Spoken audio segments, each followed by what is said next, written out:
Hello.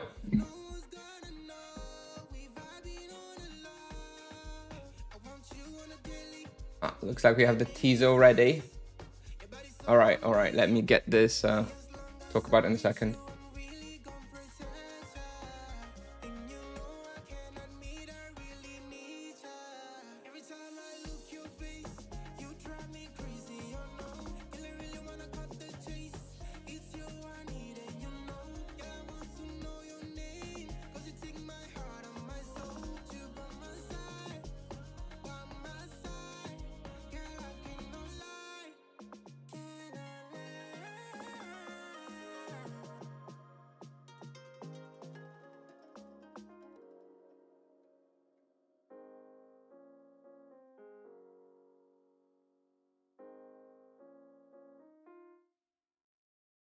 Let's wait a couple of minutes. Tradable imbuement scrolls. Okay.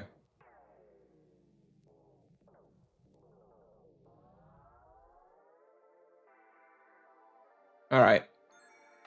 Let's give it a minute and we'll talk about this. I'm just start having some breakfast.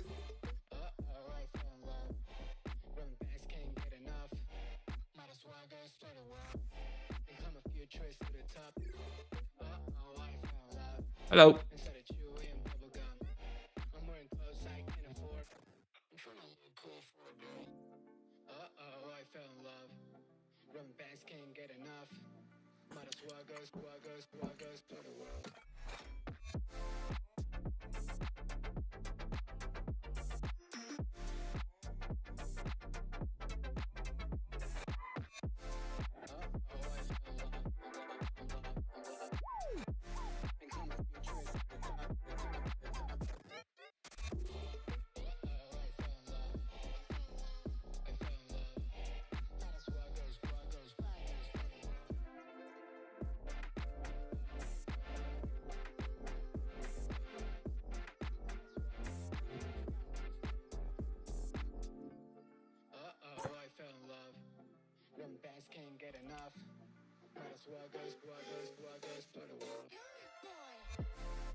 You can buy the scroll for 25k, so it doesn't really matter who drops them or not, as the price ceiling is 25k, so it doesn't matter.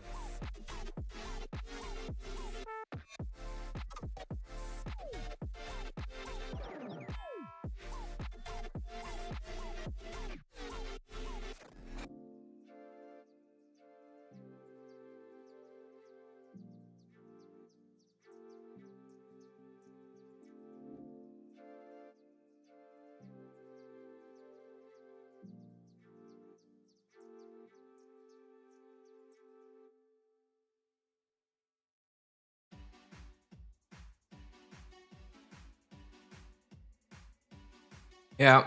Okay. Yeah, you can. It seems like you can use a refill it while team hunting. Okay.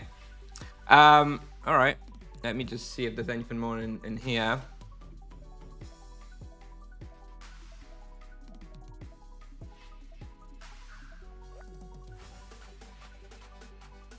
Honestly, this is a nice quality of life teaser. This is okay. It's nice. That has two use cases that I can see immediately, right? One use case is you hunt, your imbues run out, you don't have to go back to depot, you just reapply the scroll, so that's great. So, you know, now when I finish a hunt and I have like 30 minutes left on my imbuement, it's like awkward. It's like, do I just remove it? Do I go back and like AFK for 30 minutes on rats to run it down and stuff like that? No longer an issue. And the second use case is for like low level players will stop nagging me about making imbuments for them, right? You can just buy a scroll, or just, yeah, basically list 1,000 powerful imbue scrolls on the market and they can just buy them off there.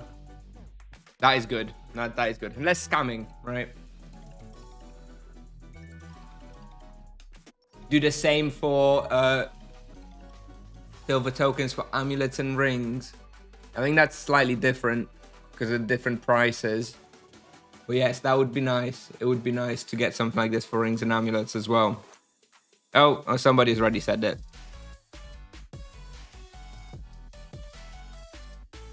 Yes, I agree. Well, someone's already said it.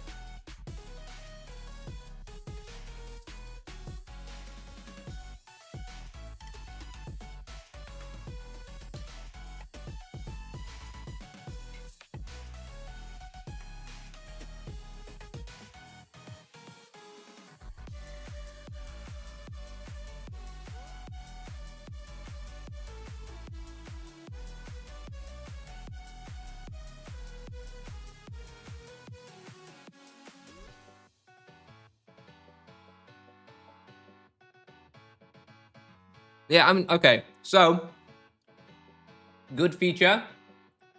Good feature, absolutely. Much needed.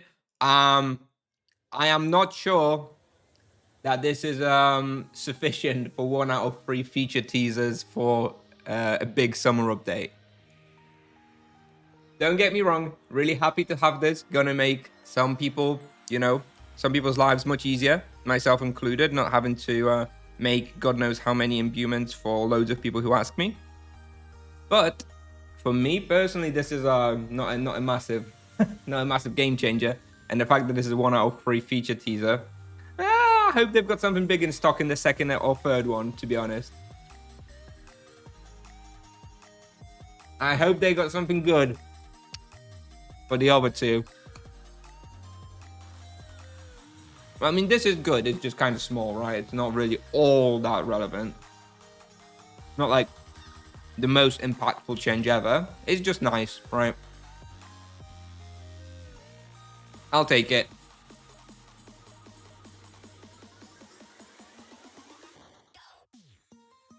If they're doing this as part of summer update, they should also do something for the rings and amulets to recharge them.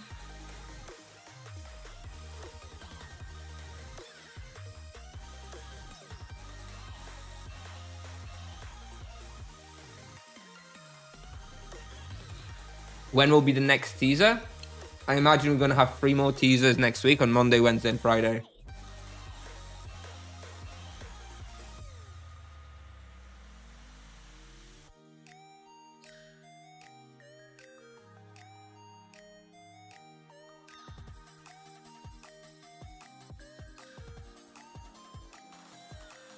That's okay. It's an okay teaser.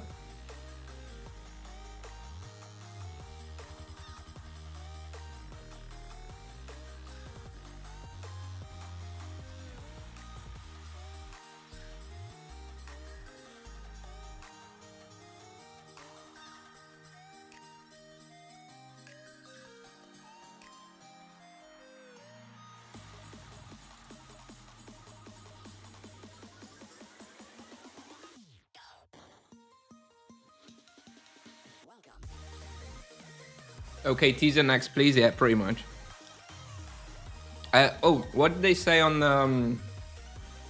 what did they say here? Upcoming next. This thing is for bookworms, but not only.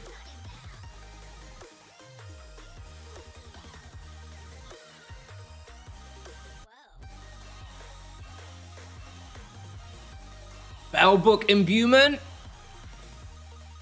Spellbook imbuement? Library?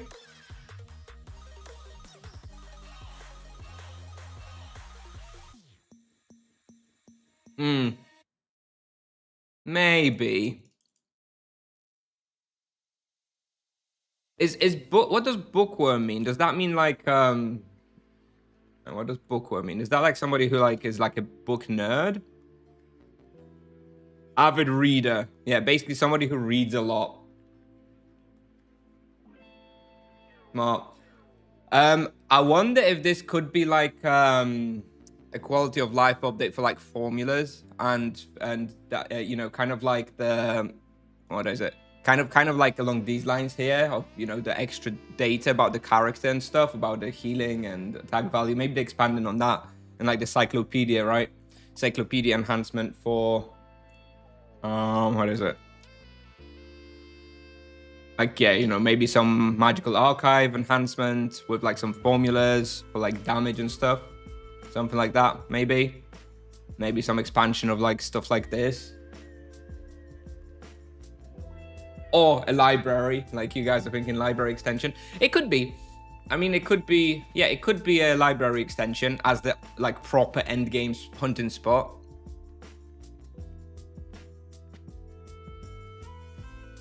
Come on.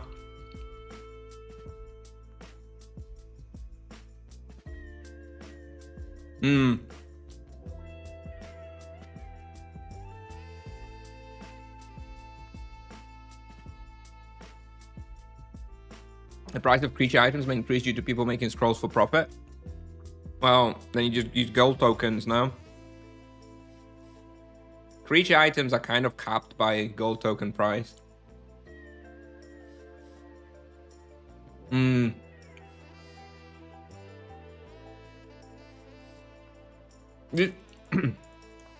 This could be a lot of things. It's really hard to deduce what this is going to be about. Could be a lot of things.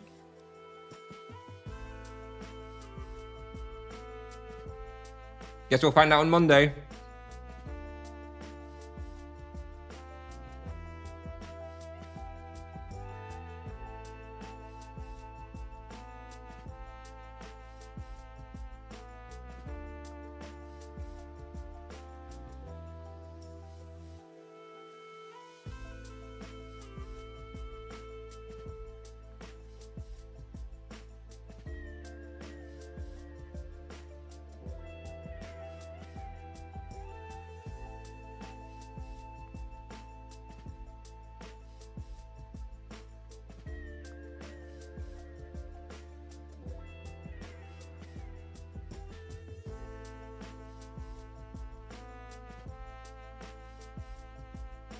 I'm just claiming some respawns, 1 second.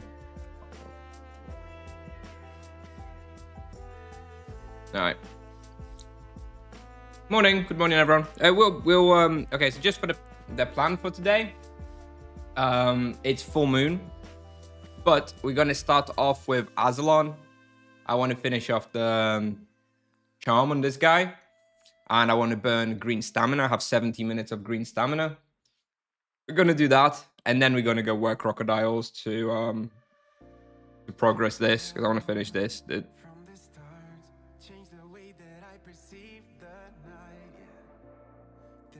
That's probably gonna take like the next 3 hours or so. Those are two things.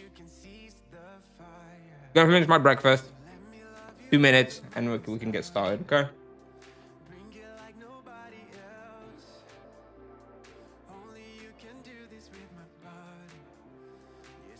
I already have the first charm here on Brood Rider, so that's gonna hopefully increase our experience a little bit. No mana potion. No.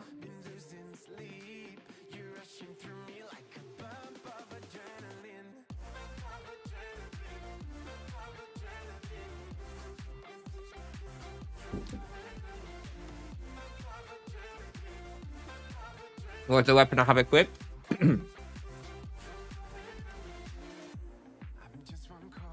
This is an item used in boss hunting communities that deals like 1 to 5 damage.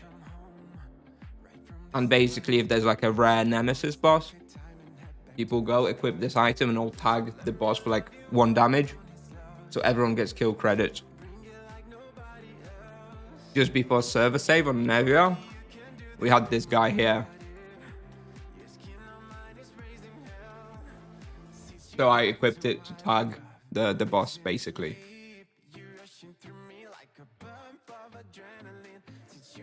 Would you ever recommend using mana potions?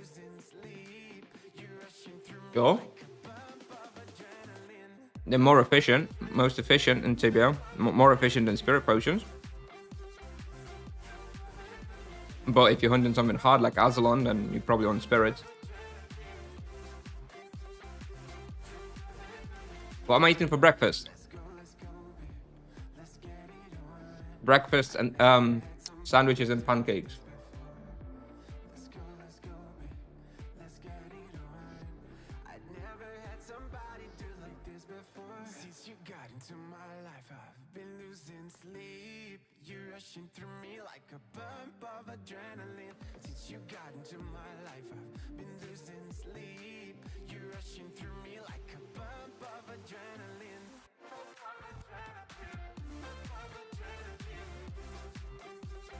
Alright, I'm basically ready. I have everything. 3 hours of imbuements on the weapon. Perfect. My rings and amulets. Okay. Oh, let me take my daily shrine. Oh, free prey cards. And I even rolled Where Crocodile for free this morning, so that's going to be a nice combo when we go do those bestiaries.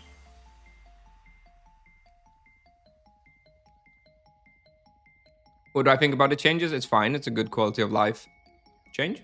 Definitely happy. I think it's a little underwhelming for 1 out of 3 feature teasers for a summer update, though. I hope they've got something else cooking.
What's the difference with the full moon? There's a higher density of ferals.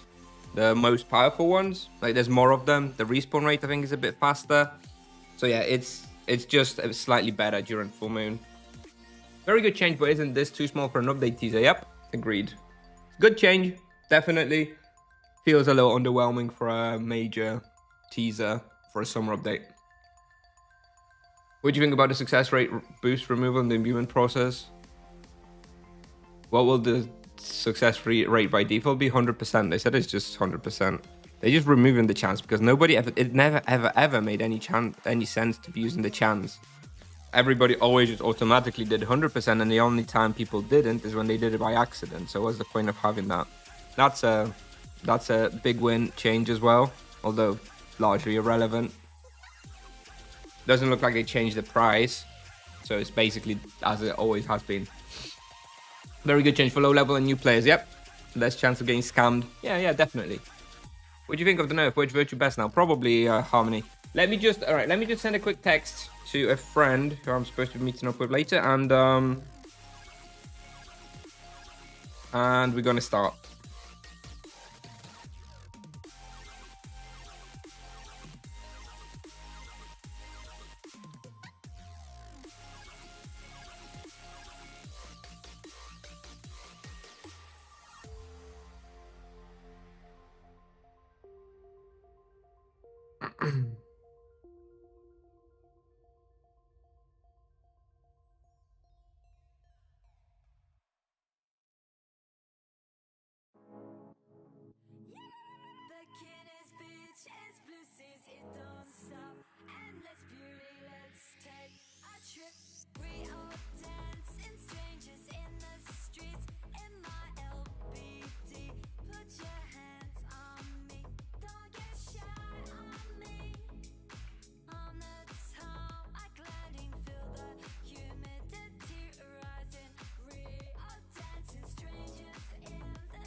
Classic database decision. They detect that everyone clicked the button and made it default always. Not sure they needed much data for that.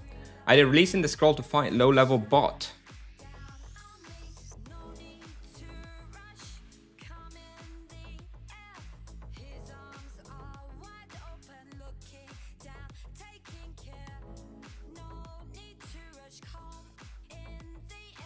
I don't understand how this has any relation to bots.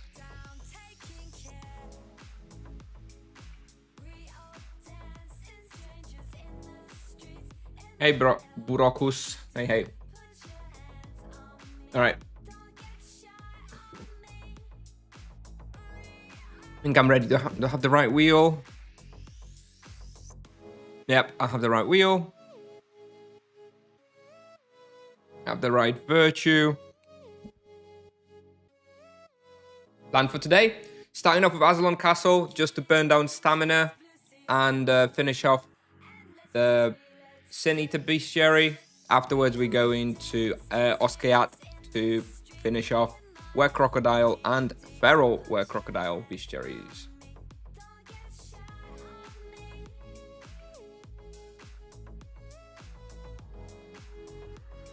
And after that, we'll see. I really want to finish off this one during this full moon, but we're pretty close.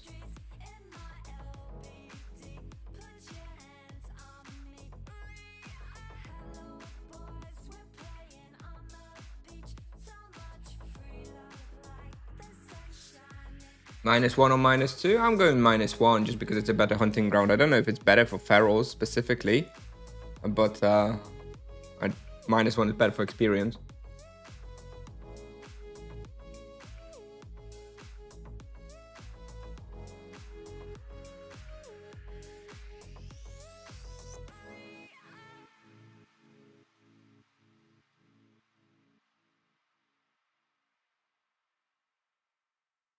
For pure experience, once you feel done with bestiary, where would you currently go? Is it Nagas or Cobras?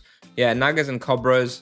Azelon is not too far, I think, once I have full charms. Azelon Castle is pretty close. That's it. Those are the best. You've still got a few which are pretty good. You know, Falcons are still good. Upper Rashomon would still be good. You know, just slightly below Nagas and Cobras.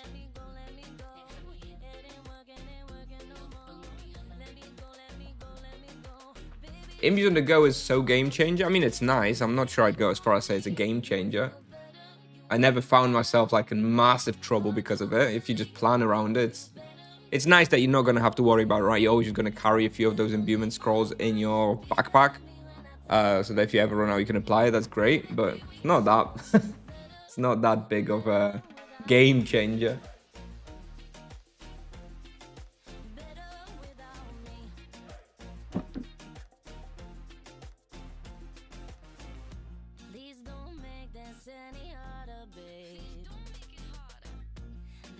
All right. Let's go. Got the boost, right? Did I buy it? Yes, I bought it. Get this going. 59 minutes on the amulet.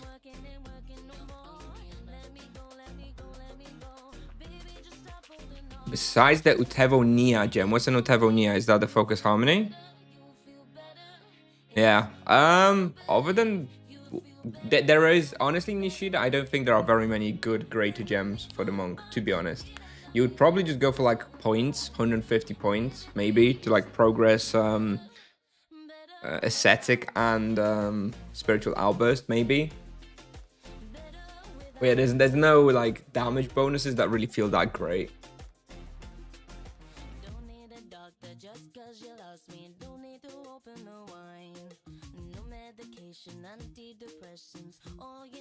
I don't know.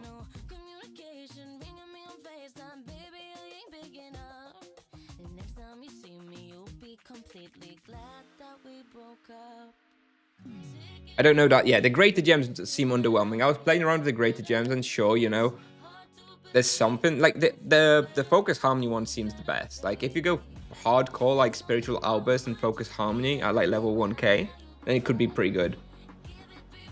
Did they change spiritual outburst to always have 7 targets? Yes, the number of targets is the same now, but the damage, the second chain damage changes with higher tiers.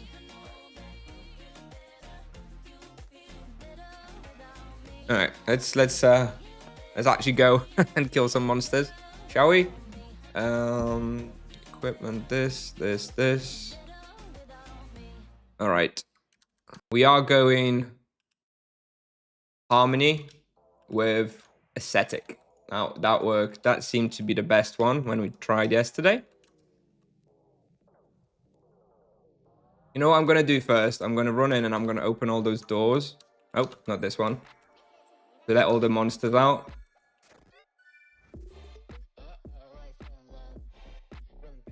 And same here, right? Hope I don't get trapped. All right, I'll do. That should be okay.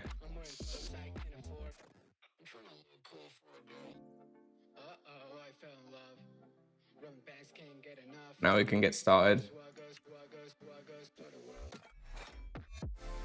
We'll see how much of a difference the freeze charm does on the Brood Rider. I expected should be noticeable. Maybe 200k raw more compared to yesterday. Oh, Habaxura Gran. God, I'm glad I noticed that early on.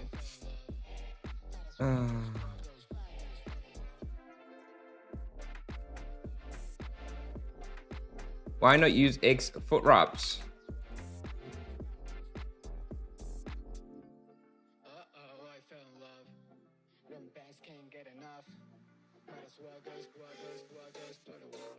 I do it for the physical protection at difficult respawns, and also because I don't actually have the X shoes. Yes, purely for DPS. If you're talking purely DPS wise, yes, the X boots are better, and I will probably want to get them at some point in the future.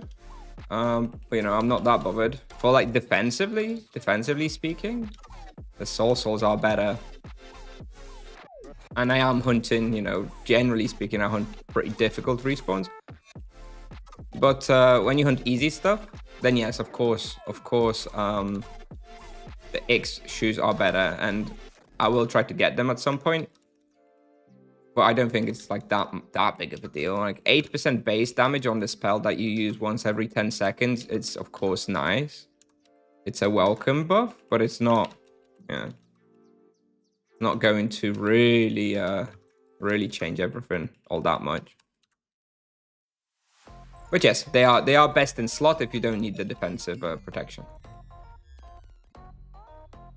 or don't care about it. Absolutely.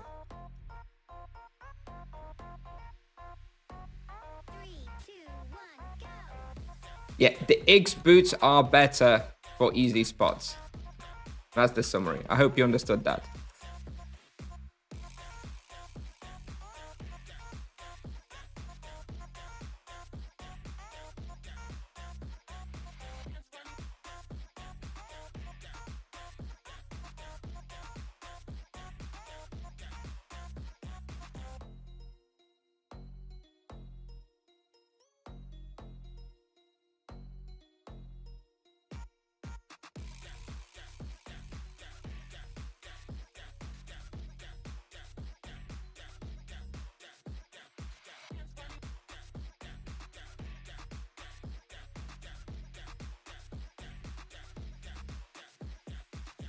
Okay, there we go.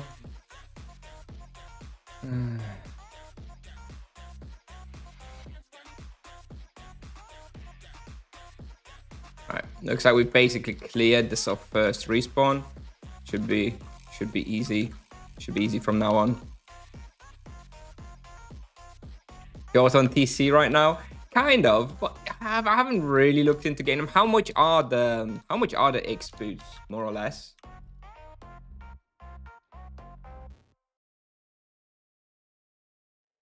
What is that? What is the price for them?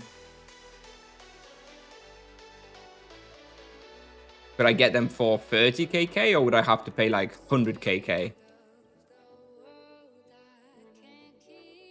Because for 30kk, you know, I would probably look into it, but for 100kk, I don't care. For now. Although now with the monk nerfs, maybe it's a good time to buy some items from all the quitters, you know, everyone retiring. So maybe there'll be some cheap items on the market. As clearly the monk is unplayable now. As you can see, I'm just struggling so hard.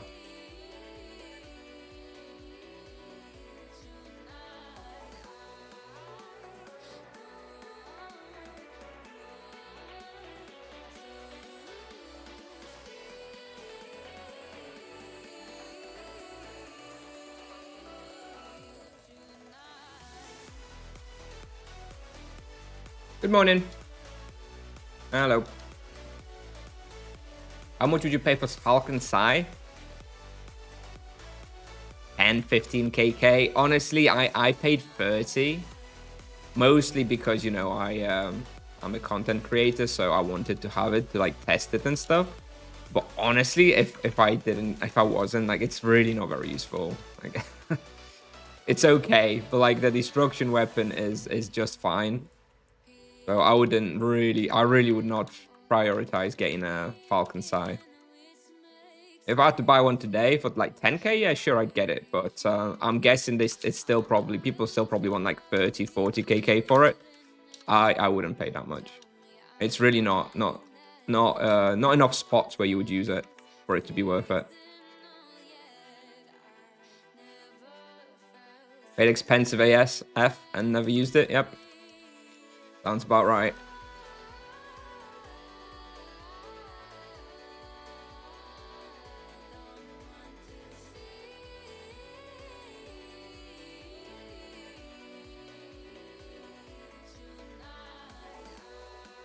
Like, it's a good weapon. The weapon itself is good, but the respawns where you would use it are not. That's the problem. Like, the weapon and the bonus and the power of it is very good, but you're just not going to use it anywhere. That's the problem. So if the summer update, it turns out that one of the new respawns is very good, and use physical there, sure, maybe then it'll be more important to buy Falcon side. But currently, with the respawns currently in the game, prioritizing physical weapons doesn't make any sense.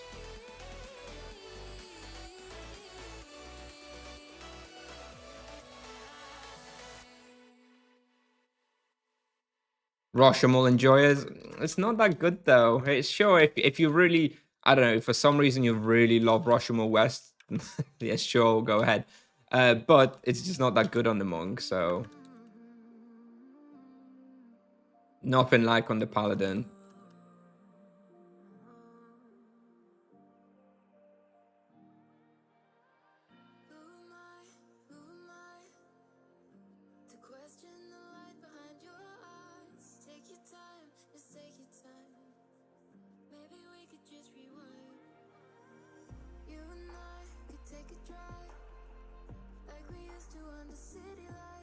They're not close to 13 anymore, more like 10 to 15.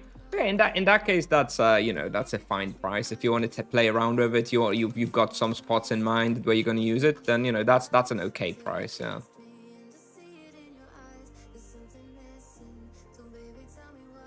But only get Falcon Sight if you're actually planning to use it somewhere and you know you're going to use it. I don't know. Say you don't have any Rashomon Bestiary, right? And you want to go and do your Guzzlemore Bestiary from scratch, right? So you know you're going to be using it for quite a little while at least. Then okay, sure, by all means, right? Why not?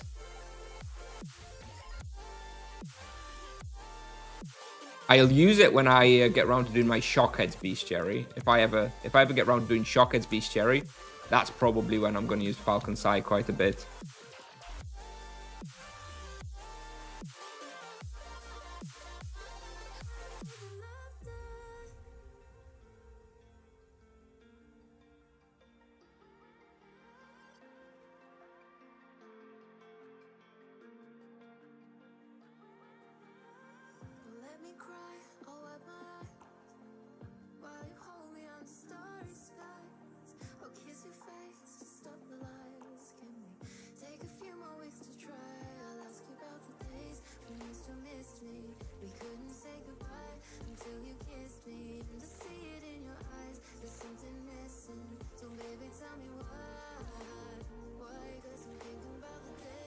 What do you expect for the next teasers? The next teaser about the bookworm, it's either a library extension and that's the second content teaser, or it's gonna be like some data driven stuff. Maybe some export of your character data that will be useful in making new tools online, or maybe some expansion of the magical archive, maybe some more formulas or something for damage. Loads of people want sort of damage formulas, so maybe something like that.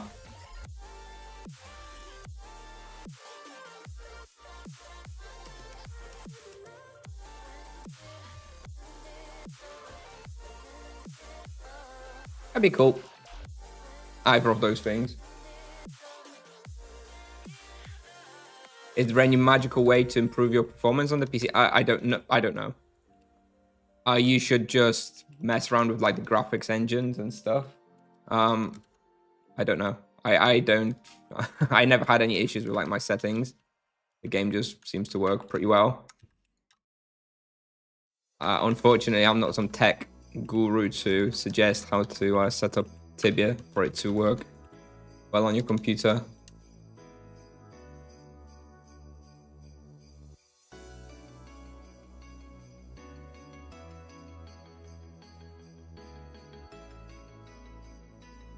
You're also thinking this might be the formula stuff? Yeah. I think it's more likely than a library extension. I mean, library extension would be okay. But they do like doing like some... They've been focusing a lot on like an enhanced encyclopedia over the years and stuff. But yeah, there's probably going to be some sort of encyclopedia update. So it sounds like the next teaser might be about that.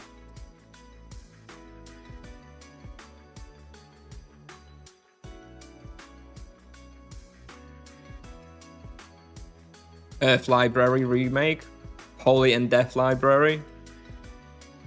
Who knows?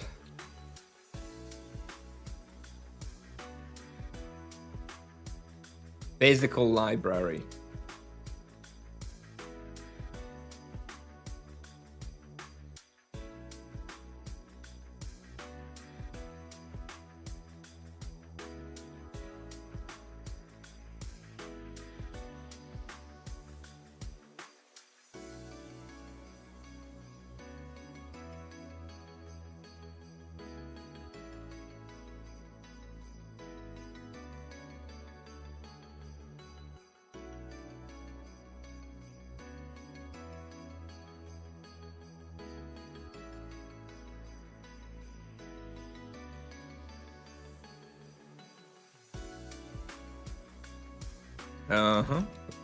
All right, so we got ourselves a little trapped.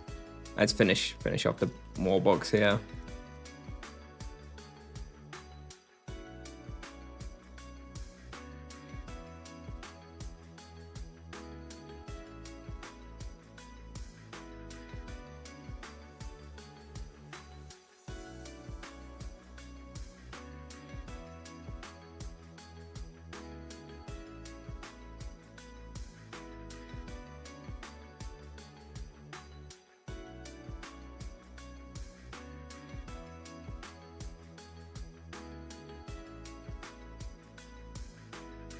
Hello. What do you think about Paladin here on the spot? Yeah, it's a great spot for a Paladin, but slightly higher level than this. I don't think you can hunt here on a Paladin until like 600-ish. Yeah, it's a good spot for a Paladin as well, especially once you get charms. Does Mana Leech on Monk work like on Paladin when it comes to his AoE? Yes, of course, that the functionality is exactly the same.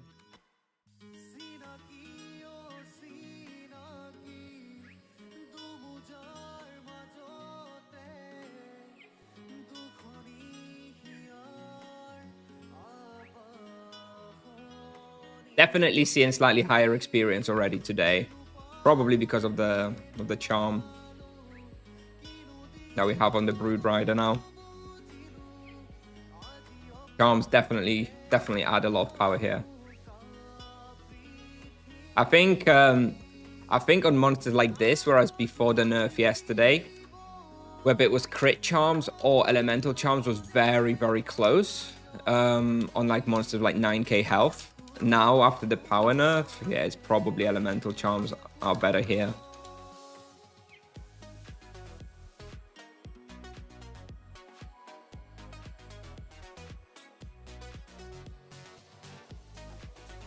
But we are using freeze on the Brood Rider.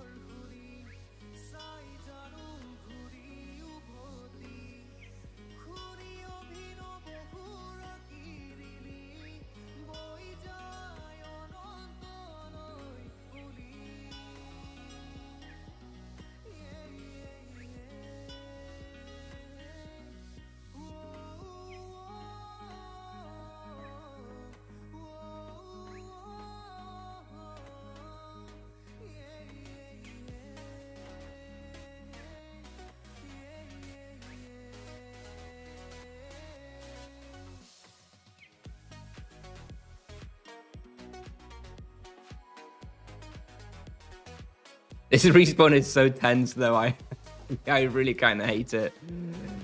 Oh, it's so intense. What was my take on the nerf? Any changes in the playstyle? I switched from Virtue of Justice to Virtue of Harmony. So I guess that. I'm still using the same wheel, which is Ascetic. I don't like tier 1 outburst, so I'm still not using that. So even though I'm running Virtue of Harmony, I'm still running Ascetic and no Spiritual Outburst. So the rotation hasn't really changed. It's just we use one less chain in the rotation. As previously we'd open up with the chain. Now we just open up with Greater Flurry of Blows and just use 2 chains and 1 Flurry of Blows and then sweep and take down to finish off. So not really any major changes in the playstyle. The playstyle is still the same basically. Just use a different virtue.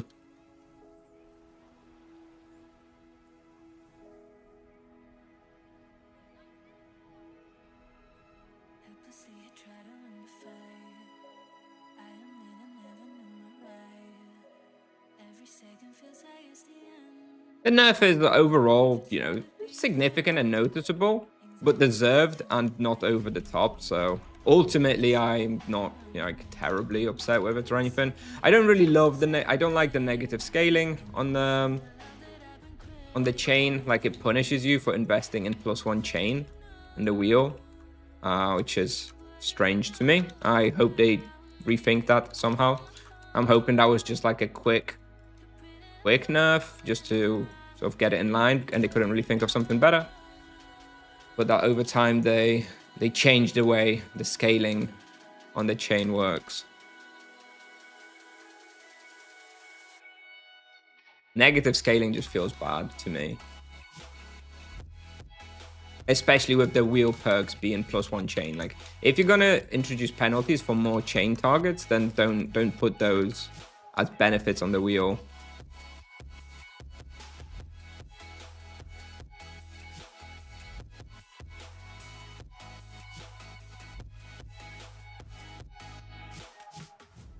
$475. Here we go. First level today.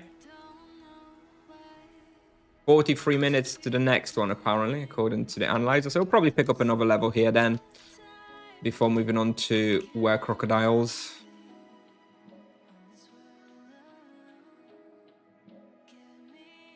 I can only hear your voice in my right ear, FYI. Well, okay. I think you should look into your headphones then. I don't think that's a me problem.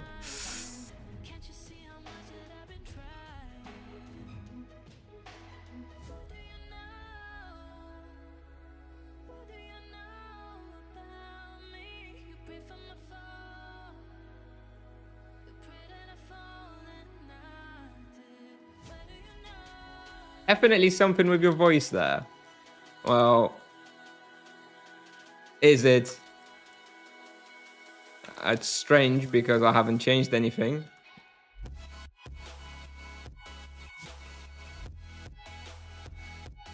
Yeah. Okay, thank you. You had me worried for a second.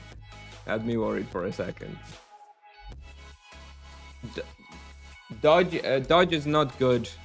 That's not a good charm. Sorry, I can't really read your message. It's kind of too long for this hunting ground. I just saw you asking if dodge on EK is okay. And no, don't get dodge. Get offensive ones. Low blow is really good, but expensive. Elemental charms are always always safe and strong. So if you don't know, if in doubt, just go freeze zap. You're always going to be okay with those.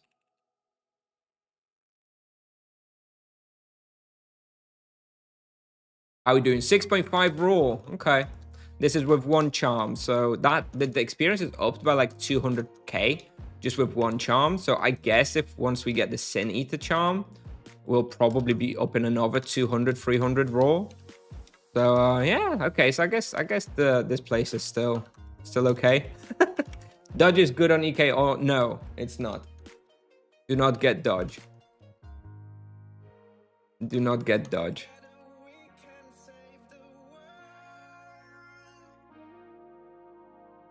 I had it listed. I did an EK charm guide years and years ago, and I did say dodge was good, and I hate it. I've changed my opinion on that a lot. I should probably remake that video, maybe.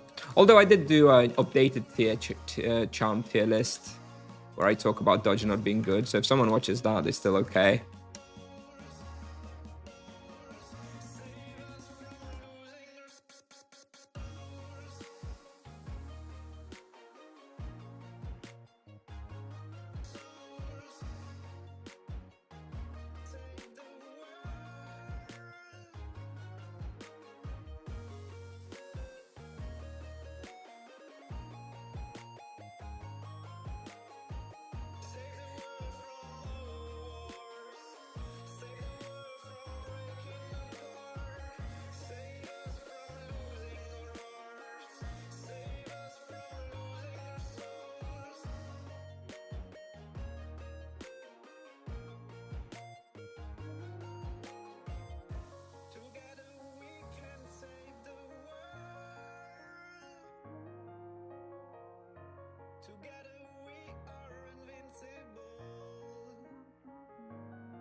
It's so intense here. Like I can't. It's really hard to even look over at chat sometimes. There's so many monsters. It's fun though. This is quite a fun respawn. It's intense, and you know, if I hunted here for like 3 hours every single day, I'd probably hate it. But it is pretty fun. There's a lot of skill expression here, I think. Point of view, I enjoy having dodge as a newcomer EK with only 110 sword and no best in slot items. It helps me be safe in spots. Sure, it helps you be safer, of course, but the problem with dodge, at least, is like you kind of need to already have hunted somewhere for a while before you can apply it, right? You kind of need to have the creature unlocked before you can even apply it. So theoretically, by that point, you shouldn't really need it, right? And you're going to benefit from having more experience. And, you know, offensive charms do also help your survivability, right? They kill things faster, so that also helps your survivability. But they also help your profit, you know, by using like fewer supplies to kill monsters and increase your experience and stuff. So generally speaking, way better than a defensive charm, which by the time you can use it, you shouldn't really have to, right? Unless you've been like team hunting a spot to unlock the charm or something. A monk level 11 skills 81 first and magic level 30. It's good to start leveling up. You're fine. You're way higher skills than I had when I started leveling up my knights, my EK. So my monk. So yeah, by all means, go and play. Best virtue now, probably harmony. Justice still good for like chill hunt, easy chill hunts and bossing. But for like actual hunting, I'm probably going to be using harmony again. Where to hunt EK solo on similar level for the same amount of raw experience? I think you've got 2 options, Brockus, really. Summer Core which is probably not going to be quite as much on level 450, depending on like your player skill. I could probably do over 6kk raw on a best in slot 470 EK at Summer Court. And then you also got Sphinxes, I guess, if you have a powerful death weapon. Those are like your two options, but the monk still has way more place. I don't know if you can go Nagas. Maybe these days with like proper best in slot with like Spirit Fauna, so you can probably go Nagas at that level as well. But again, I'm not sure you'll be doing quite as much as the monk. Domiko is probably your best bet, I would think.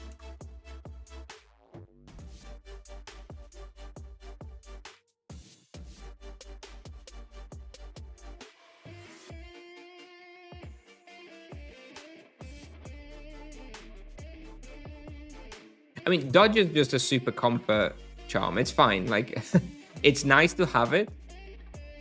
And, you know, it always felt good to have it and easy and stuff. But it's not... It's very hard to argue that it's better than an elemental charm, okay? Sure, it's a nice comfort charm, but I could not be, like, recommending it.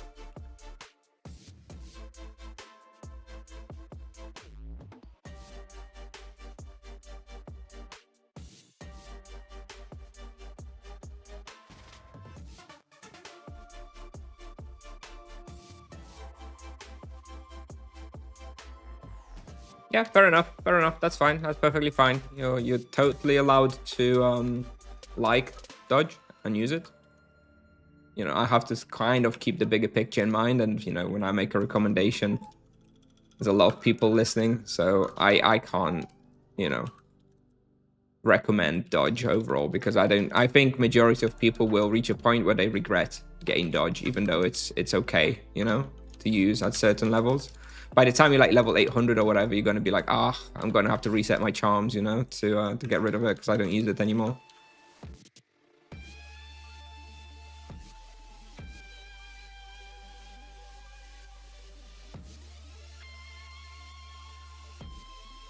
Only Club EK can go there that early? Okay. Yeah. Club EK is winning out again.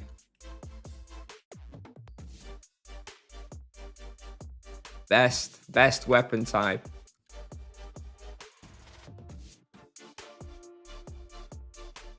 Can I regret my unlock on my only charm?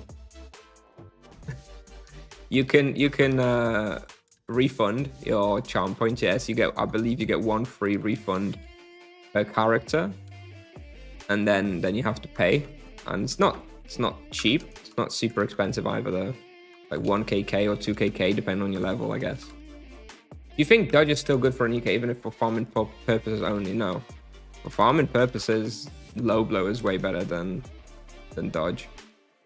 If you're farming especially, then you're hunting something easy and you don't really need dodge anyway, whereas low blow helps with using fewer supplies. It gives you more leech, so it's perfect for farming.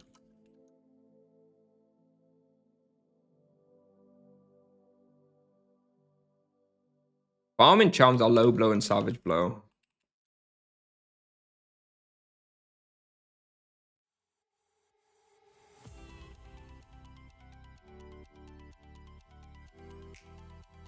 I guess dodge would be an okay farming charm if there's over 3 creatures or more at a spawn. You could have that as the third one, I suppose. That's okay.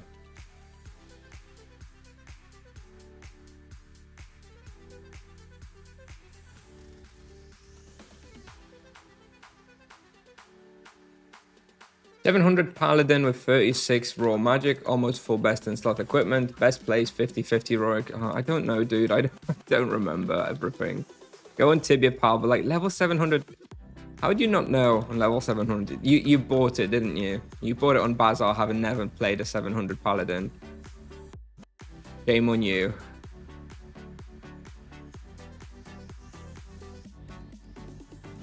Let's go Roshamel West, dude. You're gonna be fine.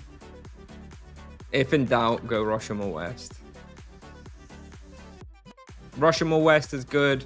Falcons, Upper Rosh. Those are probably your best spots still. You can always check out like Rashomon Mines with the Terror Sleeps. You could check out the Crypt Warriors and Bunak. At that level Paladin, you have so many options. Just give it all a go and see what results you can get, I'd say. What is a critical hit weapon? They mean if you imbue with crit or... Yes, I would imagine they mean that. I don't know who's they. I don't know if you're talking about a teaser or what, but yes, generally it's critical hit weapon, which means crit on the weapon. Although that there are a few weapons in the game which have built-in bonuses to crit, like the soul weapons, but there's not very many of those in the game. I don't think that's... I think it's unlikely that's what they're talking about, whoever these they are.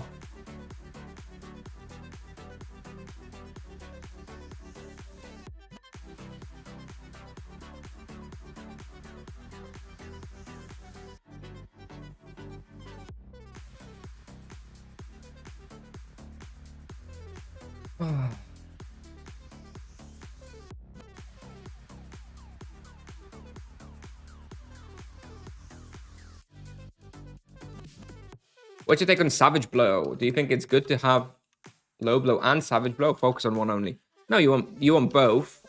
Like, they are very, very, very similar power level. If it's good to use Low Blow on your character, then it's probably also good to use Savage Blow. Low Blow, generally speaking, slightly better in my opinion, just because it scales with the soul weapons a bit better. But yeah, both Low Blow and Savage Blow are great.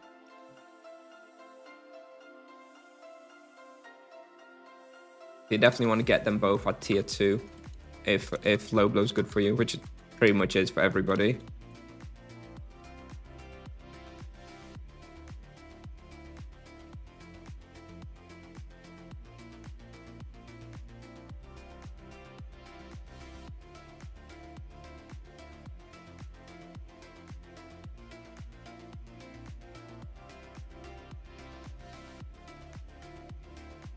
How'd you feel the nerf?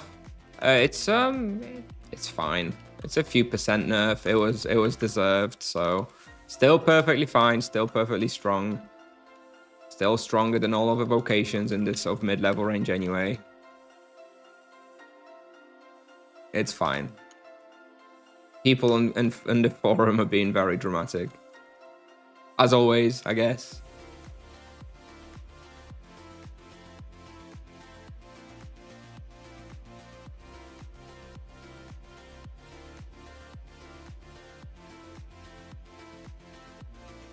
Stop using words strong. Why, K-Risa? Hello. It is still strong. What's wrong with that? What am I supposed to say? It's weak?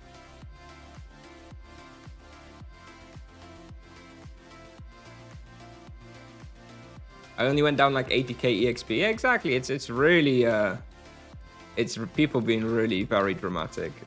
It's fine. Monk is weak now. Okay, alright, yes. Very weak. We need more buffs, please. Please, Mr. Tipsoft. Give us a few buffs. Throw us some crumbs, please.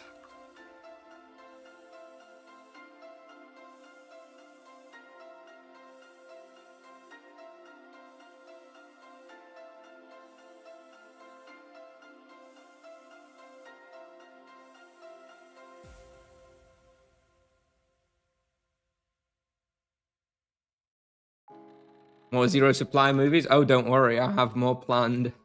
Anyway, we're going where crocodiles after this in like an hour or so. And you better believe it that we're going to be doing a zero supply run at where crocodiles. Sending it straight to Tipsoft afterwards. I'm recording it and then emailing Nyadas and Llamas directly straight after the stream with the VOD.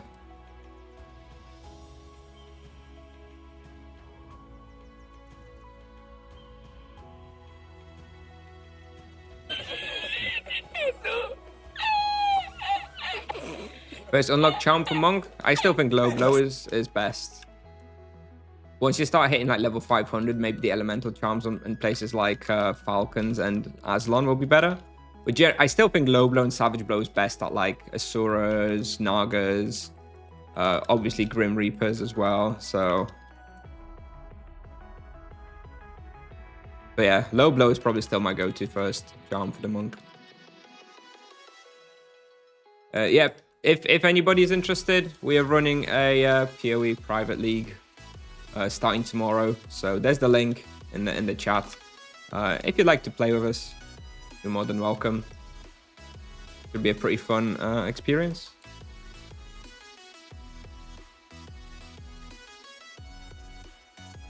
How are you mental after this buff nerf topic on stream after 2 months? I am a bit worried. What? I am totally unfazed by the nerf. Like I've been saying for weeks now, I was mentally preparing myself for a nerf, so totally not bothered.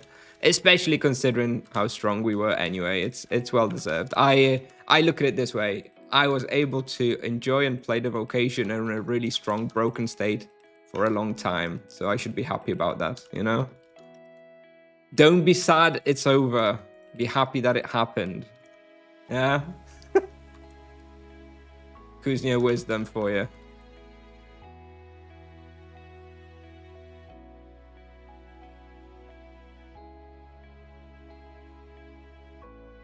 Answering the same questions for 2 months on the stream.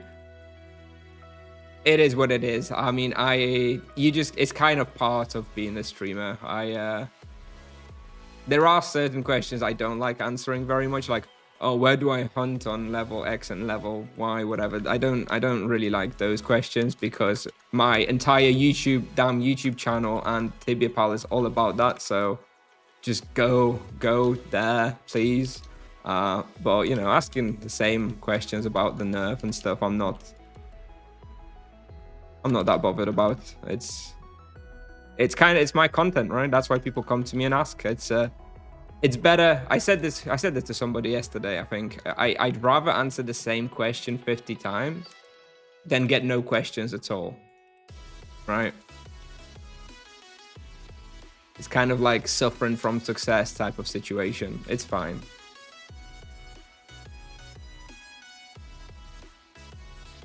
Monk nerves just hit LA. Oof. That's I'm not touching that topic.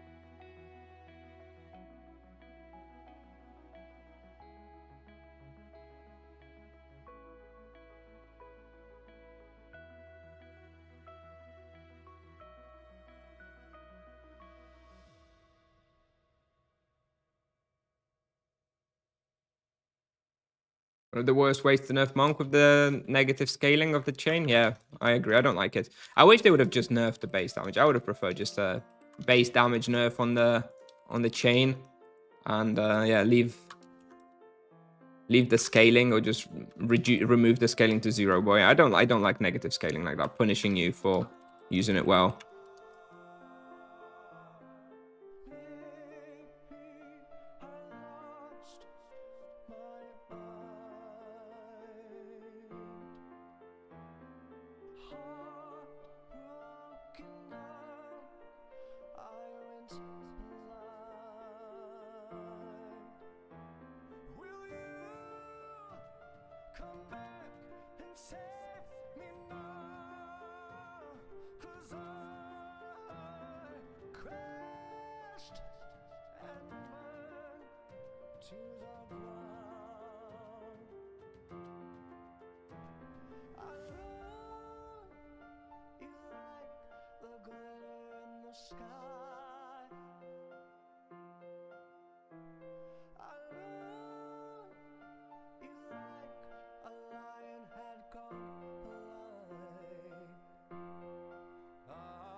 They've confirmed the vocation rebalance this summer update. Any thoughts?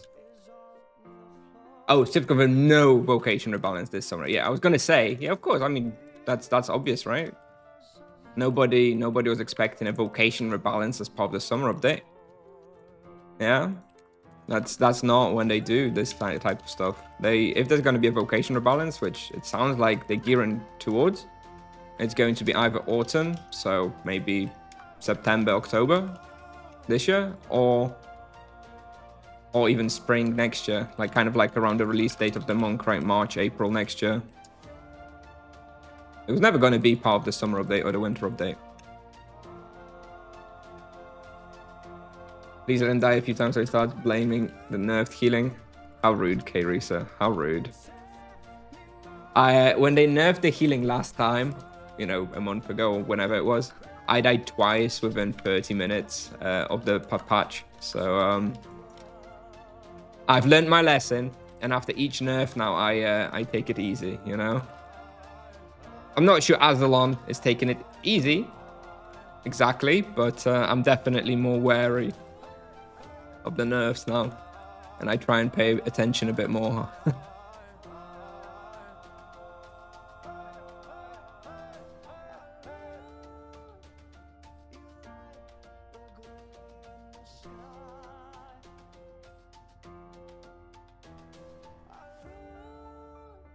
I don't even play Monk. You do, K-Reese. Of course you do. I've seen you. I forgot the name now. It's something about the nerf. Like, nerf soon, right? Isn't that your Monk name? See, it's still accurate. Yeah, it's still accurate.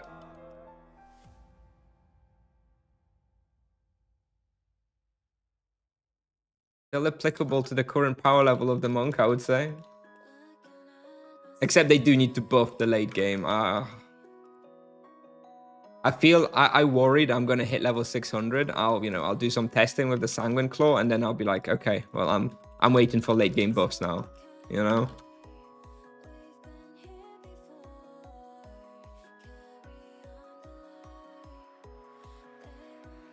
Too nerfed. Yeah. Okay. That is a good name.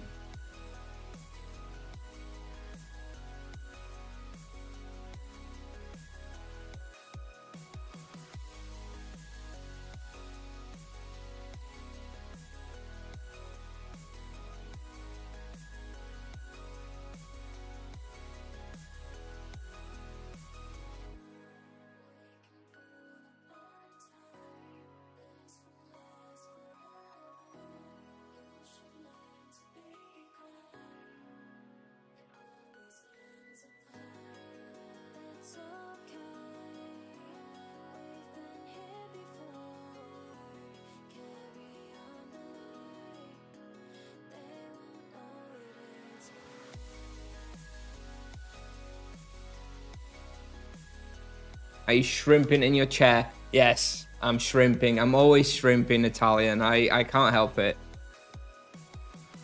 My back is seriously ruined. Thank you for the reminder. Let me reposition myself a bit. How long does it take now to get level 800? Playing 3 hours a day? Well, if we take me, for example, can someone check for me how much experience is level 800? So we can deduce it. Is it like 10 billion or something, or is it less? Probably less, right? 6 billion, 7 billion?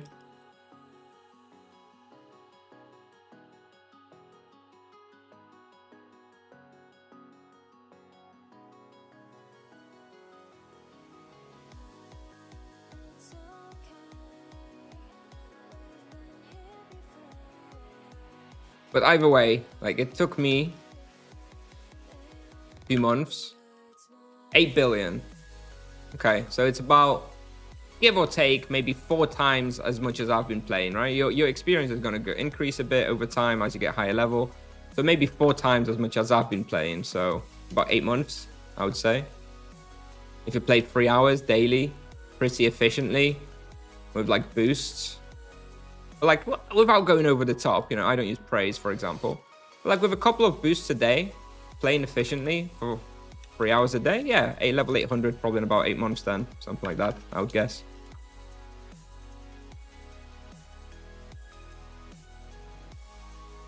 Maybe 10, 8, 10 months probably.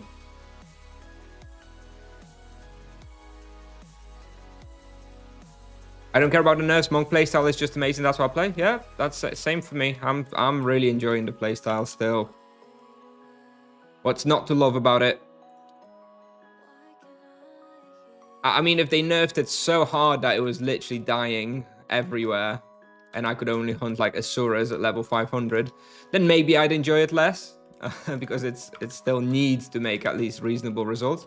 But yeah, generally speaking, I really, really like the playstyle, right? Not having to use runes, not having to box yourself like the EK. It feels very good. Feels very, very good. Wouldn't praise be beneficial here? Where would praise not be beneficial, friend? What is it about this place that makes praise more beneficial? I would argue that praise are most beneficial in a single monster spot like Grim Reapers or Lava Lurkers because you get crazy prey efficiency. I don't really see that this place is somehow inherently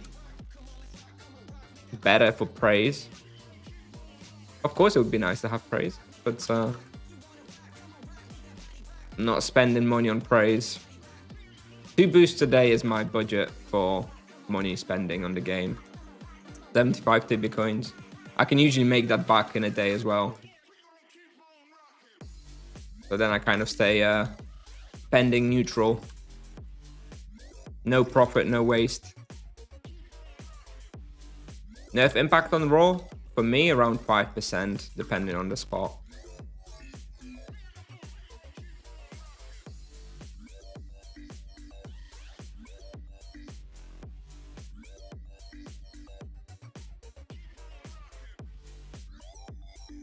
Considering we were often doing 10, 15, 20% better than other vocations at the same level, a 5% nerf is perfectly okay for me.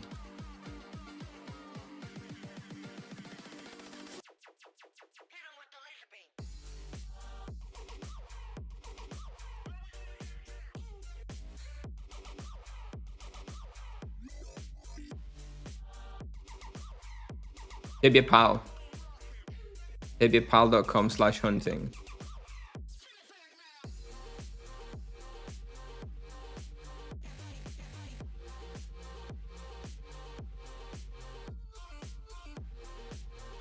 I mean, the way I use praise is if I like the praise system for helping me decide where to hunt. You know, I'll roll my praise for free, and if something good comes up that you know is an okay respawn for me, I'll just go there, and then I'll have the prey.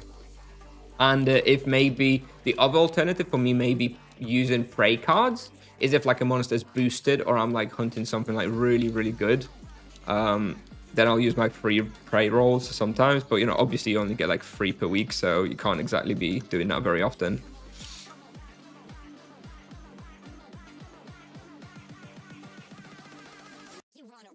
And also I do not like hunting the same place over and over and over and over, so you're not exactly going to see me like lock preys and just let them, you know, reroll for the one prey slot for like weeks on end, because I don't hunt like that. Maybe I will do that when you know, by the time I hit like mega dragons or something, right? If mega dragons are so good, but for like a level 700 monk or something, maybe I'll do it on the mega dragons for a few weeks, maybe. But overall, I'm not the type of player to just hunt the same spot over and over, so that I would lock praise for it.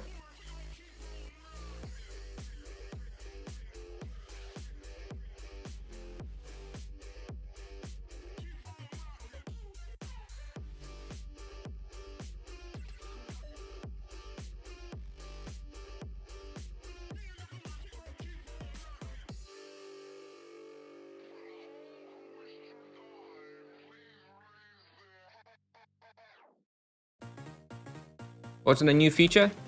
Good quality of life feature, definitely welcome. Underwhelming for 1 out of 3 feature teasers for a summer update though. Like, definitely happy to have it, but I sure hope they've got something else cooking, because if they have free features of this size and impact, then this is going to be like the worst update ever, worst summer update ever. So hopefully they got something else big cooking, and that's not like the main the main QOL feature in the game for this summer update. But it's fine, right? I mean, it's a good feature. Definitely not very controversial. Happy to have it, but whatever.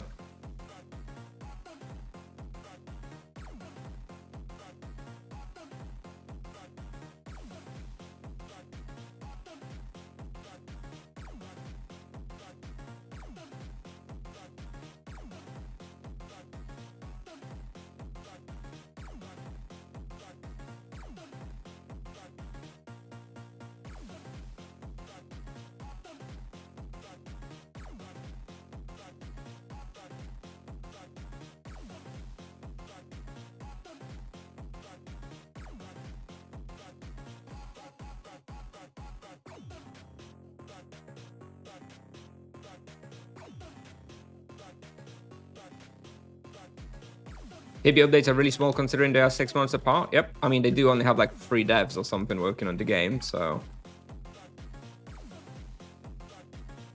can't really expect too much.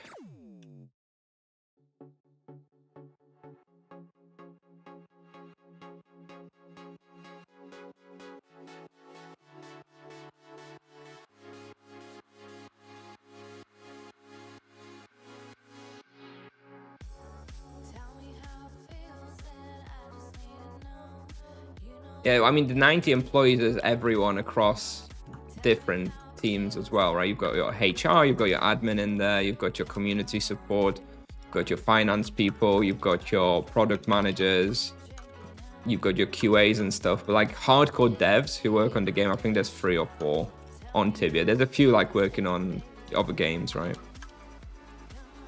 Hello, Varilo. 87 Scrum Masters, yes. 87 product owners and Scrum Masters, and then, you know, they're just whipping the 3 devs over and over.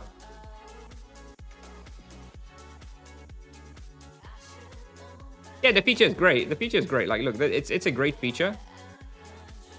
But, you know, any other game developer, like a serious game developer, that is like, I don't know, almost like a weekly patch type of feature. Like this kind of imbue thingy. This is the sort of change they could introduce, you know, on a random Tuesday, and it would be fine, right? For it to be 1 out of 3 feature teasers for a big summer update, you know, definitely great feature. I'll be definitely happy to have it. I do hope they have something else in store, though. I really do.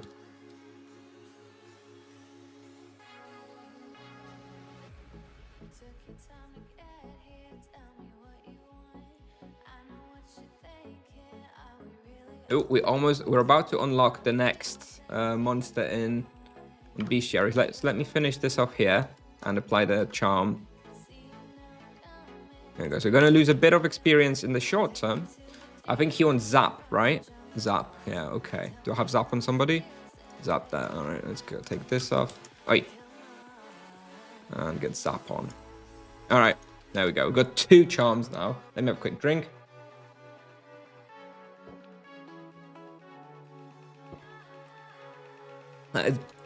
Let's run down stamina here. So 16 minutes. Ooh, not sure I have enough potions to last me 16 minutes here.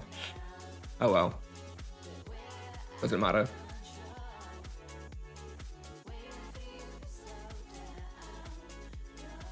Which of those 2 war zones is easier, 4 or 5? For the monk, I would say 5, just because there's way more room to kite. In Warzone 4, on average, a Warzone 4 monster deals less damage. Except in Warzone 4, you're kind of forced into warboxing because there's not enough kiting room. Whereas in Warzone 5, you're like proper kiting and avoiding all the damage, which makes Warzone 5 actually easier for the monk. For the EK, Warzone 4 is easier, for example, right? But for the monk, Warzone 5, in my opinion.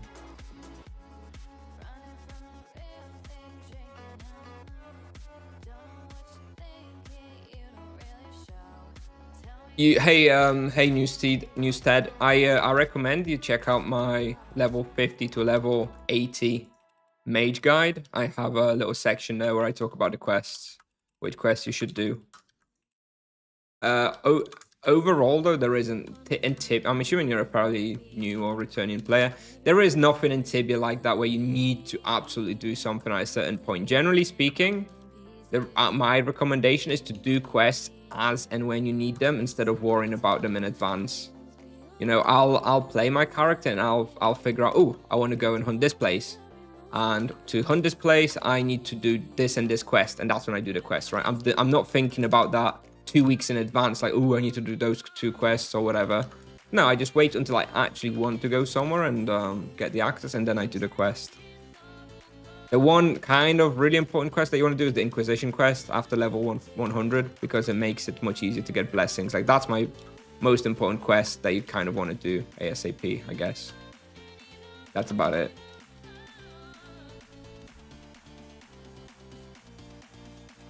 Hello, Tiger.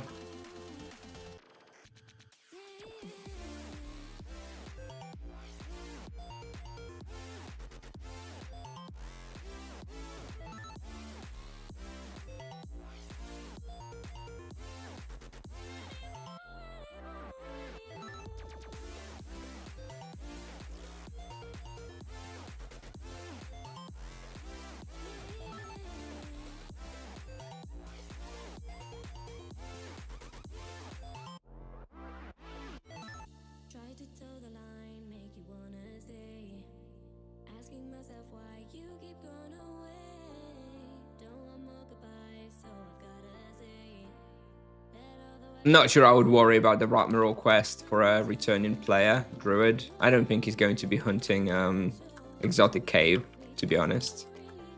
But yeah, I mean, that is a quest that takes a little while, but wouldn't really worry about it myself. And we've got 2 elemental charms here now. Not sure we have enough supplies to really test the results of how it goes. But maybe we'll see a slight improvement in experience anyway. Are you boss hunting? I haven't seen you do bosses on Monk. So I'm part of the boss hunting group for Nemesis bosses.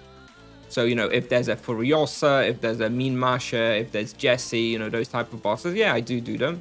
Although I only do it off stream anyway, because, you know, to avoid people stealing the bosses and stuff. But you won't see me do that. As for, like, regular bosses, you know, I don't know, Oberon, Golds, and Graves and stuff, then no, I don't do them on the Monk, because for me it's a waste of stamina.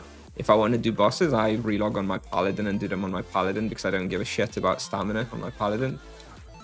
So yeah, you know, the bosses on, like, regular leather bosses on this character, I'll do for accesses, you know, to, yeah, basically do it once, and that's it. I'm not planning to do bosses on this guy, unless I hit a point where I'm not EXPing anymore, right? Maybe, you know, I hit level 6, 700, and I'm, like, tired of EXPing, and then I take a month off to do, like, bosses, for example. Maybe we'll do it that way. Who knows? But when I'm EXPing and I care about stamina, then I don't do bosses.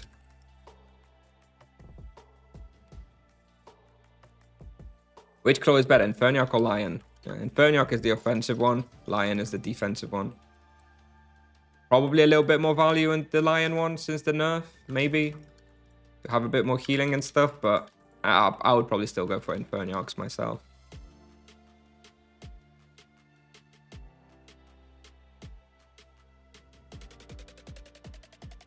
Oh, my amulets run out. Breadwood boss arc, is that what he did? Did he stop playing and start doing bosses? Yeah. Well, maybe in a few months you'll see it here.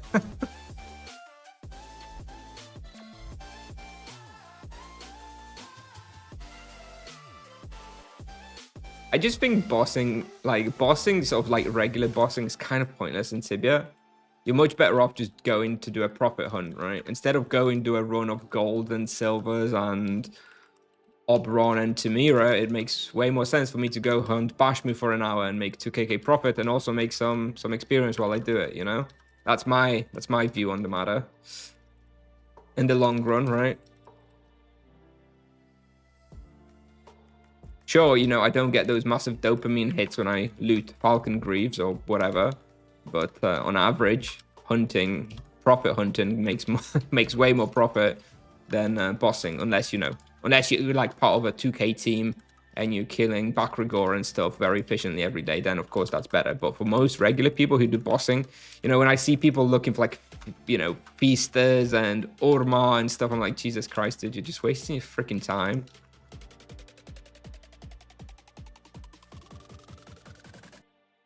You think Infernial Claw is good? Yes, I do. That was the weapon I was using from 300 to 400.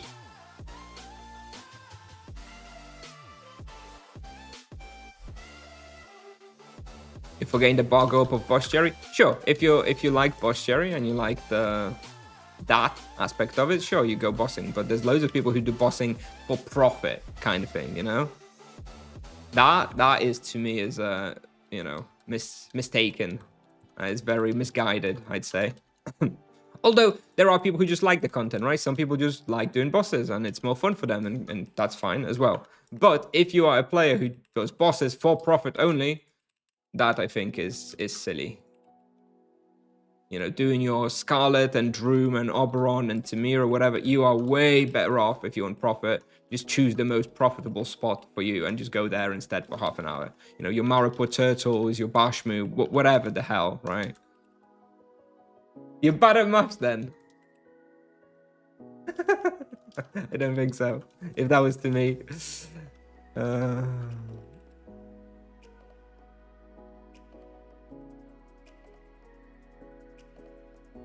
If everyone thought like me, the boss items would be 500kk each. Yes, but people don't think like me. People do it though, and right now it's no point competing with all those people dropping Cobra Axe for 1kk or 2kk, whatever. Yeah, if nobody did bosses, then bosses. It is market forces. You're right, of course, but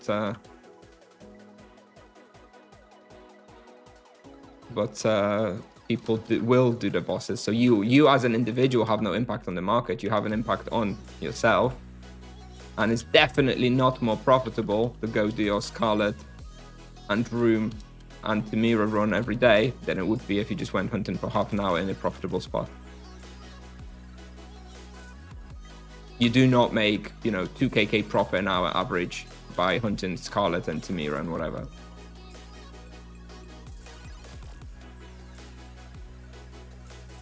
Yeah, if you have look, again, this all very much depends on your situation. If you have an extremely efficient team, like I was saying, if you have a part of 1k, 2k team and you're doing your daily Bakragors, Soul War, whatever, yeah, that can be very profitable. And even like gold tokens, if you do a hunt with your team for 3 hours and then at the end of the hunt, you do a 15-minute 4 gold bus run, yeah, that's probably worth it. But it's still, you know, still borderline. But like the garbage bosses, like Faceless, Tamira, Oberon, you cannot convince me that gives you a higher average return per hour over 1,000 hours than hunting would. Zero chance.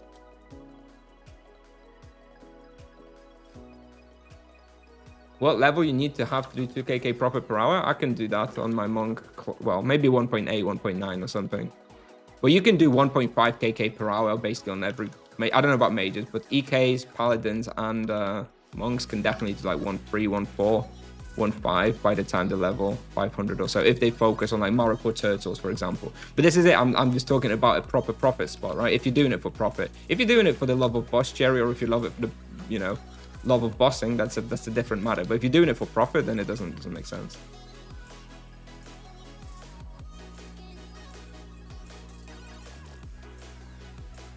Minimum on Tamira 60 to 70k. Yeah, and how long does it take you from deciding you want to do Tamira to kill Tamira?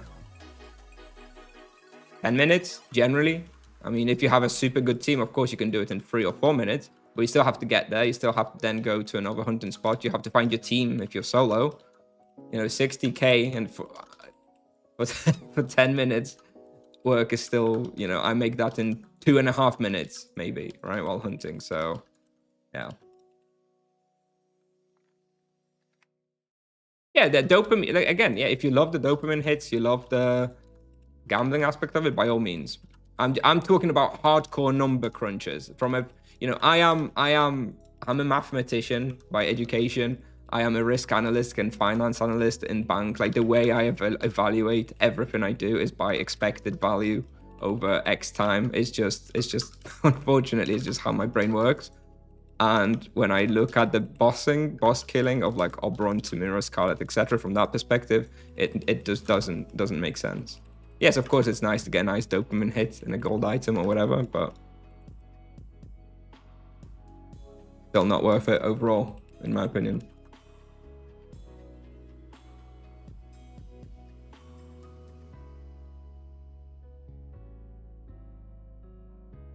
Let's finish these off. All right, I'm out of potions. 4 minutes of stamina, unlucky. Let's see if where crocodiles are actually free. We have it booked from 12, but maybe nobody's hunting there now. Let's have a quick look. Yeah, it's free, so it's gonna go straight into where crocodiles. Nice. Very low. I answered when you asked that the first time. I'm not gonna answer as long as I answered last time. I'm just gonna say Warzone 5 for the monk. That's the short answer. I gave you a longer answer before, but I guess you didn't hear it.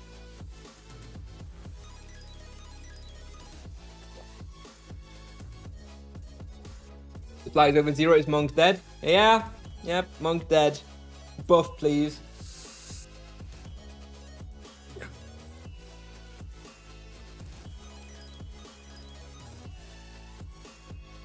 Yeah, if you have a team ready to do bosses and there's zero time wasted on coordination, and you only do their most efficient bosses, yeah, sure, by all means, then it's worth it. But that's not the situation for majority of the pasta farmers, in my experience, right?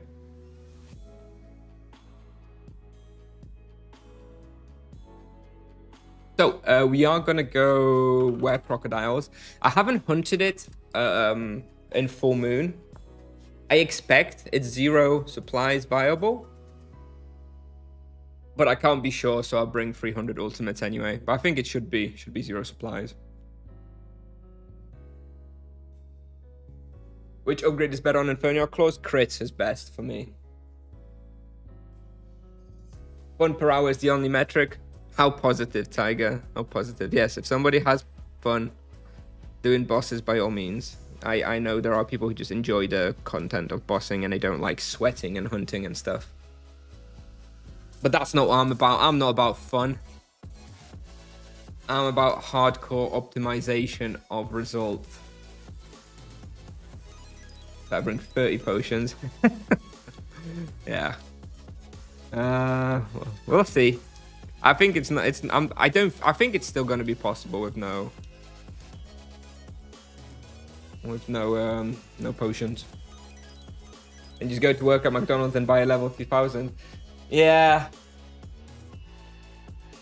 Well, there has to be a little bit of fun, and there's no fun in that.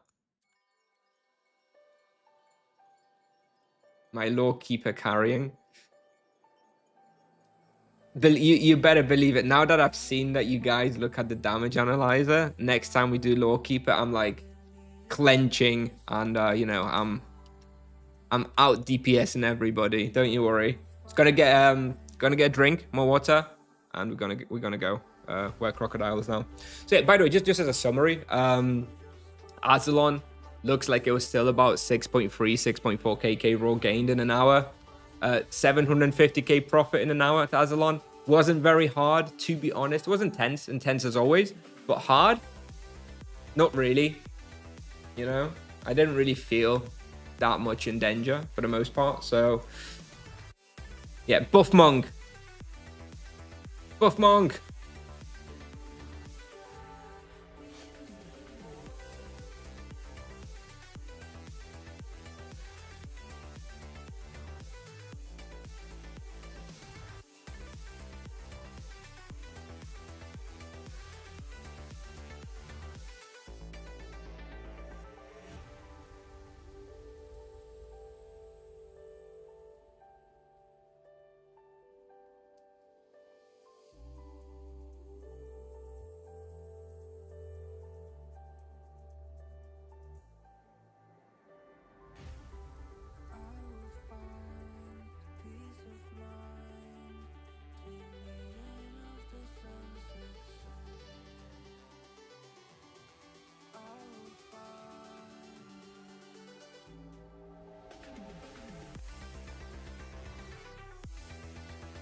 All right.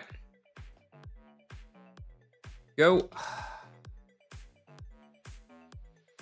There we go. Finally get to use this prey that I've been holding on for a couple of days. Feral Crocs damage prey, regular Crocs EXP prey. Unfortunately, nothing here. We do have a choking fear damage prey. Maybe we can do a test on Upper Rush at some point. The smart thinking achievement. Yeah. Is that still going in the Discord? People still trying to crack it? I've muted that channel a long time ago. All right. We have low blow still on Were Panther. We don't have any minor charms. Shouldn't really need them. All right. I guess we're going for a no supply run, right?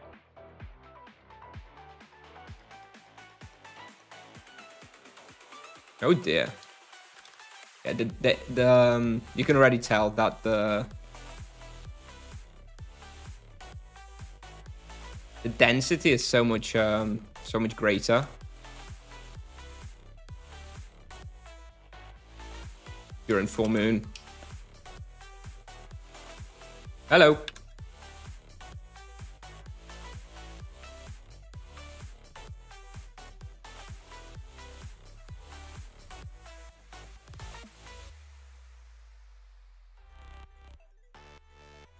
I don't know what experience we'll be able to make, and I don't think the praise really matter all that much.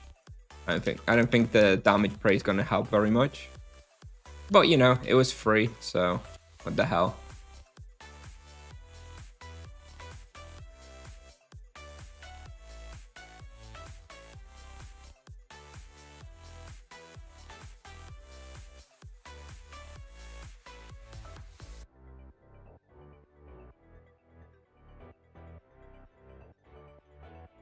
By the way, for somebody, if anybody hasn't seen, I did upload a quick short on YouTube yesterday, doing a quick summary of the nerfs as well. So if you prefer that kind of format, just a little summary from all the testing yesterday, you can just watch that. It's like a couple of minutes long.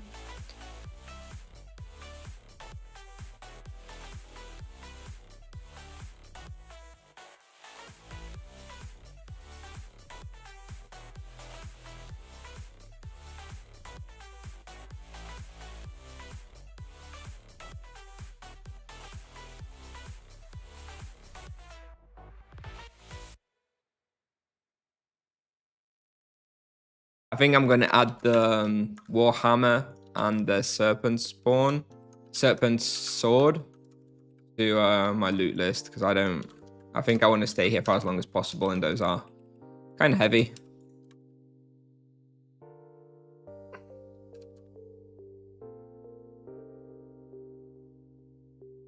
Already out of stamina for the day, unfortunately. Nice kiting. Thank you.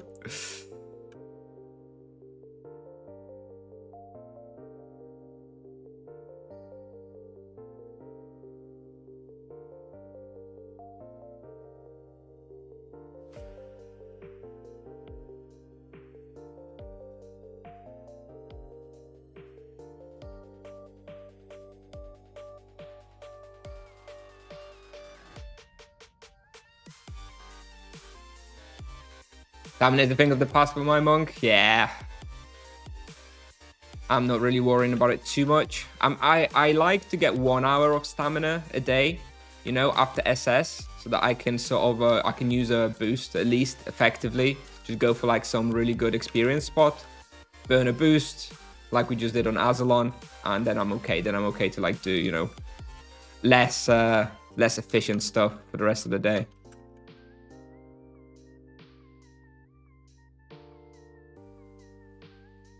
And anyway, I'll regenerate my stamina this weekend when I'm playing Path of Exile.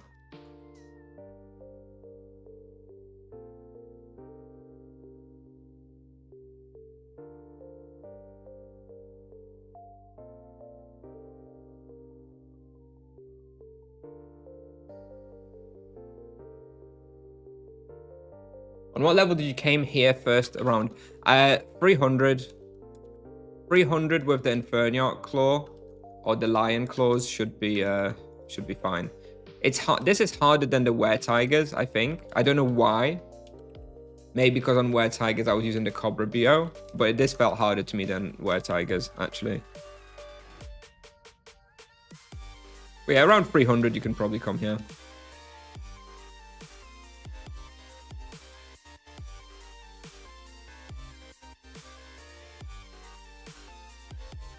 Hey Sarkis, if Tipsoft introduced green stamina for people who don't have time to play, how come unused time does not carry over for the next day? Or are you suggesting they increase the amount of green stamina from like 3 hours to 6 hours, but leave their regeneration rate? I'm all for it, to be honest. I'd like that.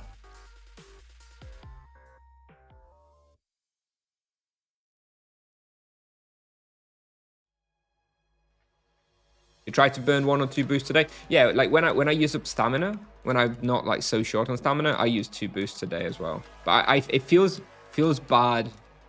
Feels bad to use a second boost for 45 Tibia coins without stamina, you know? You know, if I'm making like 6kk raw and I'll pay 45 Tibia coins to get 3kk raw in an hour more, like 3kk more, it feels expensive. So I usually just do just a 1 boost on green stamina, and then I call it a day. Probably won't be buying that second boost today.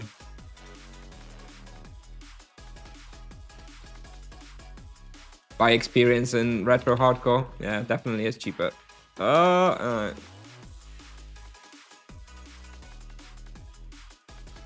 Damage sustain nerf. I almost had to use a potion. Stamina extension. I wonder at what point it is actually worth more to use stamina extension rather than boosting. I think 90 Tibia coins already the point, isn't it? How much is a stamina extension? 10kk? So about, okay, so maybe not. Maybe it's still cheaper to use a boost or like 90 TC. Maybe 180 is like the cutoff. Or it's better to use a stamina potion. Obviously with stamina scaling with like praise and stuff as well, better. Oh, look at the amount of feral were crocodiles here. So this is the difference during full moon. I have like 7 of them in this pool.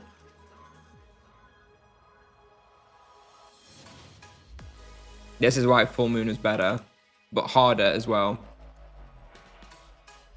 Especially for a no supply hunt.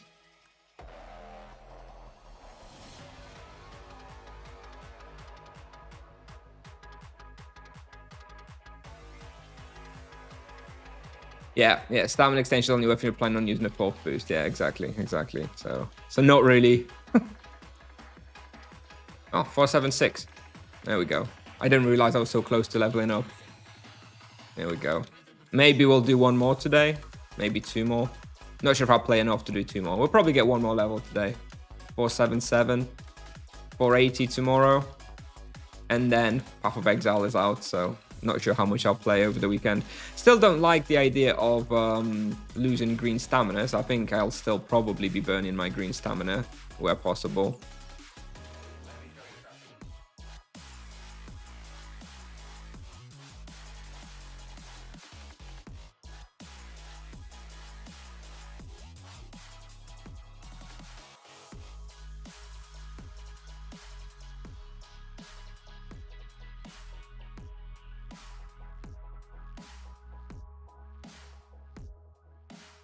Wonder what experience I can get here now with full moon. I think I was doing like 4.2 yesterday outside of full moon, but now I have a damage prey as well, and it's full moon. So 4.6, 4.7, 4.8, maybe 5, maybe if I really push, if there's enough respawn, maybe. Guess we'll find out in about 5 minutes.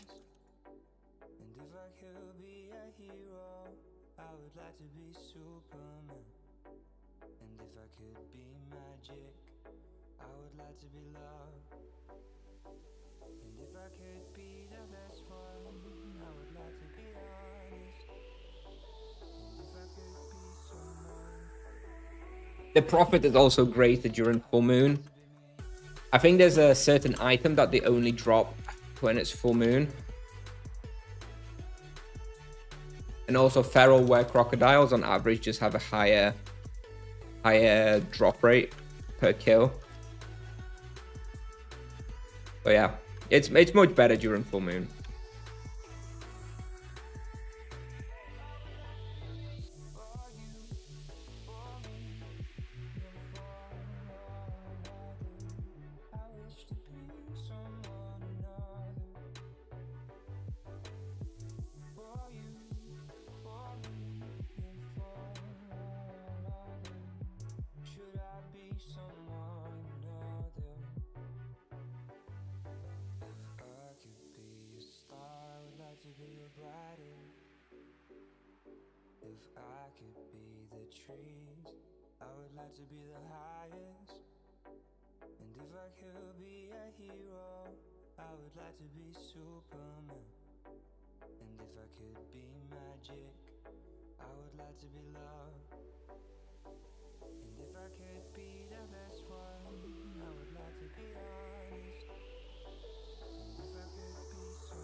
And yes, no supplies still definitely possible here.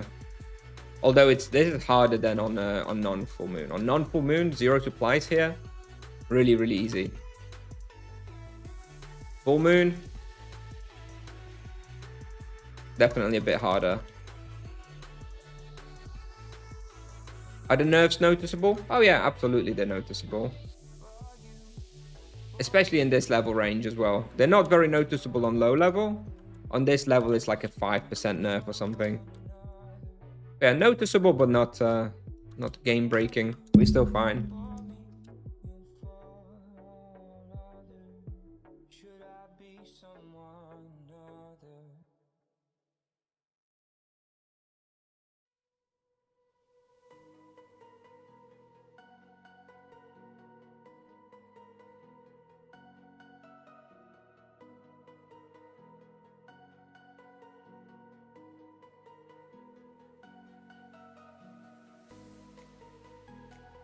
I can't heal anymore. Nerf is so bad. Then you are bad. It's not that bad. Can't heal anymore. What does that even mean? The sustain is barely touched. We're doing less damage with chained penance.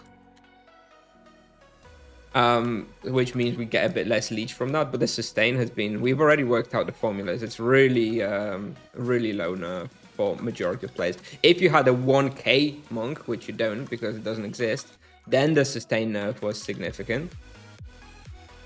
But for like a level 2 300, the sustain nerf is not very significant. It's mostly the reduced leeching from weaker chained penance. That's the sustain nerf, but it's still not that significant.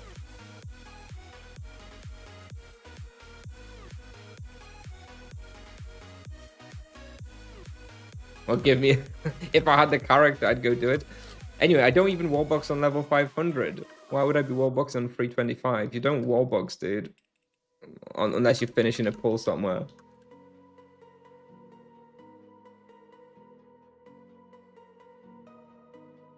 Soul core system. You kill fiendish monsters. They have a chance to drop a soul core for that monster. Then you go enter the soul core in a soul pit, a special place, and you have to kill like powerful versions of the monster. If you succeed, you have more EXP on that monster.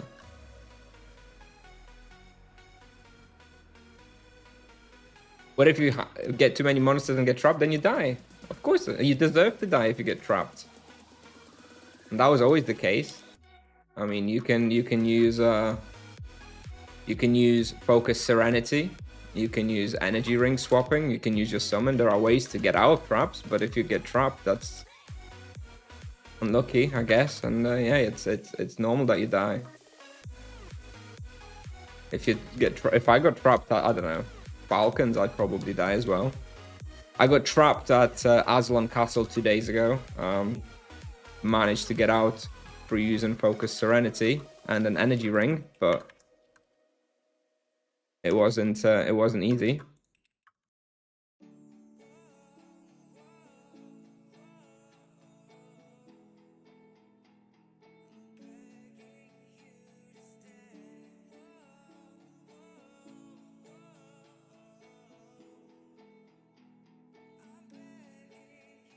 I mean, it wasn't a it wasn't a big surprise, was it? I mean, I was expecting a nerf for at least a month or so. If you didn't want to spend money in the double, then you shouldn't have.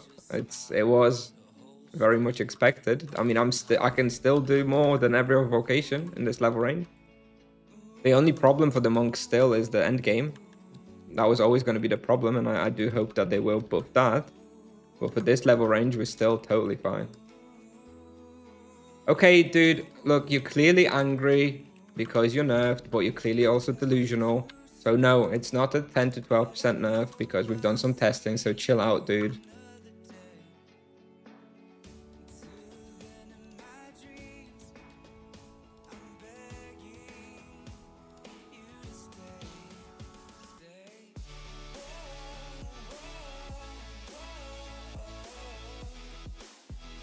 On level 0 to 275, the nerf is like less than 2%.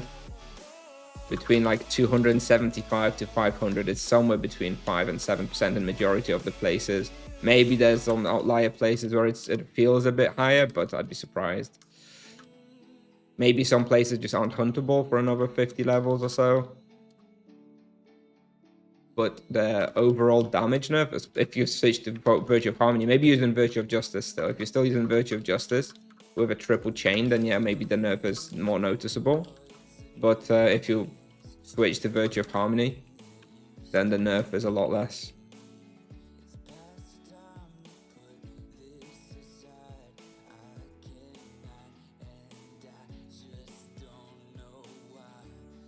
Yeah, the monk at this level was, yeah, definitely 15%, 20% better than every other vocation. Now it's merely, 10% better than other vocations. It does have the problem of endgame scaling. I'm sure they're going to address that though. So I try not to evaluate the vocation on the endgame when the endgame doesn't exist yet.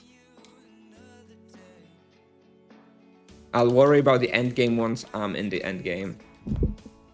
And I think once more people start getting there, I'm sure Tipsoft will start balancing around that too. I just had a quick look. 4.7 KK raw at the moment. Yeah, so we're doing about 15% more than yesterday outside of full moon.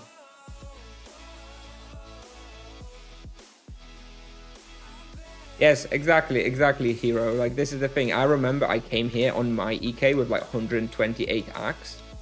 And I came here on like level 800 and I was like, level 500 with like 128 skill. And I was like, whoo! I didn't realize this place was so hard, and I was like, burning supremes and running around and stuff. And it was actually hard. And, here I can still fucking hunt supplyless on the monk, right? Granted, I'm already almost the same level as well, but I'm sure I could do a supplyless hunt here on like level 400 monk as well. With, way less skills. Yes, the monk is still stronger. Yes, we got nerfed. We feel weaker than yesterday, but that was perfectly... that was to be expected, let's say. The monk was too strong in this particular level range. And if you're not ready to be playing potentially game rebalanced in a 28-year-old game where a new vocation gets added, then you shouldn't have been playing it in the first place. What you should have done is you should have created a monk day one and left it offline training for a year. Because, guess what? The nerf yesterday, probably not the last one, okay? Probably not the last one. So if you can't handle it, just don't play a new vocation where, the first few months are clearly going to be about rebalancing.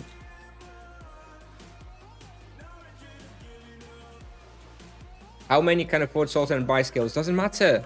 It doesn't matter. It's about comparison to other vocations. If you give me a 400 EK or paladin with best in slot and better skills, you do way worse. I don't give a shit, and Tipsoft doesn't give a shit if you're a poor boy running around in Nagatanko at level 600. It's irrelevant. It's about the comparison to the equivalent geared and skilled other vocations. All right, and believe me, equivalent gear, equivalent skills, the monk still blasts EKs and paladins in this level range, even after the nerf. And that is what Tipsoft cares about, not whether who can and can't afford it. It doesn't matter. You will be able to afford it eventually, and it's about the power level between the vocations. Try coming here on a level 300 paladin with I don't know, with a depth galera and like fabulous legs or whatever. See how that goes for you. Not depth galera, whatever, the depth lorica, right? Of course, it's impossible. You would get your ass handed to you in the first box.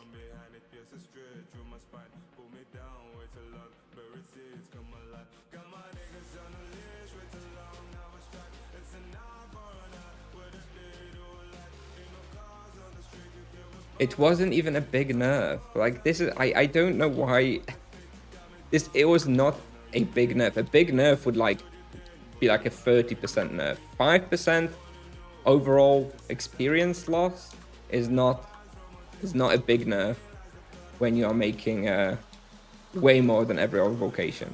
Literally, I literally watched, what's his name, Bicklund make over 7 KK raw at Nagas yesterday, under level 500. After the nerf, I was able to get wave 87 in Drome after the nerf on a level 470. Like, those are ridiculous results, and this is post nerf. Like, you're fine. Being extremely dramatic.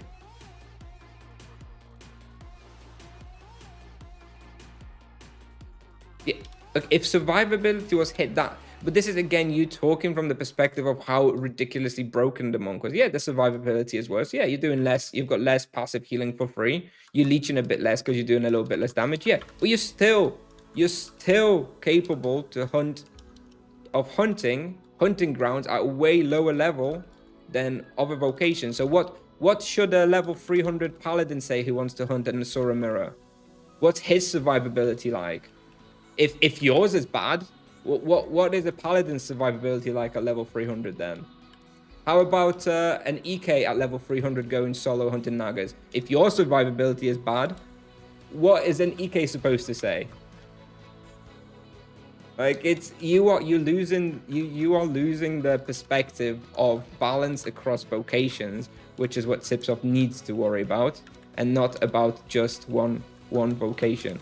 And when a developer makes such a massive release in such an old game, if you are expecting them to release it perfectly balanced on day one, then it's well, I don't want to be rude, but you should have expected it, that it's not going to be balanced. If you can't handle a 5% nerf here and there to get it in line with other vocations, then you shouldn't have been playing it day one. You should have waited for the first 6-12 months and then played the monk.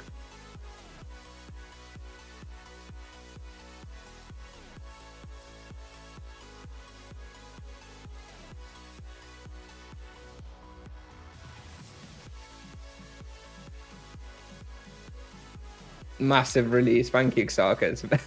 Thank you for releasing the tension.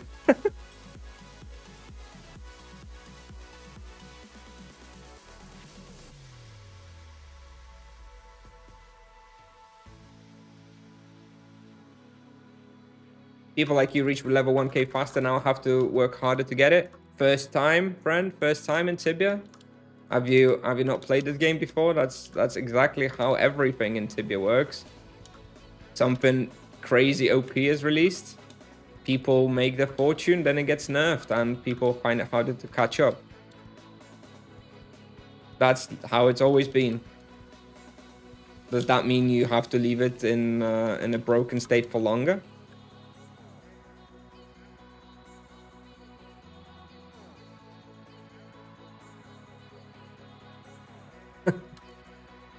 How do you feel about the negative percent on chain instead of flat 100% since release? Hate it. I think it's a horrible way to balance it. I don't like being punished for using the chain well and getting all the hits off, and also for investing on the wheel for the +1 chain. I truly believe that they need to change that, and I truly hope they do. It's not a good nerf, in my opinion. I would have rather they lower the base damage of it, but leave the leave the scaling either on the +3 or at least just lower it down to 0 so it doesn't hit for more. But I really do not like the negative scaling of it. Lucid, thank you for the tier 1 sub. Appreciate it. I don't know why there was no notification. At least I didn't see the notification. Maybe I missed it. But thank you very much for the sub.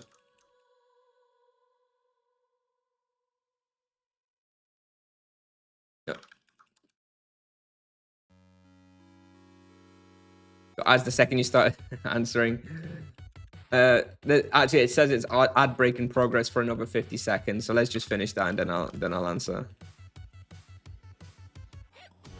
Just in case there's somebody else stuck in an ad.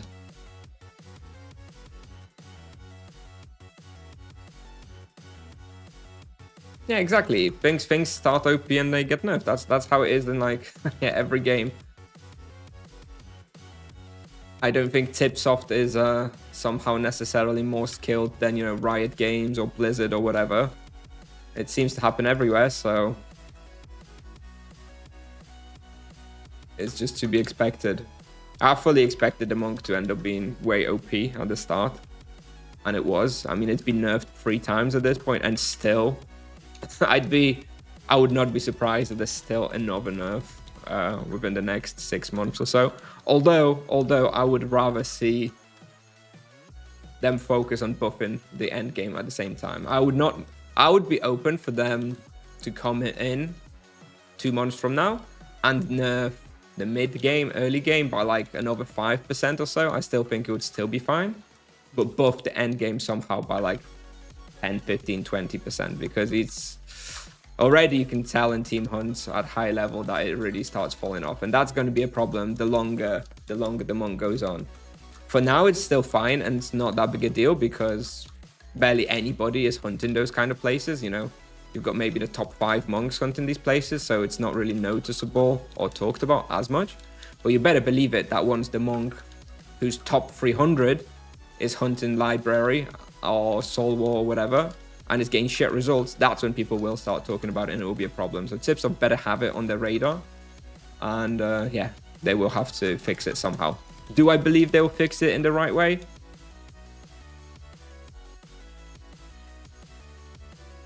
We'll see.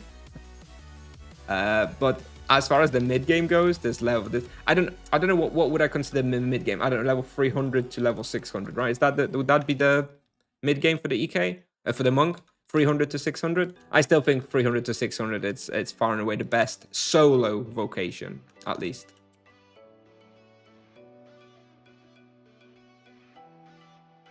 For the question earlier about the nerf, I said I didn't like it. I don't like the negative scaling on the chain. I really think it's an awkward, clunky nerf. I don't like being punished for investing in the plus chains in the wheel, and I don't like being punished for using it effectively and hitting the maximum number of creatures with it. So I would have rather they left it on 0 or +3, and like lowered the base damage or something. I really hope they changed that nerf somehow. Is there any specific reason you are streaming in English instead of Polish, more viewers or something? It's because English is overall my first language. I spent my childhood in England, and generally speaking, I find it a lot easier to converse casually in English than in Polish. I can of course speak Polish as well. I am Polish, but I use English, you know, probably about 95% of the time. My wife is English. My kids are using English as the first language. I use English exclusively in my work. I grew up in England, so English was the language I used to like develop in my teenage years. So my, you know, casual conversation it's a lot more comfortable for me to use English, and that's the primary reason. But after, second of all, you know, there's like 100 Polish streamers, right? So, you know, kind of doing something a little bit more niche as well. You know, making some content for people who are not represented by the 100 Polish streamers or the 100 Brazilian streamers, right?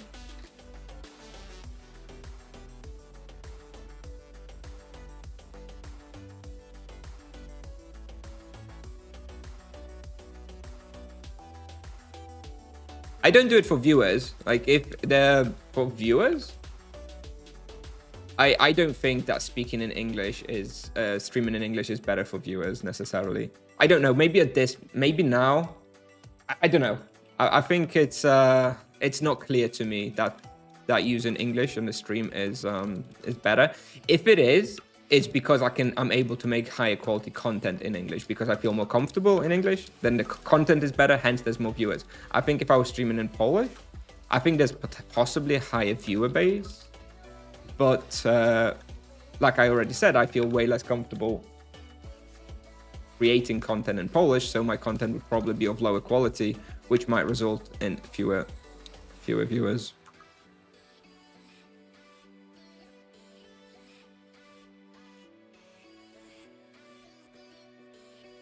Bobber.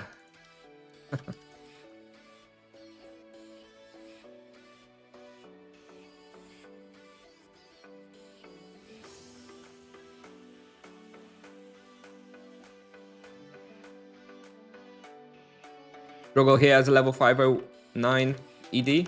Yep.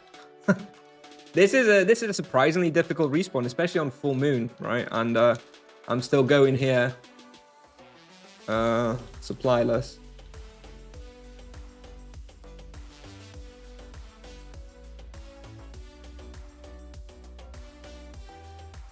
Okay, fair enough, Ravi. I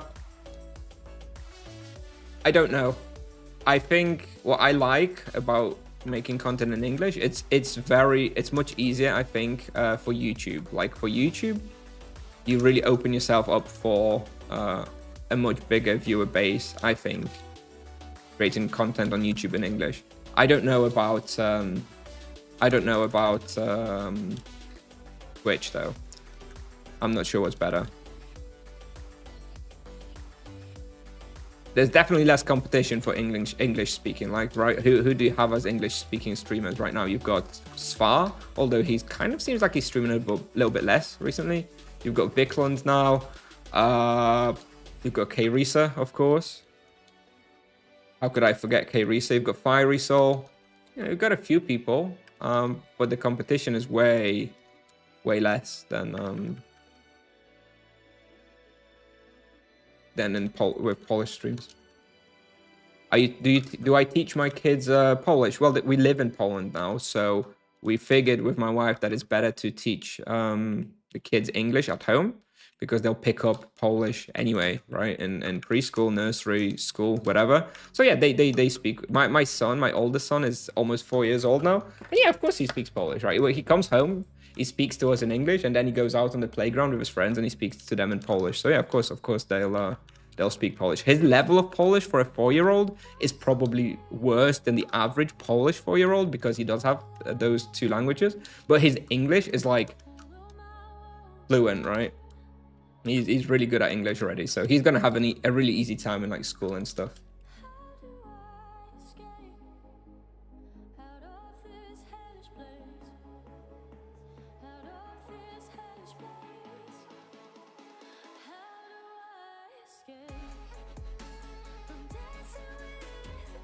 Barely possible to understand streamers from the UK.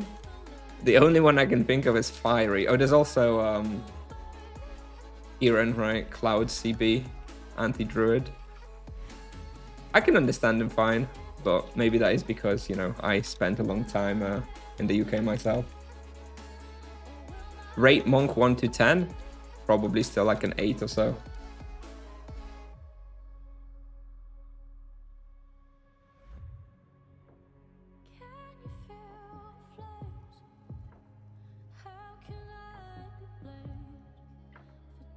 Mazarin War Tank. Yeah. I understand Fiery Soul just fine, but that may be because I spent so many years, you know, living in the UK, and all of my like best friends that I talk to, you know, daily, weekly, they'll speak just like Fiery Soul, so it's not a problem.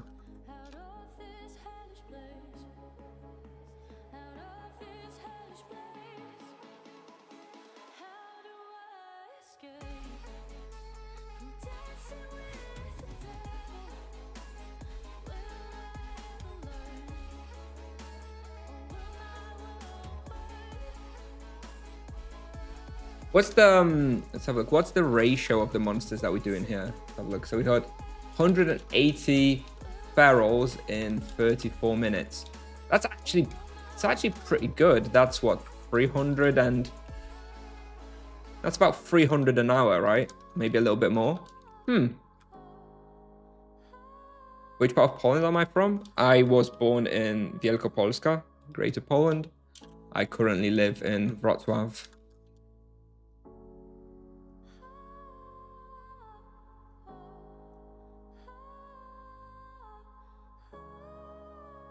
Yeah, I do think there is talking to foreigners as an English person is definitely something that not everybody knows. I think people who learn English as a second language, like myself, are probably generally speaking a bit better at it. I think if you don't speak another language and you never like fluently, you don't appreciate how to speak to foreigners in a way that they can understand it. Like my mum always struggled talking to like my friends in the UK because they didn't know how to talk to her because, you know, her English level was nowhere near, still isn't anywhere near like mine. So my friends were used to talking to me. Normally, like they would just talk to an English person, and then they'd talk to my mum, and she'd be like, "What the fuck? What is he talking? What does he say and translate?" You know, there's definitely a skill to pronounce things in a different way when you talk to somebody whose first language isn't English, and unless you yourself have learned a second language fluently, you don't really have that skill. And as we all know, not many British people have fluency in a secondary language.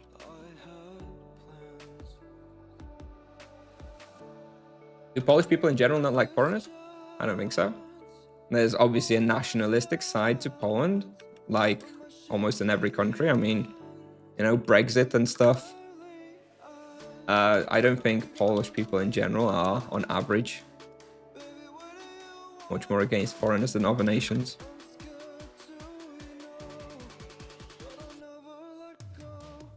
As long as you integrate into the culture, then you know, Polish people are very open to foreigners. I do think Polish people very strongly dislike the type of ghettos that exist in countries like Sweden and the UK, where, you know, you go to a certain part of the city and it's I have to be very careful.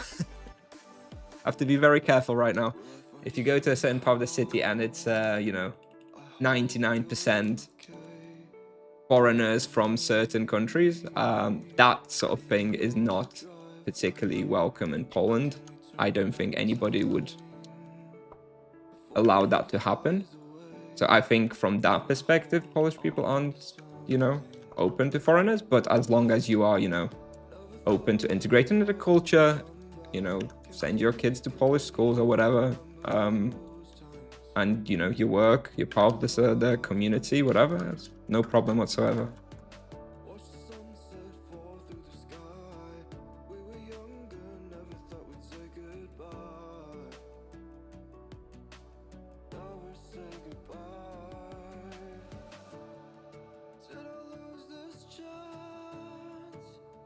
Have I been to Sweden? I haven't been to Sweden, but I everything I know about Sweden is from media, so I kind of, you know,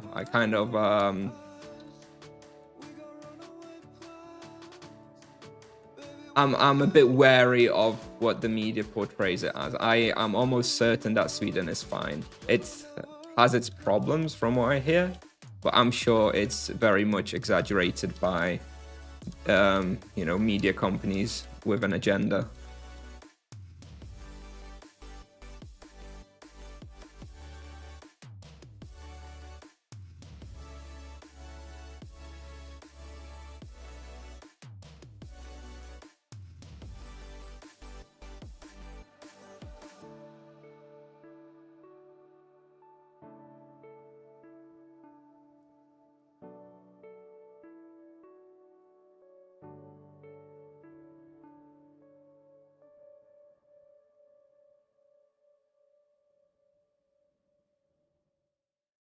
Smiles and Polish memes, love them.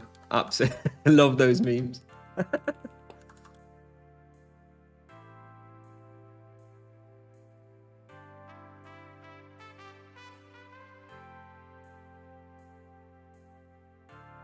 I will agree that is one thing I do notice about Poland. If we're gonna talk some stereotypes, the average friendliness of a random Polish person on the street is way lower than like in the UK, in my experience.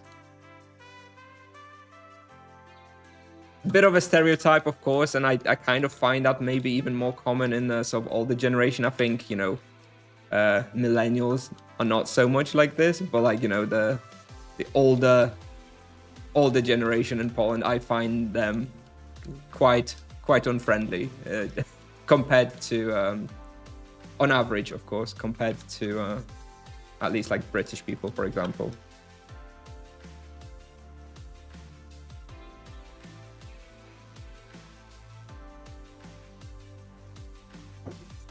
Which is, I guess, where the smile memes come from, because you're not going to get many people smiling at you in the street.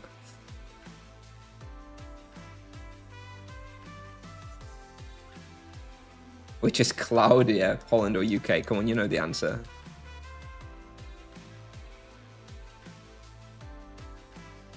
Is max mitigation Wheel of Destiny worth it on the EK? Can get plus 24%. It's 24% multiplicative. So if you have 3% mitigation, that plus 24% will get you to like 3.7% overall. So long story short, no, it's not worth it.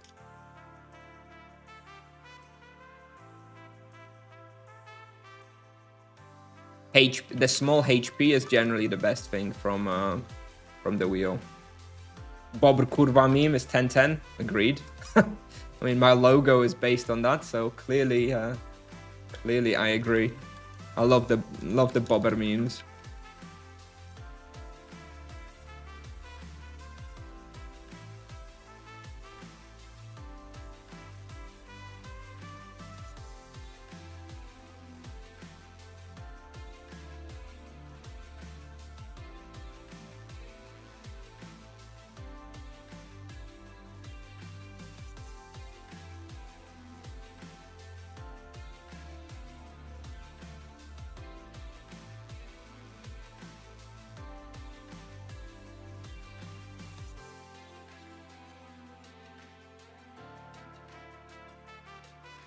I just reached 2 stage in wheel for monk. What would you go, outburst or ascetic? Ascetic at the moment. Ascetic feels better to me. It's less flashy.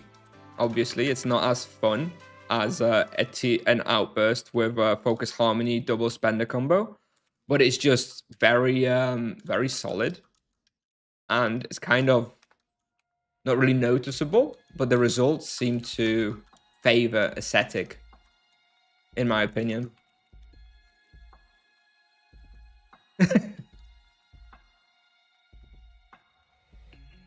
Were beavers this summer? Oh my god. I hope so. I want a were beaver in my life.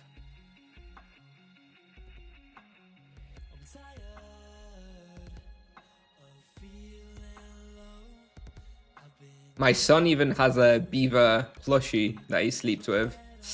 I bought it for him when he was born.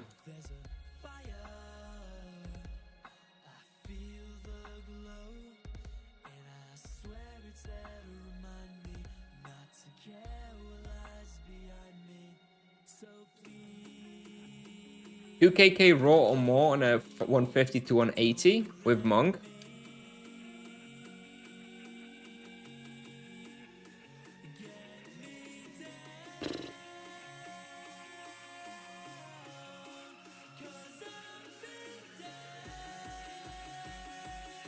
God, where do you even team hunt at that level?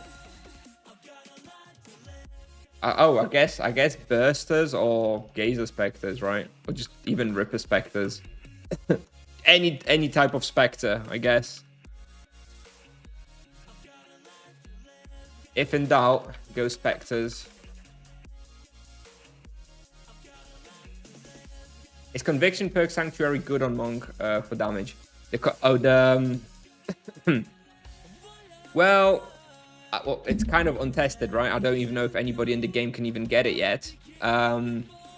I don't think so. I think when I run the numbers, like it's fine. Like if you can get it and you get it, you've got nothing else to get, it's fine. But it's not really that good, and it doesn't help that it's in the avatar quadrant, which, you know, is probably the worst revelation perk to have. So I don't think anybody's really going to be using Sanctuary until they're like level, you know, 3000 or something, and they just have everything else anyway.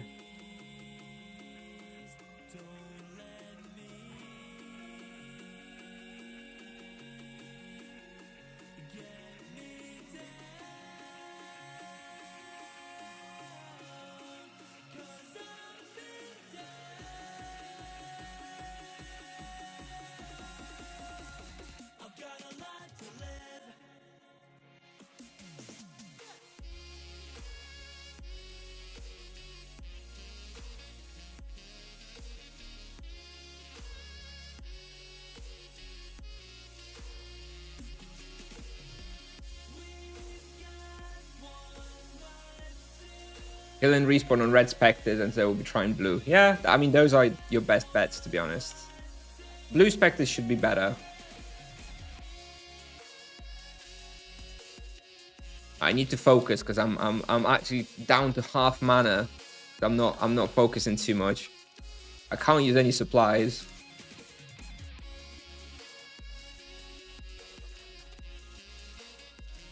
Let's focus and build up that mana bar.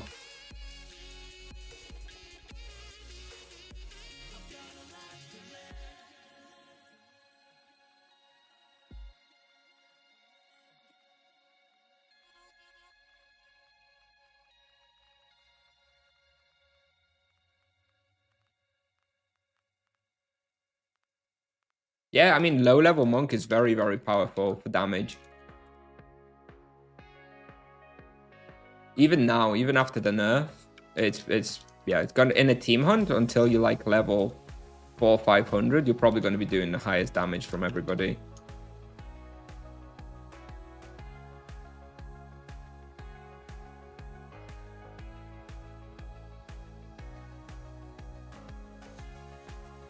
Yeah, I agree. Panda. They could make that a party-wide buff, and obviously, but it would need a bigger size right now, because now it's just a 1 SQM, which is useless. They should make it like a 3x3, like the paladins. Yeah, that could be an interesting late game party buff as well. Yeah, there's lots of things Tipsoft can do, right? I'm sure that they're going to be aware of the fact that the monk is not so strong in the team hunts and in the end game, and they'll buff it accordingly. For now, they're not really worrying about it yet, I think. For now, they're just worrying about this power level in the mid game.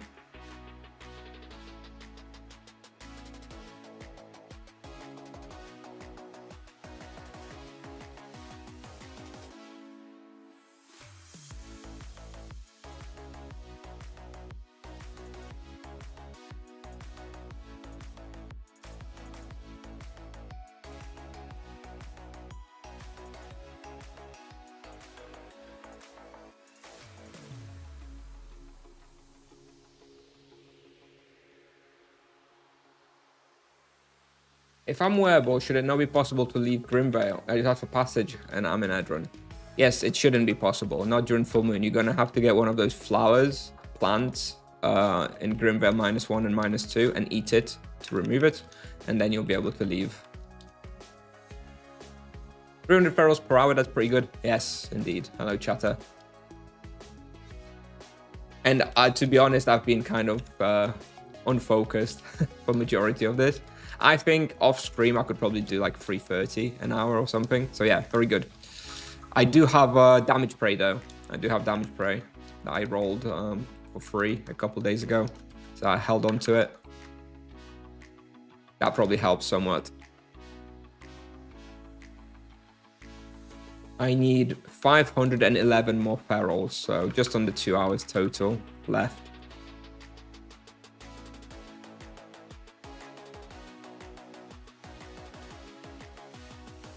I claimed the slot you wanted.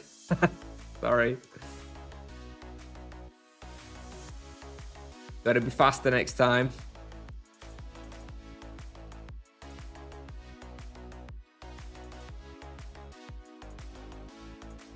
Did I report a bug? Oh, so hang on. So you're in Ed. It won't. No, I think even from Edron they won't let you do it. Like if you're in Edron and you want to get the passage to Grim Vale and you have the curse on you, I still think you can't do it. But the question then is, how do you get the plant, right? Can you buy them on the market? Maybe. I don't know.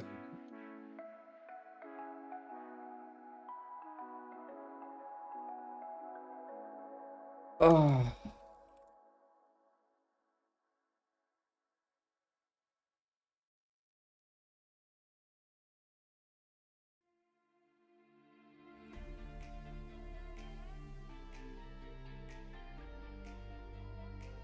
Is the monk still playable? Absolutely still playable. We hunted Azelon Castle, 6.5 KK raw, just after server save. Yesterday we reached wave 87 in Drome. Yeah, I think it's still pretty good.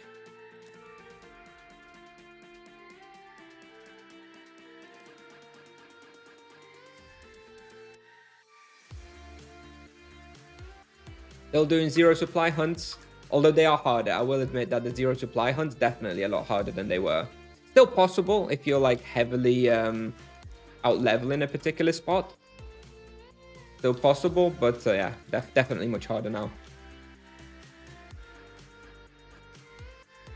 You returned from Grimvale without a problem. Oh. I don't know. I don't know, Zava. I don't know. I don't really care. Like it's not. I think it's not. I don't know. You can consider reporting it. I don't know.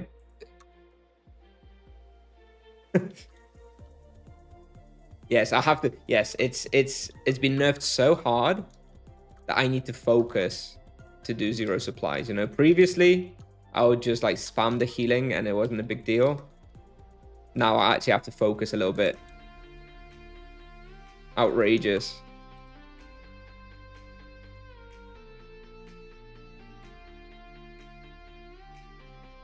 And I don't even have any minor charms here. I have 0 minor charms and I have 1 major charm applied on the Were Panther. So yeah, still playable, I would say. I do have the damage prayer, I suppose, which makes it easier though, on the other hand.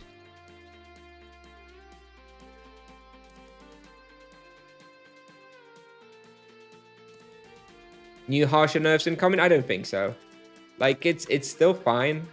But until, personal opinion, until Siftsoft buffs the late game, they're in no position to be doing any more nerfs around this level. Like maybe they'll tweak a couple of things here and there, but like, you know, under 1% impact. Next time they're going to nerf the monk properly in this mid game, they need to compensate with a late game buff, in my opinion. Otherwise, there's no strength to the monk, right? Its strength now still is this mid game. And if you nerf the mid game again and you take away that strength, then what does the monk have left? Fuck all, because he sucks at higher level. So next nerf to the mid game ish, if it comes at all, because I don't even think it's really all that big of a deal. No, it's not that broke. It's not that broken anymore. It's still strong, but it's not broken. But anyway, if there is another nerf, it has to come at the same time as a buff to or a rework of the end game and team hunting. I speak Polish. I understand the language. I can speak it. I don't speak it on stream though. You're allowed to ask questions in Polish and I'll answer them. I'll translate them and answer them. If you want an answer in Polish because you don't speak English, then you're gonna have to reach out to me on Discord privately off stream. Although if you don't speak English, you probably didn't understand that answer anyway, so unlucky.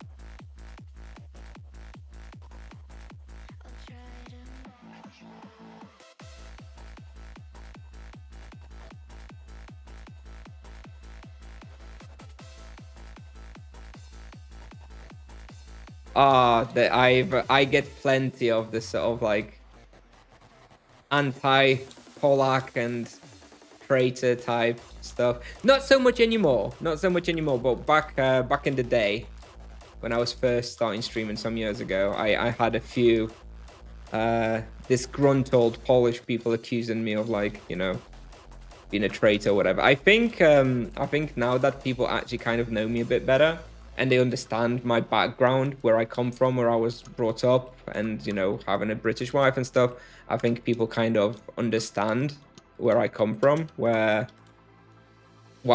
I'm using English on stream, and I think that's fine. People who, I still sometimes get people who don't know me, right? People will come into this stream for the first time ever, not knowing who I am, but knowing that I'm Polish, and then they're offended that I'm using English instead of Polish, which is just ridiculous anyway. But regardless, they just don't know my background, so they just assume for some reason I'm against Polish language, which is stupid, because I'm obviously not. But that doesn't happen so much anymore, because, you know, obviously I've been streaming for a little while, so people kind of understand my background largely, I think. So it's kind of more understandable to them why I stream in English.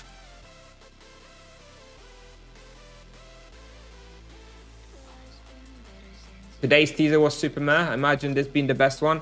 Yeah, it's kind of my thoughts. Like, you know, it's a good feature. I like it. I'm glad it's been added to the game. But is it one of the top 3 features of the summer update? I sure hope not. I sure hope not. Yeah, it has me a little bit worried. I hope they're starting off with the worst features, you know?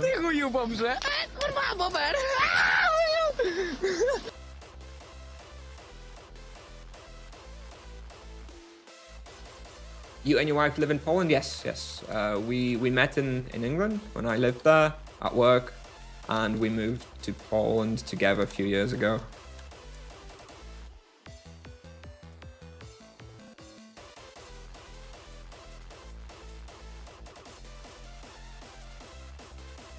And yeah, through the nature of having an English YouTube channel, it just means that the vast majority of my viewers are not Polish, right? So if I was streaming in Polish, I would be not particularly respectful or inclusive of vast majority of my audience. Like when I look at analytics, I have to check. I haven't checked in a few weeks. Last time I looked in my analytics, like Polish was the main viewer base of my channel, but it was only like 30%. So, you know, 70% of people are not Polish. So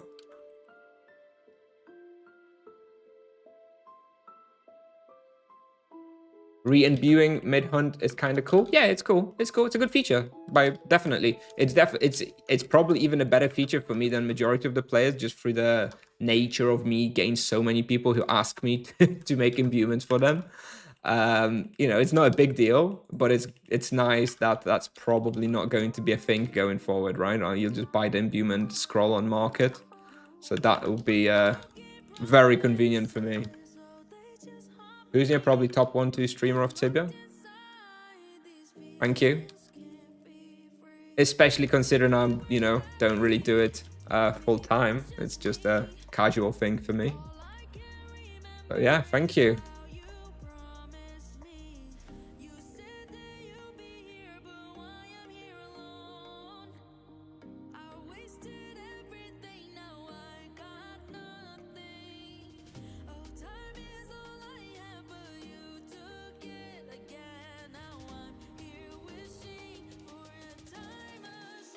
Yeah, it's a good feature.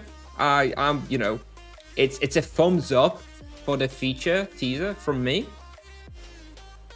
It is a little small though. This is really a feature that, you know, they could have literally just released on a random Tuesday, and, you know, it'd be fine, right? It's not it's not something necessarily worthy of a standalone teaser for a summer update, which is supposed to be, you know, one of the biggest updates that they do. Misclick slash should be top 12. Hey, top 12, still not bad. Still not bad.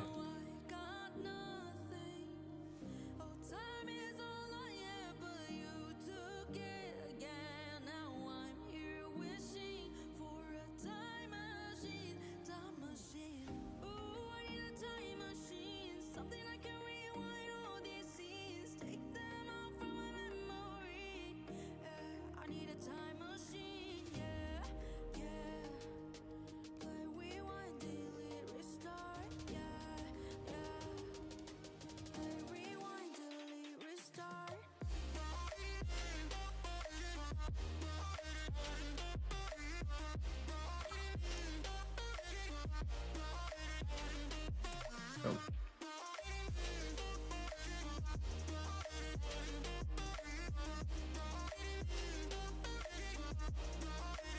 I'd rather go here for these 30-minute streams than Zaraxa for 5 hours plus. I don't know Zaraxa, so I'm not really gonna comment on that. But yeah, I think that's also something. I actually think this is possibly a strength of my streams, if I may say so. That, you know, I don't stream terribly much through the nature of, you know, having 2 young kids and having a full-time job. That when I do stream, I do try to have, you know, I always try to do something else. Like I try to be very active when I do stream, you know. I really try not to stand in depot for hours on end, or, you know, on the dummy or whatever. I try to actively play. Like nothing puts me off more than going on a stream and it's just some dude, you know, sitting in Ty's depot chatting shit. Like some people like it for like the community creation and stuff. But that's boring to me. And also it's boring to me to watch a streamer who hunts the same stuff every single day for years sometimes, you know. That's not interesting to me. So Frida, you know, maybe because I don't stream so much, I can just always do something different. And at least that is what I would like to watch if I was a viewer, right? Not always the same stuff, and always actually doing something, you know, hunting something, even if it's not the most exciting stuff always, right? I don't think Oscar at Where Crocodiles is the most thrilling content out there. But I'm doing something, right? I'm not standing in depot, wasting time, whatever. I'm always hunting.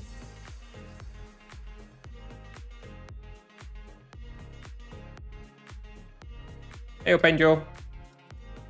Hope they do something about amulets and rings. Yes, that would be nice as well. I mean, it would be nice not to have, although the prices of best in slot rings and amulets would drop significantly, because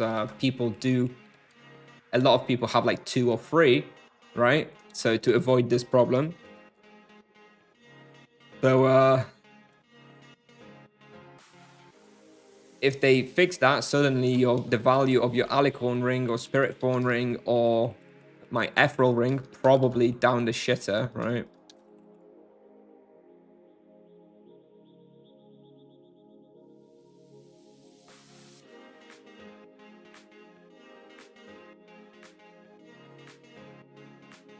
Gotta love the Ferenbrinia playlist for 58 minutes content. Like, I get it.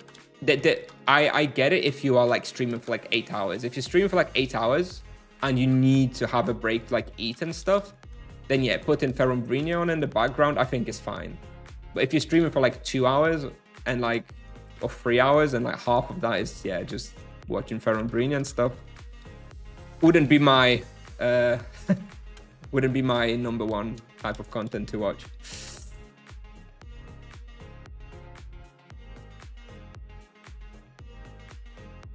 I think the Ethereal ring would actually keep its price well enough, you know, for me, because there's just not that many of them anyway, and people just don't even have them yet. So Ethereal ring probably wouldn't lose that much in the value compared to what it is now. But the Alicorn rings and Spirit Fawn rings and stuff, those would definitely drop in value. Everybody who has more than one would be selling them off, right? And same with like Pendulet and Sleep Shawl. I mean, Sleep Shawl itself like costs barely anything now. It would be even worse, right? It dropped to like, honestly, Sleep Shawl would almost be the price of like how much it costs to refill it, if they did that change.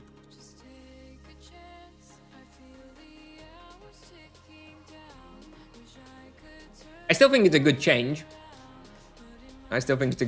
And I mean, theoretically, even if the item lost some value, you are still ahead, even if you have multiples of them, because instead of having 3 of them, you can sell 2 and actually have some money back, right? So it's still a good change. Throw out Sleep Shawls after the after the out of charge. Oh my god.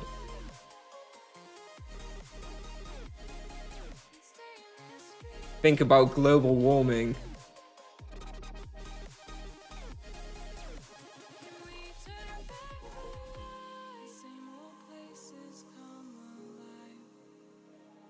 Yeah, there's a teaser today which will allow you to have scrolls for imbuement. So instead of using like the imbue shrine, you'll be able to have scrolls with the imbues, and you go hunting and you know your imbue runs out, you just apply the scroll and you have the imbue again. And also this is good for low levels, because instead of having to give your items and the imbue items to like a high level to imbue stuff for, you can just buy a scroll with the imbuement on the market, which will be super super good feature. No changes to the imbuements themselves, like there's no rebalance to the imbuements. It's just the way you can apply them. It's going to be easier.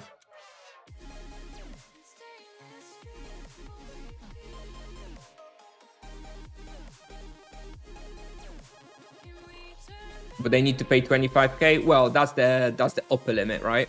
It's 25k from the NPC, but they said that those scrolls will also drop from bosses, so chances are they may be cheaper. But they won't be any more expensive than 25k in any case.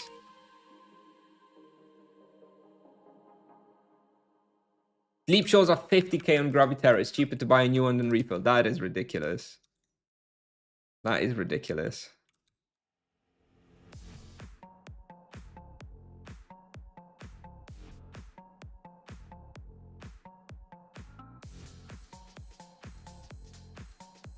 What's my opinion on Biscuit Barrier? It's fine. Like, it's just you just don't really use shields is the problem. Like if you know, if you're a level 200 EK in sword and using like Winterblade and Summerblade, sure, Biscuit Barrier is great. But generally speaking, if you have a two-handed weapon, two-handed elemental weapon, and a one-handed elemental weapon, you choose the two-handed elemental weapon. You generally prefer the extra attack than having the shield. So shield, just generally speaking, is not that great. It's fine though. It's a fine item, of course. Compared to the gnome shield or other ones, yeah, it's honestly, I haven't played much with it. Like on paper, it looks very good to me. On paper, I think it's very, very good and very, very fun. Is it actually better than like a gnome shield defensively? I don't know.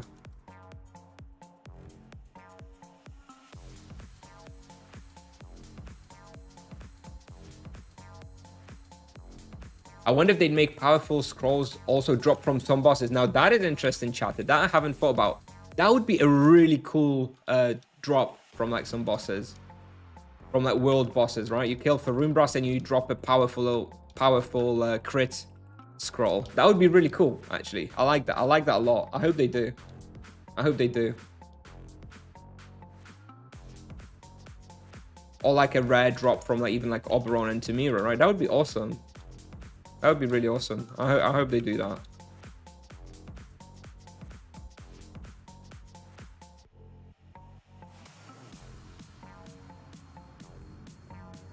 I may even make that comment on the thread, you know, if nobody's suggested that. I think that's a really cool suggestion, chatter. I really like it, and it does seem like something they may have not considered.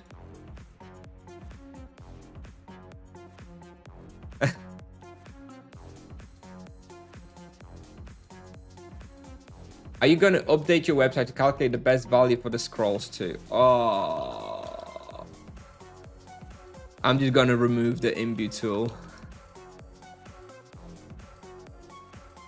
I don't know. I'll see what the feature's actually like. I'll play around with it and I'll decide if there's any point to make adjustments.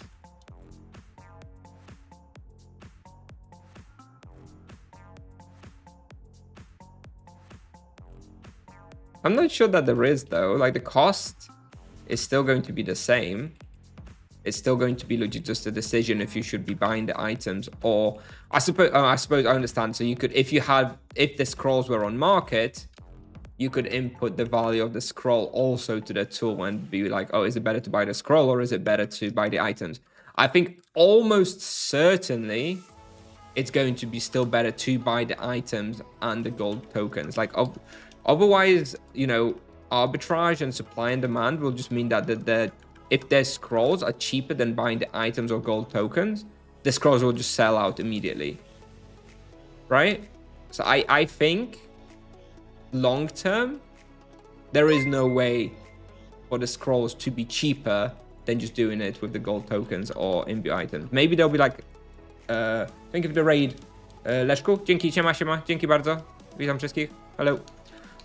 I think, you know, there may be some rare opportunities where somebody made 20 powerful crit scrolls and they decide to sell out, and then they'll be cheaper. But on average, it doesn't make sense for the scrolls to be cheaper than the items. Right?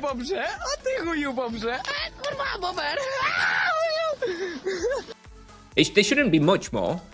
They shouldn't be much more. I would expect that the cost of getting all the items and imbuing yourself versus the buying the scroll, maybe the scroll will be 15k more expensive or something. So that would be my prediction.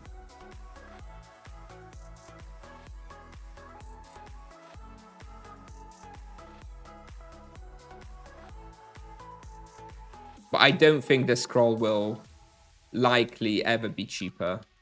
If the scroll is ever cheaper than the items, then I go in the market and I buy out all the scrolls, and they're suddenly no longer available because, yeah, you know?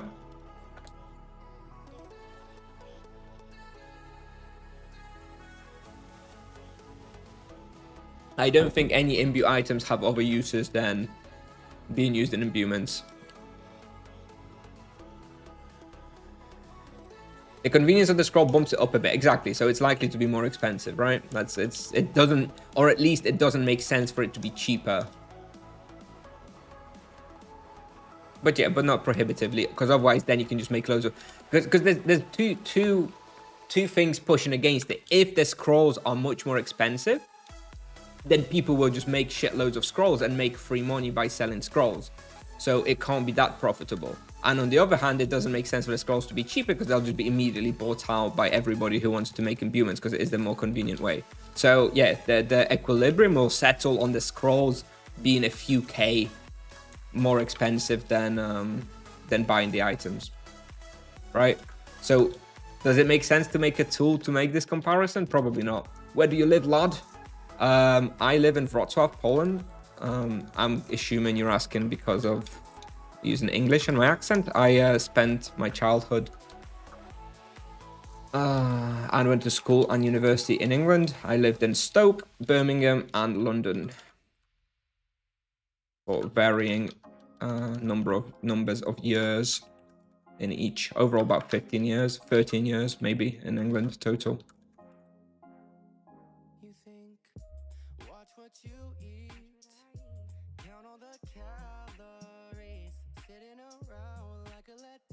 But aren't the scrolls already 25k blanco, even so they'll be 25k more expensive than the creature products? That is the upper limit. They said that the scrolls will drop from bosses and also be purchasable from the NPC for 25k. This means that, you know, if there's nobody on the server doing any bosses, then the scrolls will be 25k. But depending on the drop rate and from which bosses they drop, you know, that the scrolls may be pretty cheap, right? If like every Oberon kill dropped and blank scroll, then, you know, the scrolls will be 2k on the market instead of 25k. But that remains to be seen, right? You live in Southport. My friend is a big Southport football club fan.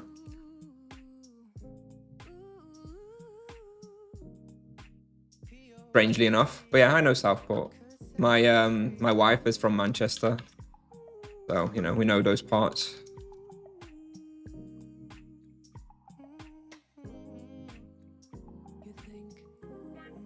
Watch out for the tramvaya. Yes, I'm very wary of the rogue tramvaya going off the rails and hitting me. Have to be vigilant. Didn't they say the scrolls drop from new monsters bosses, not the old ones? I didn't get that impression when I read it, but maybe. I assumed they added the scrolls to a wide variety of bosses, like the gems, but I could have missed that in the nuance of the news post. What's the new teaser? Transferable imbuement scrolls, so easier imbuement on the go. And easier imbuements for low-level guys to sell them, like imbuement scrolls, instead of having to make the imbuements for them.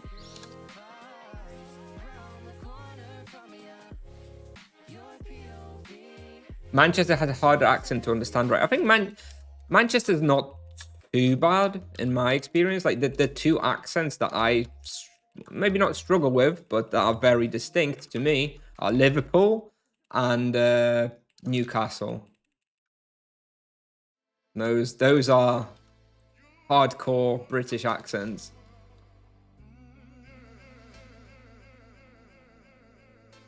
Upcoming next, this thing is for bookworms, but not only. Yeah, so I mean, the two things we were sort of talking about earlier.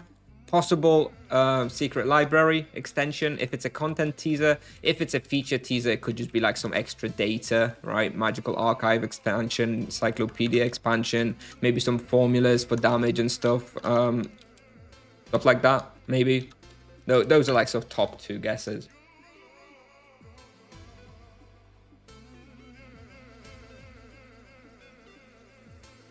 They are dropped by several monsters and bosses of the summer update. They are currently not part of the loot adjustment of other existing hunting grounds. Okay, fair enough. I didn't see that particular line. Was that inside of the teaser on the forum? If so, then yeah, I didn't see that. Fair enough. Okay, fine. Fine.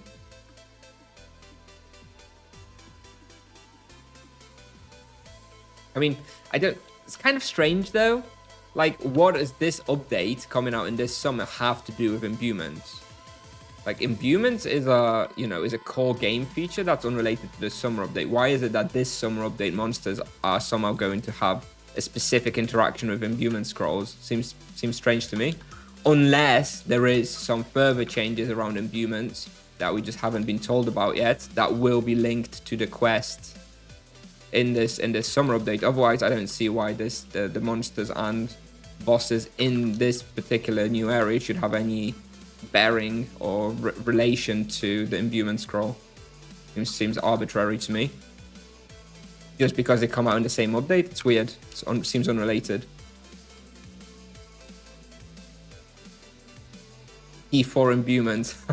That is exactly what a monk needs. You know, take away our sustain, but give us T4 imbuements so that we can do more zero supply hunts. Yes, thank you. I like it. Do the finishers feel powerful in your option? Yes, the finishers feel a lot better in the Harmony Virtue, if that is the question. You definitely do notice, especially when they crit.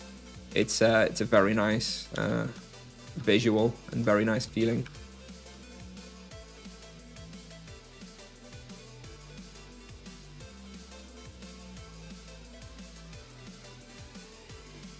Imbuement on legs? Could be. I suppose they could be. I don't know what the hell they'd add. Maybe speed, right, on the legs.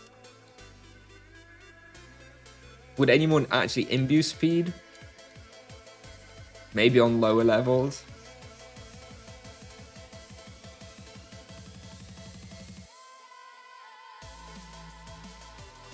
Powerful 4th tier imbues only for monk. Yes. Yes. I like what you're smoking.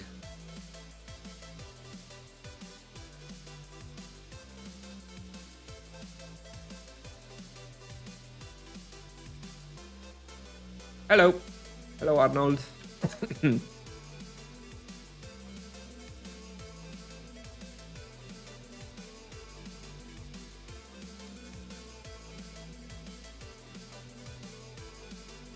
If it guarantees a speed breakpoint, it would be good. Yeah, maybe. Yeah, in certain levels, certain areas, I guess a speed breakpoint would be worth it. Not sure I would use it though, to be honest.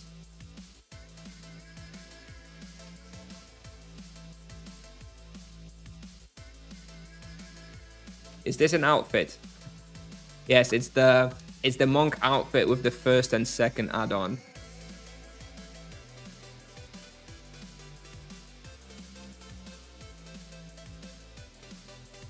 Hey, Lugas. Yeah, all good. We're doing good. Hello. We're doing good. Still testing following yesterday's nerf, although everything still seems pretty good. We have full moon in Tibia today. So I am doing the bestiary on crocodiles. The density is much higher. So more profit, faster bestiary, etc, etc. Another zero supply hunt. Yep. We're still on the zero supply hunt. Don't worry. They're not going anywhere.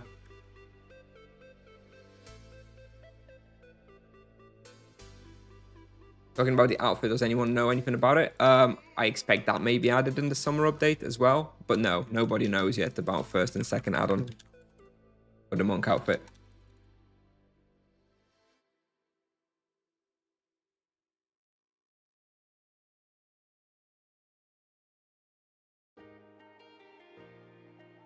I was thinking of giving Carney Sylvans on a try on Paladin. What do you think about that? I got access yesterday on my level 400-ish guy. Big yikes is what I think.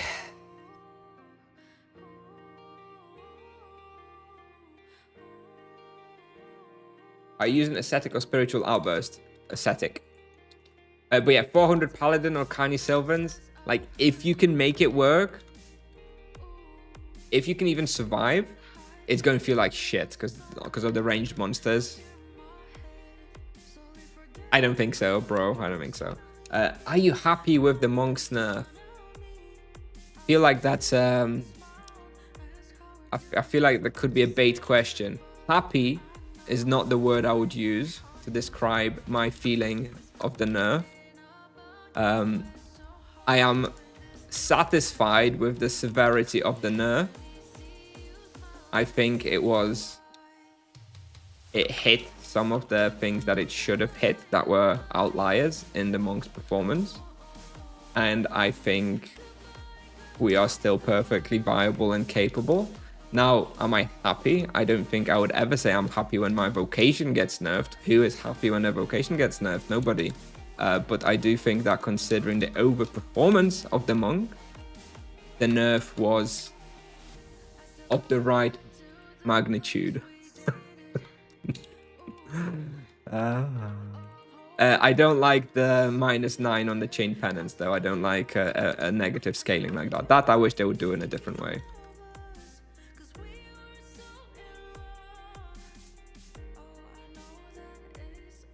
I'm an edit player.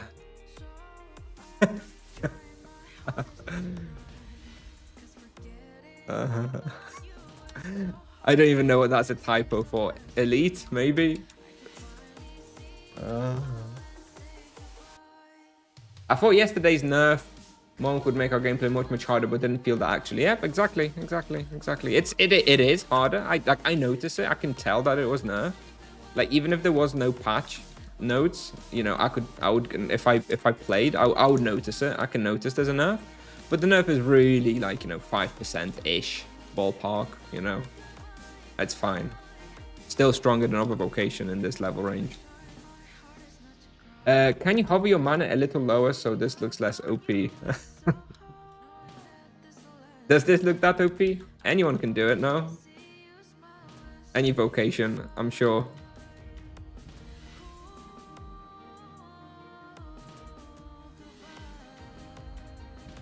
At what level do you recommend doing Oberon, Tamira, Droom solo? I don't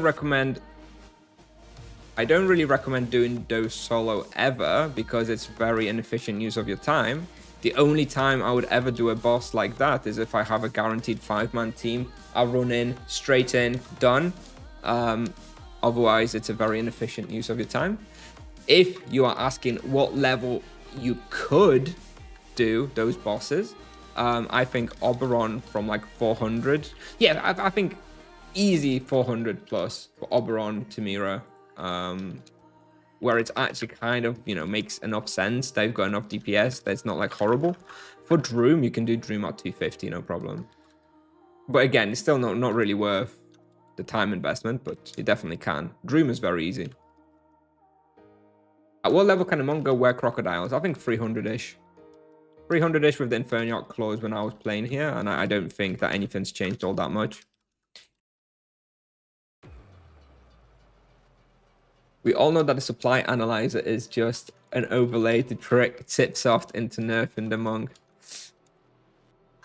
What about the hunt analyzer of the 0 by supplies? Is that an overlay as well?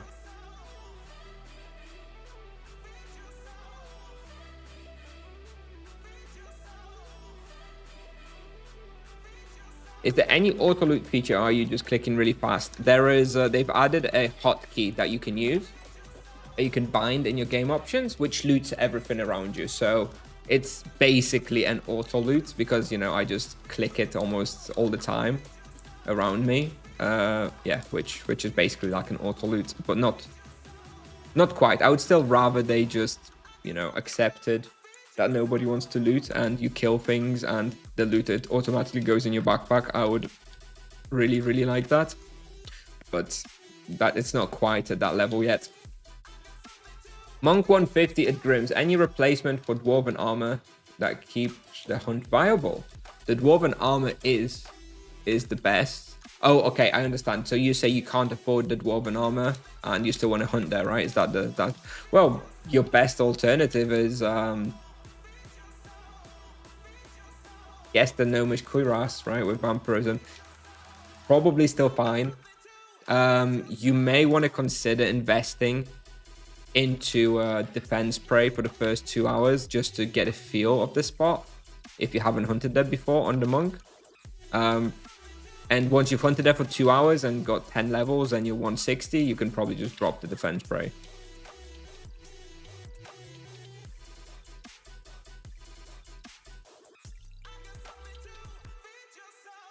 The problem with the zero supply hunt here that I'm running into right now is that I can do such a damn long refill.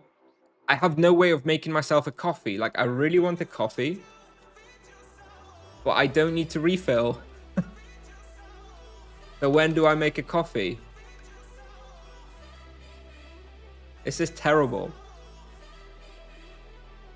This is really terrible. I'm stuck here until like 2 o'clock, unable to have a coffee.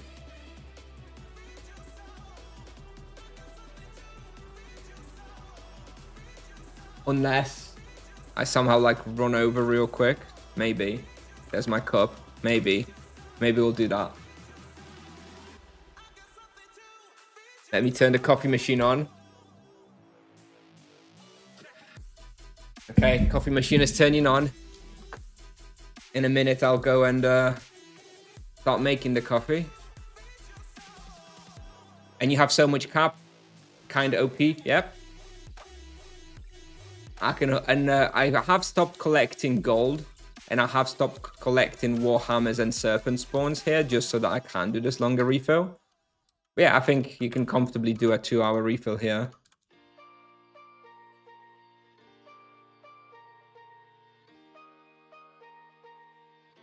I think I should be able to hunt here for 50 more minutes without running out of cap.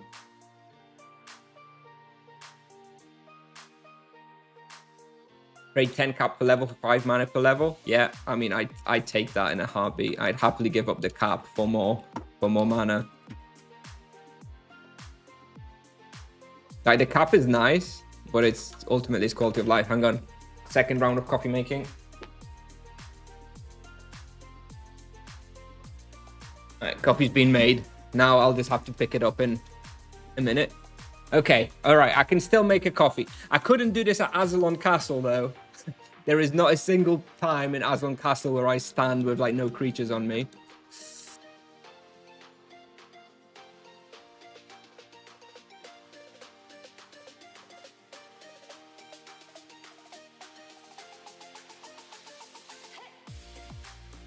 Yes, David, thank you. Yeah, that's GF Roz. I don't know how to pronounce that yet. Listen to what David's saying. You basically want to focus on just getting as much physical protection as possible. If you can't get the Dwarven armor, then yeah, get a Prismatic Ring, get a Werewolf Amulet, etc., etc.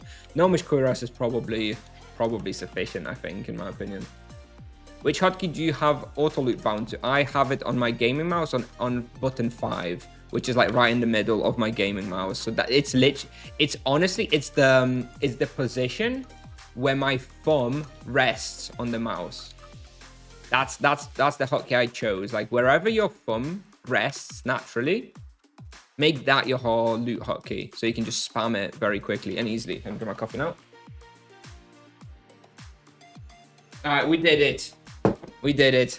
I've got my coffee.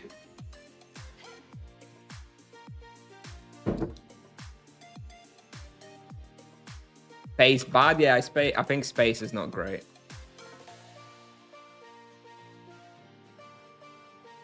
It's not super comfortable. You really want to be able to spam it and not like have to stop at all to loot. Like if you press space, it's not the worst, but I think I wouldn't like having space. Was mouse wheel not possible for looting, or did that require some? Yeah, it requires rebinding.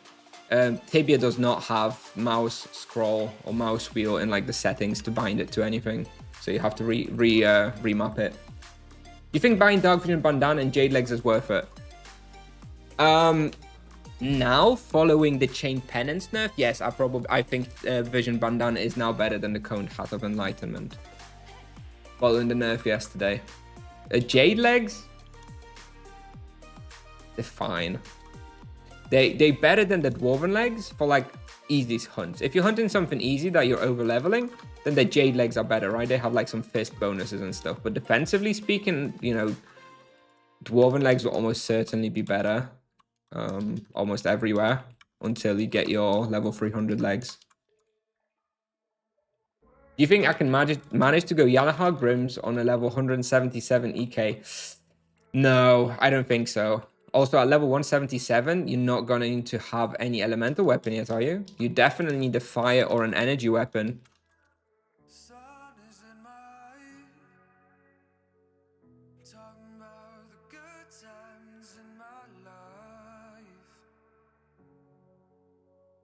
Like, I remember I went on my EK to Yalahar Grims on 200.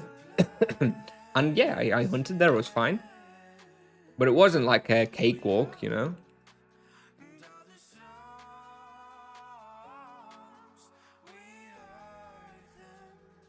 You know, his imbue magic sword. Yeah, no. No.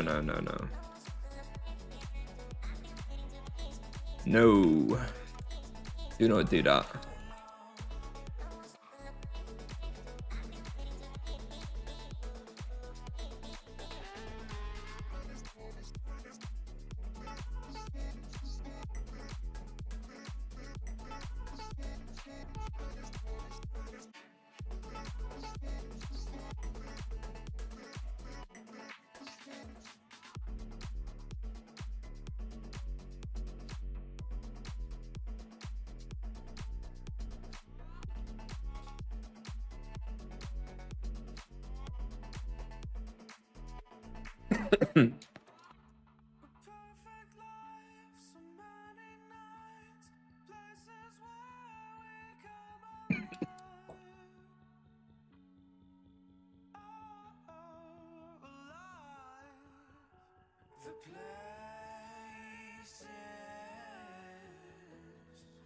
Oh. This is why I needed the coffee. Too hot for now to drink, though.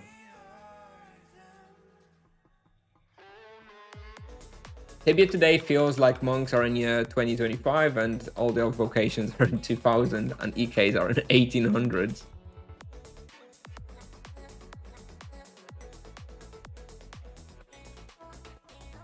Thank you. Exaggerating slightly, but... Off to work. All right, Tiger. Thanks for stopping by, as usual. See you next time. Bye. Need coffee because of me. Well, it's not such a bad thing. Oh.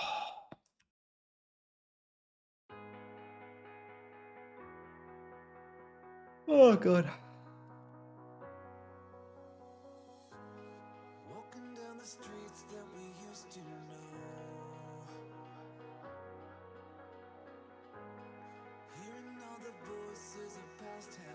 But yeah, the monk definitely does feel like a more modern vocation. I will agree with that. It's got some tools that the other vocations are missing. You prefer playing the monk since the nerf because of harmony is very fun with the big hits? Yeah, it's very satisfying. I don't think the results are necessarily as good, but it sure is very satisfying to land that massive sweeping takedown crit and harmony virtue, especially with ascetic as well. That gives you extra power on the spenders.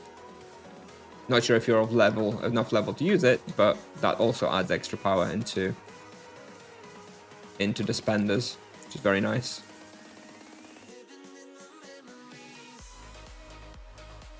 Can you go downstairs and get it for me? Ah, okay, the coffee. Nah.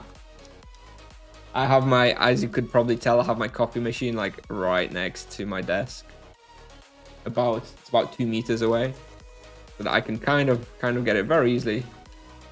You've got to go downstairs then, unlucky. Not worth it. Do you have any soul core in this cave? I think I have the werepanther. I don't think I have either of the crocodiles.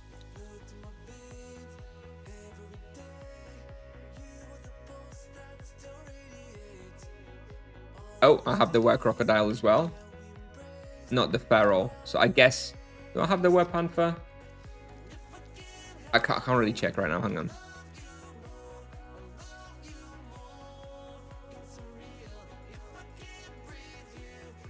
No. Okay, so I have just the were-crocodile.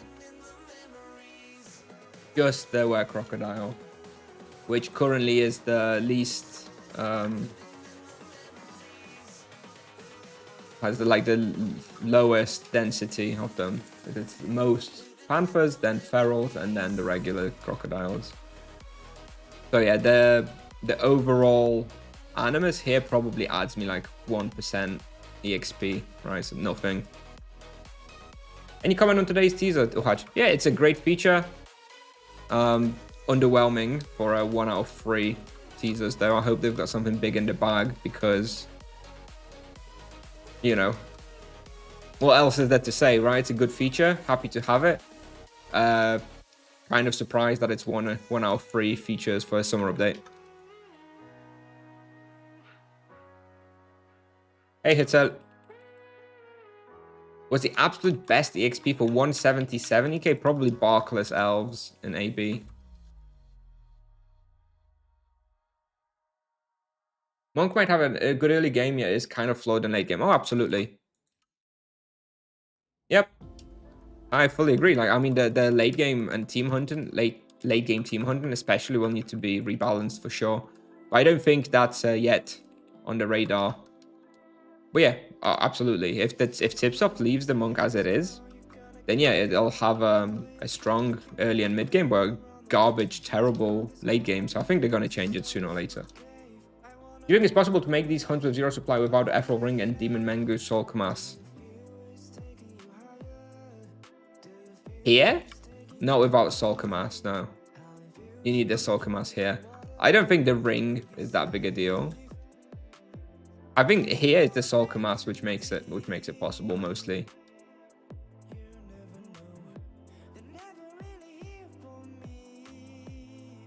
The alternative would be coming with Lion Claws, I guess. That would be the best one for a 0 supply hunt. It wouldn't be as easy though. Is this aesthetic worth to sacrifice a HP gem? I think so. It's a tough sell, I know. I love the HP gems.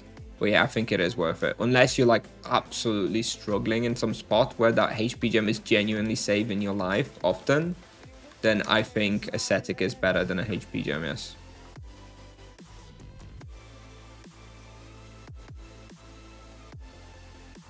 We don't know how we'll look endgame after all the changes. I mean, it's not going to be any better than it was, and it already wasn't that good.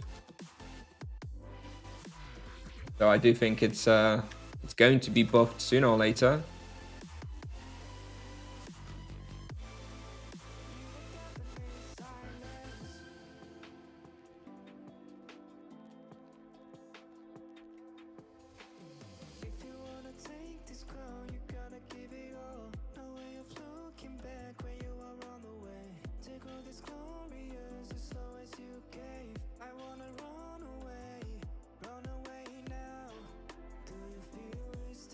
How many gem reveals on average to get HP gem? I think my ballpark generally that I experience is around 20. Obviously, it can get much better than that, but also much worse. I think if you assume around 20 per one reveal, probably about right. So it's not cheap. Especially when the gems are still like 500k each.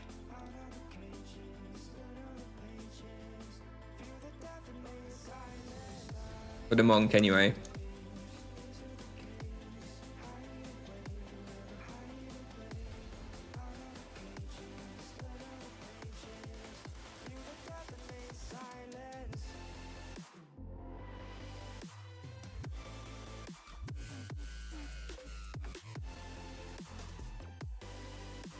Rending Infernal Claw instead of Moonspade. What do you think? Moonspade is ridiculously expensive. Yes, that's why. That's why you go for the claws. For me, Moonspade and claws, more or less the same power level. So yeah, considering the price, I would just go for the claws. The Moonspade has the benefits available at level 250.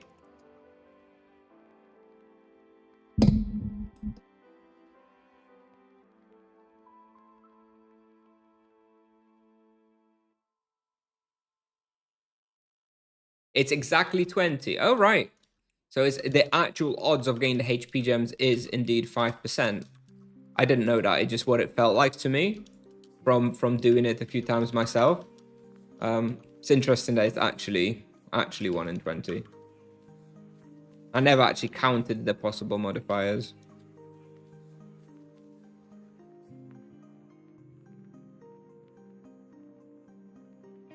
I think I went like 50 with none.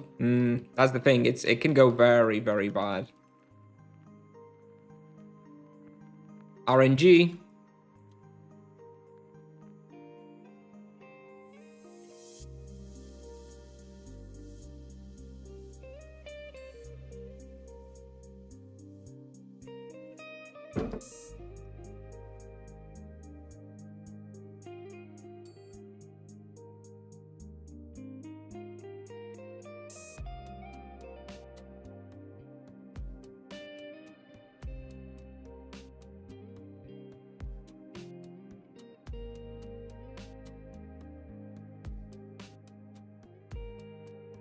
Well, damage mitigation ones. You mean like resistance ones?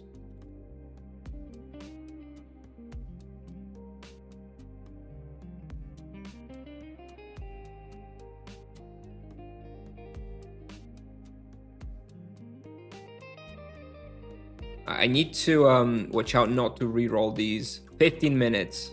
15 minutes. So at 40 past, I will need to, before 40 past, I need to reroll my my praise.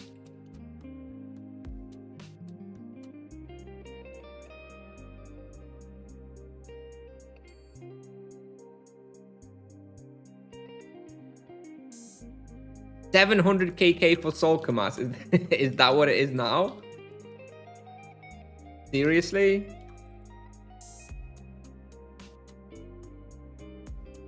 I don't think it's that much, is it? I mean, I know a couple of people like sold them for around 500 the past week. Has it like gone up again? Surely after the nerf, it couldn't have gone up. Surely, if anything, it should have gone down after the nerf, no? You'd think.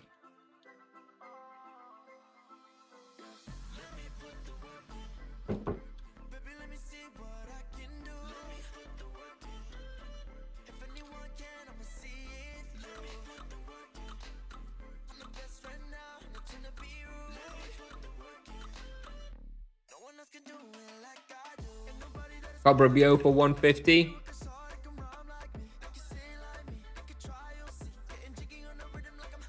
People are crazy, man. I almost feel like I should just start selling off on all my gear. It's ridiculous. It's really ridiculous how expensive the monk gear is. I wonder if it will go down soon. I wonder if it will go down because of the nerf a little bit. Depends how many people are actually quitting. I bet it's probably not that many. Clearly the nerf is not such a big deal. Well, you'd think it is, looking at the forums. Yesterday for 600 KK. Mental.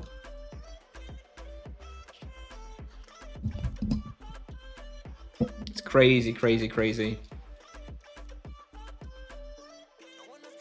I'm really glad I picked mine up for like 6 KTC, 6.5 KTC, which was, I think it was like 280 KK or something.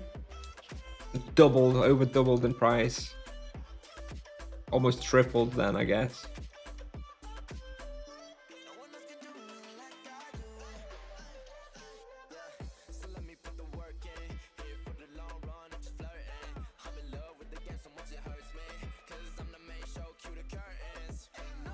I'm level 338. Changed my wheel to aesthetic mostly, but still got the the gem one at top left and bottom right quadrant for my HP gems. Yep.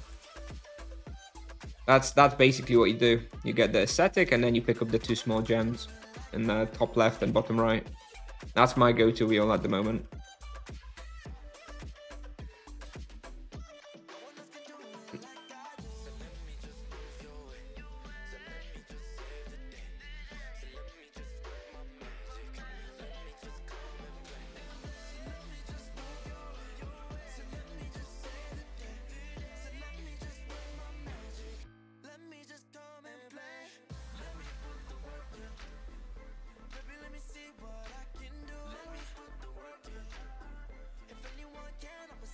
Three small HP gems needed now. I do have wheels where I use three small gems. I only have 2 HP ones, so I use 2 HP ones and 1 like hybrid HP res one. But yes, I think there are circumstances under which you would need 3. So if you can open 3, you should probably try to get 3. You will eventually have use for them. What is the profit here? Mostly? Well, in the past hour, because the loot analyzer only shows the past hour, I have, in the past hour, I have about 1.2k loot, and about 750k of that is through platinum coins alone. So about 65% of the loot here is literally just platinum coins.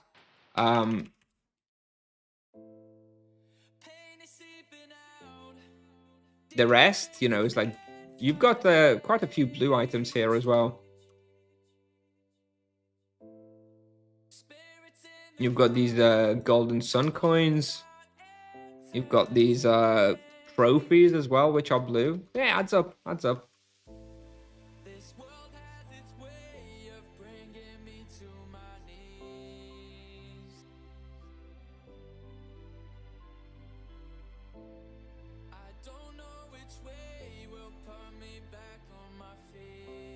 There's the violet gems as well. Those take 10k gems. Those worth quite a bit too. Romans out maybe like 10 soul commands for sale overhaul tibia. Yeah, there's lots of demand and not very much supply. It's still insane though. Like, you know, the way markets work and capitalism, if their soul commands is approaching such a crazy number, surely some people should just start thinking, let me just sell mine and rebuy it in some months when it's cheaper to sort of counteract this crazy increase in price, right? That's how it should work. I mean, I'm obviously I'm a different case because I'm like a content creator, so I effectively in a way make money anyway from having the soul mass and being able to, you know, make content with it. But if I was just a casual player, more casual player who didn't like have a YouTube channel and whatnot, and I had a soul mass that I bought some weeks ago for cheaper, I would probably think about selling it now. Honestly, it's ridiculously expensive. Rip chain penance. Chain penance still better than flurry of blows. I'm still using chain penance over flurry of blows. But yes, the chain penance nerf was obviously significant. Started making huge profit in hunts, looting the golds as well. They stack up impressively. Yes, of course. Yes, absolutely. I generally loot gold unless I'm doing like a really long refill like now. Like if I was picking up gold, I would have had to refill like 2 times by now. So I'd rather not pick it up here so that I can do like a 2-hour plus refill in one go. You know, and then I don't have to worry about it. But yes, obviously gold also actually does add up very quickly. Is this your full-time job? No. I have a regular 9-to-5 job. I'll have a week off this week though.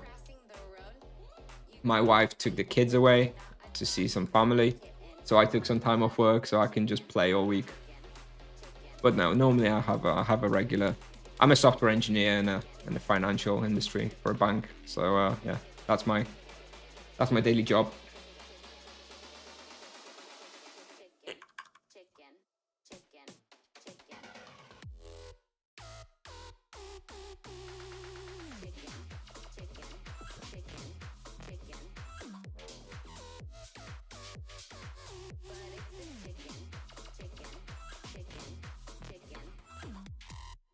What do you think is more worth to get? This Ethereal helmet, mutant legs, or the Ethereal ring? Are they around the same price or what? I'd probably get, if I was level 400, I'm assuming you have to be level 400 if you're asking about the Ethereal items. I'd probably get the helmet. The helmet, then the legs, then the ring. I usually get the rings at the end for all vocations, like Spirit Phone Ring after the armor and helmet, Alicorn after the, you know, the other soul and Alicorn items, generally speaking. Maybe minus the quiver on the paladin. The quiver is, you know, obviously also just a quality of life thing. Mostly.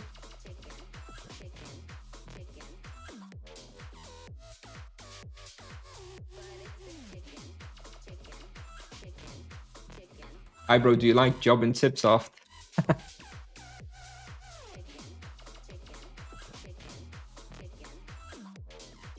No comment. I was here yesterday, it's so boring. Well, it's more exciting today because it's the full moon, so the distribution of the monsters and the respawn rate and stuff is much better. Do you ever stream in Polish? No. I do not make public-facing content in Polish. I'm very active in my Discord server. We have a Polish chat there, so if you want to chat to me in Polish, you absolutely can. I always reply there and stuff. But no, I will not ever be making YouTube videos in Polish. Streaming in Polish, you know, I could like do like a Polish Friday or whatever. Probably not though. It's kind of not very inclusive for vast majority of my audience, so probably not. The most you can expect from me with regards to Polish is when I get raided by Polish streamers, I'll usually say a few words in Polish to thank them, and that's about it. Private content, yeah, we could have some private Polish content. Should we expect more nerfs to the monk? I would not. I would not expect so at the moment. I personally don't think more nerfs going to be happening anytime soon. I think if there's going to be another nerf, it's going to be at least a couple of months away, and it's going to be as part of a bigger rework and getting some more power to the monk for higher level content. Like right now, the monk's strength is the early to mid game still. And if they nerf that any further, then the monk doesn't have any strengths at all. So they need to, if they're going to nerf the mid game, they're going to have to buff the late game, because currently the late game is too weak. So, summary, no, I do not expect any more nerfs for a little while, at least. What about all the level 400 items? What would be first? Not counting the weapon, as there is barely available. I would probably, if out of all the 400 items, I would go helmet, ring, armor, boots. The soul items, it's funny with the soul items. The soul weapon is incredible, but the soul armor and the soul boots, kind of meh. I think both the primal items are better than the soul items, excluding the weapon.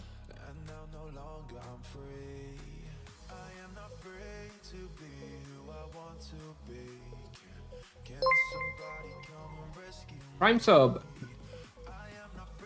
Galdoro Crests. Galdoro Crests? I have no idea. Thank you. Thank you for the Prime sub. Appreciate it. Thank you, thank you, thank you. I tried.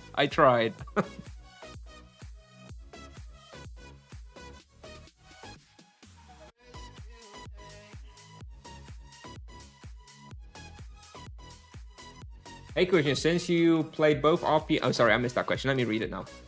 Phoenixity. Since you played both RP and EK, are you able to answer which of those vocations is more versatile in terms of respawns that can comfortably hunt solo? Yeah, EK is the most versatile vocation what it can hunt solo. Like if you go in for full bestiary to do like every creature in the game, the EK is the best for that due to the fact of the elemental weapons. They can hunt anywhere. The monk, honestly, is pretty close. I would say monk, like it goes EK, then slightly worse is monk, slightly worse still is paladin, and then much worse probably the mages. They technically have the elements as well at higher levels. So, you know, once you like level 1500 mage, you can still hunt everything, right? Obviously. But for like a more realistic level range, the mages struggle to complete some of the entries, and they don't have a good time hunting many hunting grounds.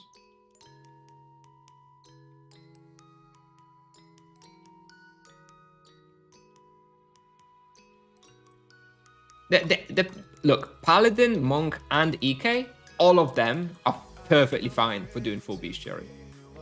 Perfectly fine. But if I had to, you know, rank them, I do think it goes EK, Monk, then Paladin. But they're all excellent. You're going to have a good time with all of them if you want to complete as much bestiary as possible. Where are those new scrolls going to be live? Well, with the summer update, presumably mid to late July, I would say. So maybe 5 to 6 weeks from now.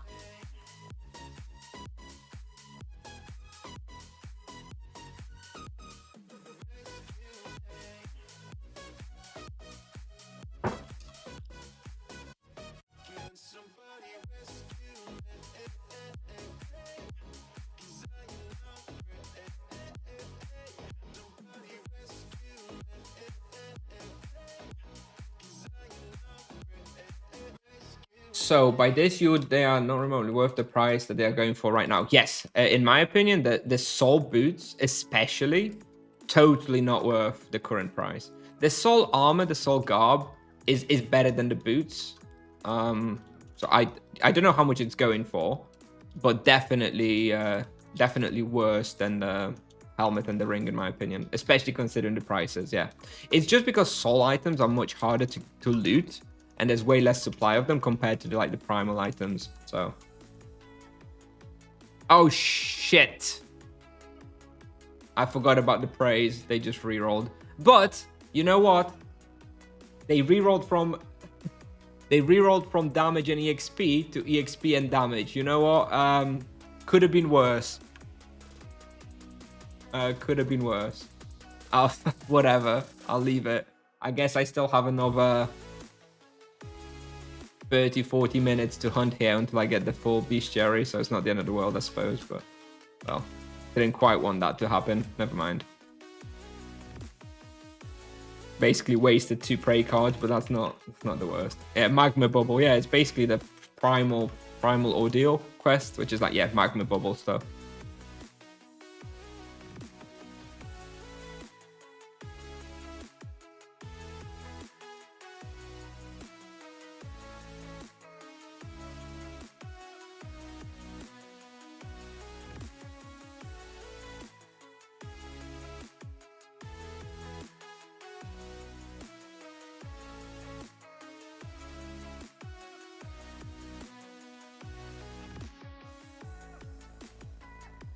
My Soulka Mass Imbue is running out in 11 minutes. I'm gonna switch to my Mana Imbued Inferniarch, but I'm not sure if I'll be able to maintain my zero supplies at that point. That's gonna be a real challenge. But I still wanted to hunt here for 18 minutes total until 2 o'clock Polish time, which means I would have to hunt for 7 minutes without the Soulka Mass. I'll see.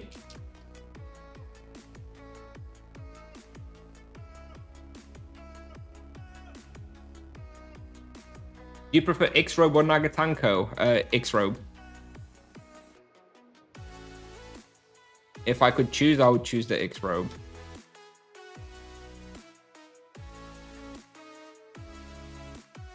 You can't make this kind of profit on my 930 Paladin on this respawn? Yeah, try not using diamond arrows then. God.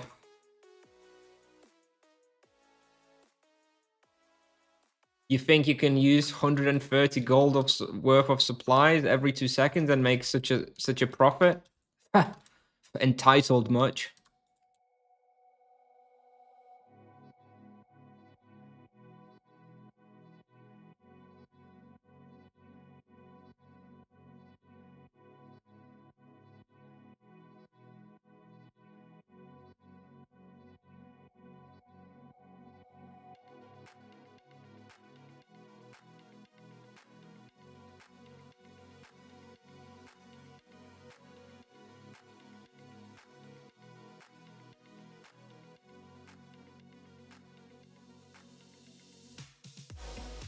Is this the nerfed monk already?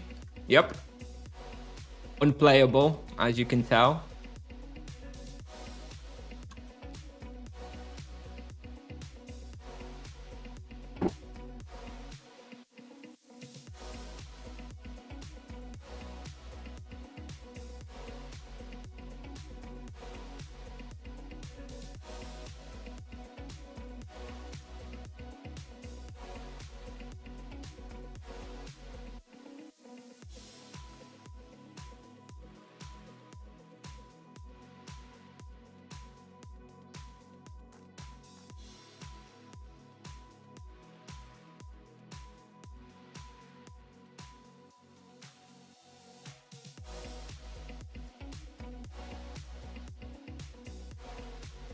Glad that I had luck with the items when prices weren't well set. But Nagatango for 16kk, Cobrabio for 35, Bandana for 1. Yeah. I mean, I haven't like kept track of how much I was spending on everything. But I definitely wasn't paying like crazy amounts either, to be honest. Like, I think I got my Cobrabio for 20kk. I had my Moonspade for 25 as well, I think. Got my Solkamas for 6.5. Stormstars with a T1 sub. Thank you very much, Stormstars. Hello. Appreciate it. Appreciate it a lot. But yeah, I got pretty lucky with my gear. Like I said this before when I was doing like a rough calculation. I think you know, I spent maybe 30k TC total on my items, and I could probably sell them for around 50 to 60k TC now. So I probably made like 30k TC by accident by buying the items. Of course, I'm not going to sell them, so it's like unrealized profit, so it's kind of meaningless, but it is there. Probably by the time I sell them in some years, they're not going to be worth anywhere near as much, but it is what it is. Definitely done all right. I would definitely be finding it hard to justify buying a Soulka Mask for 15k TC plus.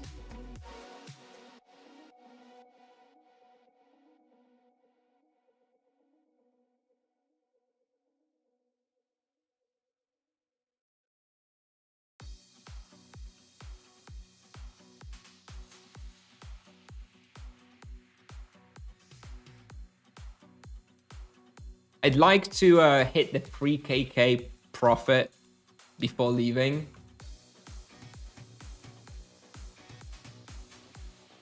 That would be a nice little screenshot to share in the forum thread.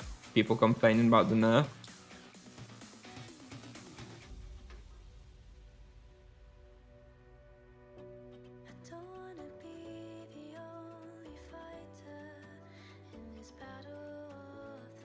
Is it still like the damage mostly that makes monks so effective in hunting?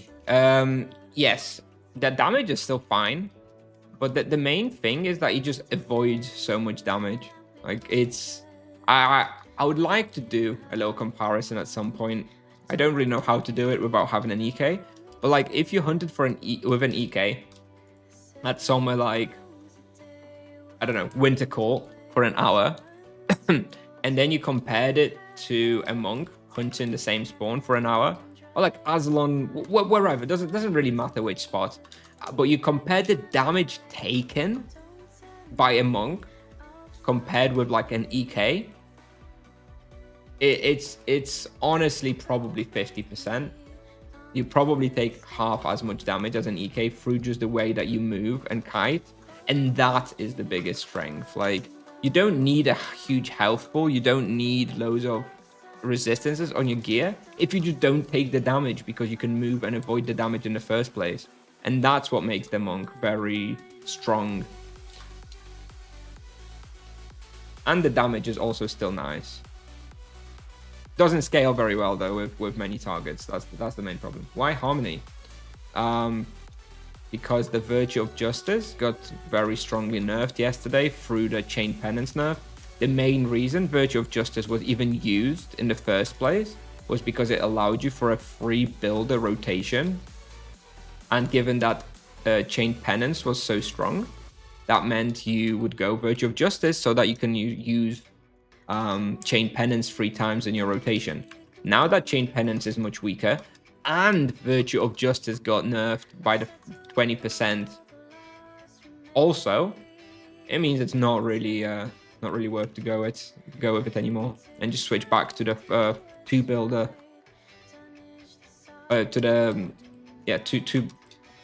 Okay, it's 3 builder. Previously, it was 4 builder, and out of those 4 builders, you could have used you could have used 3 Chain Penance in the Justice rotation. I don't know. I'm getting confused about the way I'm phrasing it. In this rotation, you only use Chain Penance twice. So like the damage nerf, relatively speaking, as part of your damage in Harmony is way less, right? Because you Chain Penance makes less of your overall damage output in this rotation.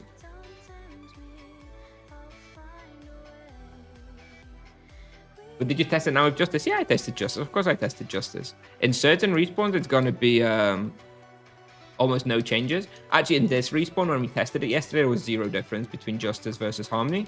But when we tested it on a more difficult respawn, like Azelon Castle, there was a very clear benefit to using Harmony over Justice. Whereas that wasn't necessarily the case before the nerf.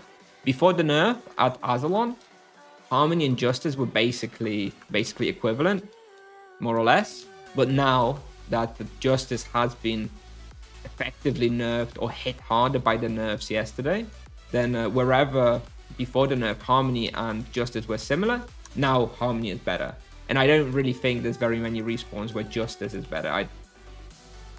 I don't know where I would use Justice for like actual solo hunting. It may be about the same as Harmony in some respawns, but I think it's safer to just assume that Harmony is the better one and just go with that. Kind of 285 EK hunt here solo? No. Kind of 300 EK hunt here solo? No. Kind of 400 EK hunt here solo? Probably still no. Probably still too hard.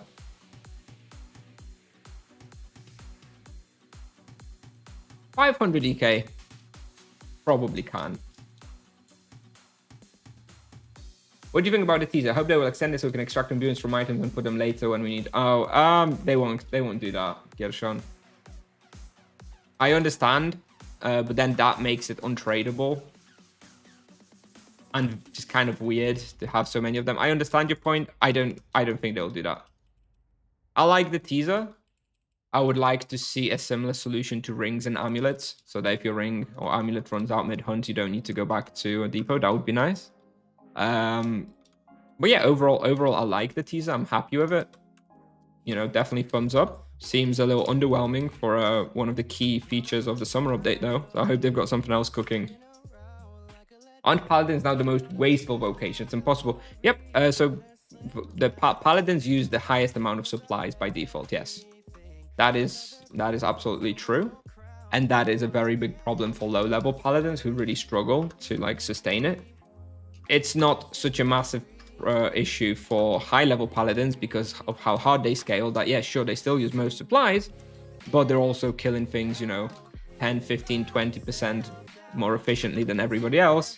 So the high supply cost is kind of offset by that. But it really sucks for low-level paladins.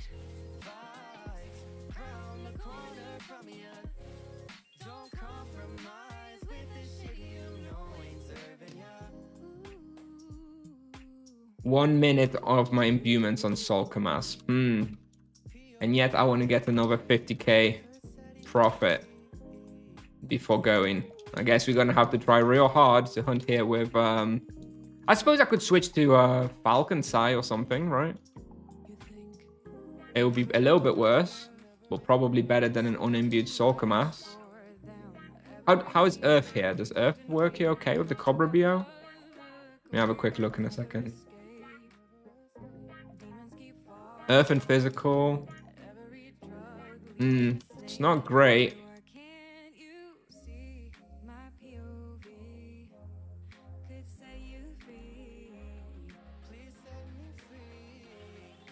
Maybe I'll just switch to the Inferniarch. Do I think that Tipsoft will add another vocation in the next few years? I don't think so. I think they've got their hands full with the Monk. And I don't know that adding the Monk is going to have like a massive positive impact on the bottom line, on their profit.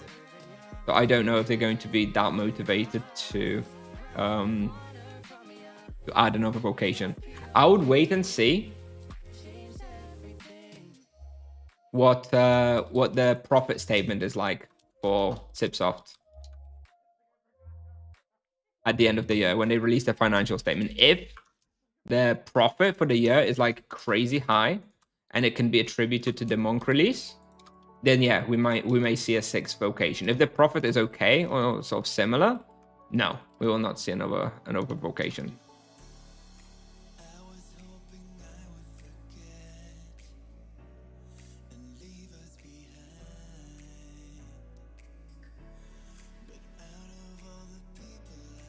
But I need 21 more K.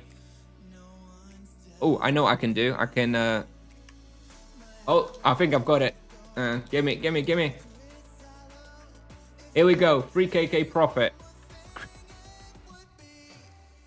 Alright. Let's finish off the lap. And we're gonna leave. Still need 100 ferals, but I'll just do that later, I think.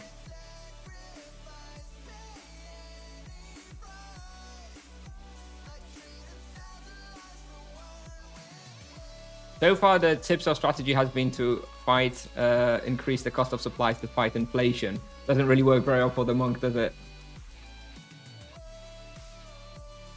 And yeah, that is true because, yeah, you know, monks and paladins actually share a lot of the supplies, right? The spirit potions and stuff.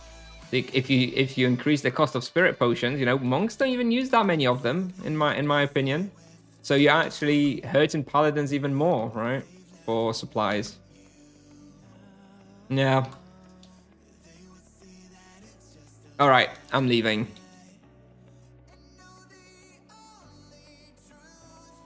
I've been here long enough. Let me do a quick round on the white were-tigers for bestiary. Lazy for 100 kills. Is it not taken? It's someone else. Oh, you're coming here after me, Auntie, aren't you? If I can hunt here for another 20 to 25 minutes, then I'll hunt here, Auntie. But you're next in line in 4 minutes.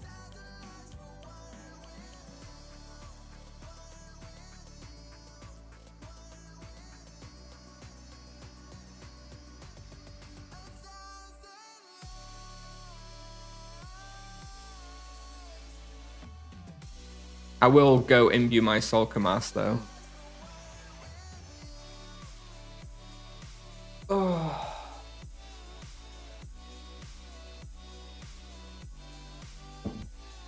Do it. All right.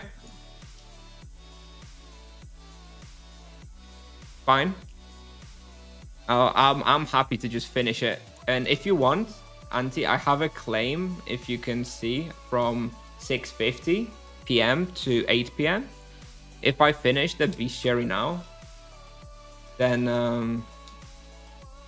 I'll cancel that one if you want it.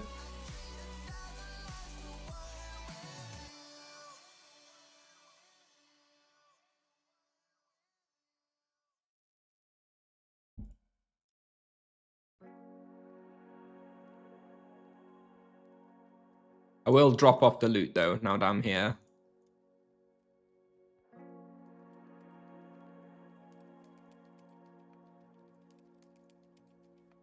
And if I'm only doing another 20 minutes or so, then I can start collecting these next time as well.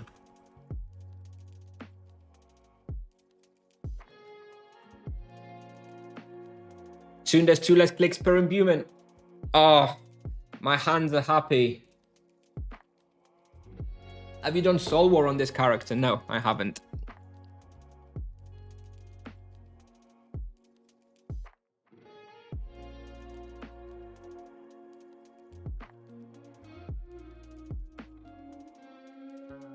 I've just deposited 911k to the NPC after just spending 750k on the imbuement. That means I had almost 1.7k in cash only from that refill.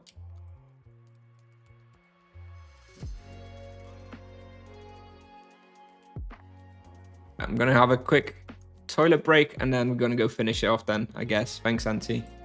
Be right back.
Is Ascetic better than a Spiritual Outburst? I think so. I'm enjoying it a bit more. It's much easier to execute. It's just a passive boost. And yeah, it feels okay. I tested it yesterday and it seemed a tiny bit better to me. And also way easier to use than Spiritual Outburst with the Focus Harmony every 2 minutes. Did I wash hands? Yes, I washed my hands. Can you see some water left on my hand? Maybe not, but yes, I did. I, of course, washed my hands. Honestly. Who do you think I am? I know I'm British, but I haven't picked up that habit from them.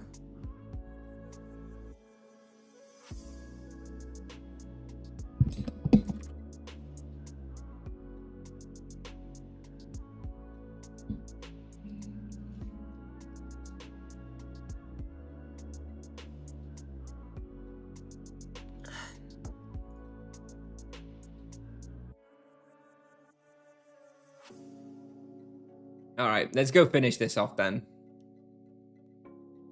Let's go kill the were-tigers again on the way. White tigers. How many of them do I have now? Still only 170. Oh, it goes so slow.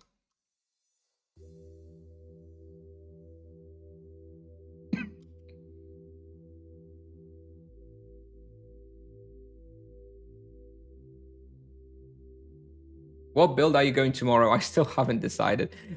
I'm streaming too much. Like I need to maybe I have to finish the stream anyway in about half an hour because I'm actually meeting a friend. But maybe I just skip this stream tonight and actually spend tonight preparing for the Path of Exile launch tomorrow because I'm not ready. I don't know what I'm doing tomorrow. Maybe I skip this stream this evening. I don't have stamina and stuff anyway, so. Yeah, maybe we do that. Maybe I skip the stream tonight and I actually prepare for my Path of Exile. All right, let's finish this.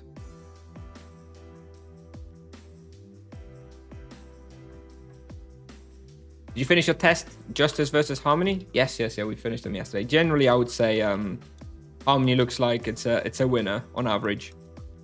If you don't know what to use, using Harmony is probably better.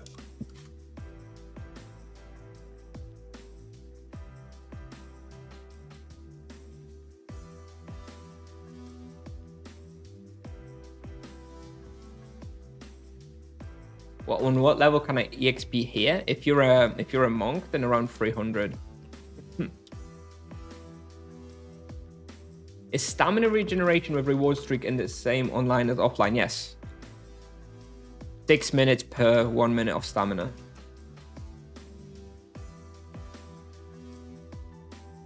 Green path of building? No, I don't know. I don't think so. It's gonna be I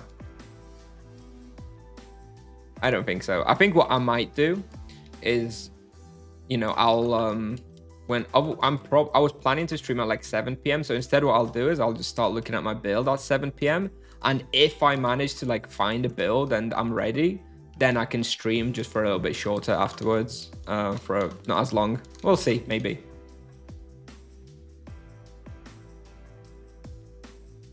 I tested 12% damage on FOB and sucks so hard. Flurry of Blows, for it to be better than Chain in the kiting meta, it would have to do like insane damage because you're really not hitting very many monsters with it. No Flicker start. Look, I like starting Flicker in Trade League, but I was convinced by a couple of friends here from chat and a couple of other streamers to do a private league, which you can, by the way, find out details about if you go !POE GSF to do a private league. And starting Flicker in a private league is even worse because, you know, I don't know when the items are going to be available in a private league. So that has me doubting my choices. So what I may do instead is start something else, and then maybe roll a Flicker once the items are actually available in the trade league. I'm not sure. I'm not in the private league. Sorry. Have you tried Plague Seal? Yeah, I tried Plague Seal.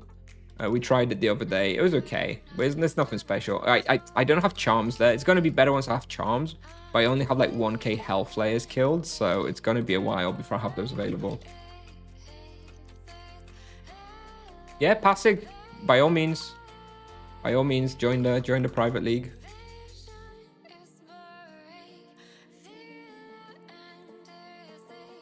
Absolutely welcome anybody who's interested in that.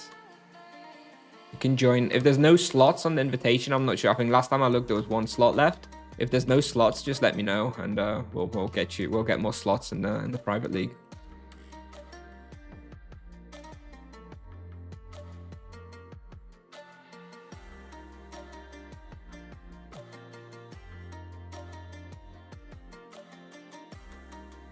I have 484 points on Wheel and thinking to start opening big ones to try and get some nice damage boost, but I don't know what to aim. That's the problem, Gunfer. There's not really anything that is a big boost. Like, honestly, the only wheel, like, endgame wheel that I can see being good is 2 focus harmony gems. So that it's 1 minute instead of 2 minutes, and then going for, like, you know, harmony spiritual outburst wheel with that. Like, that sounds pretty good. But, you know, you need 2 greater gems to make that happen. So what level is that? Like 1,300 or something? So I don't think there are any, like, really good perks.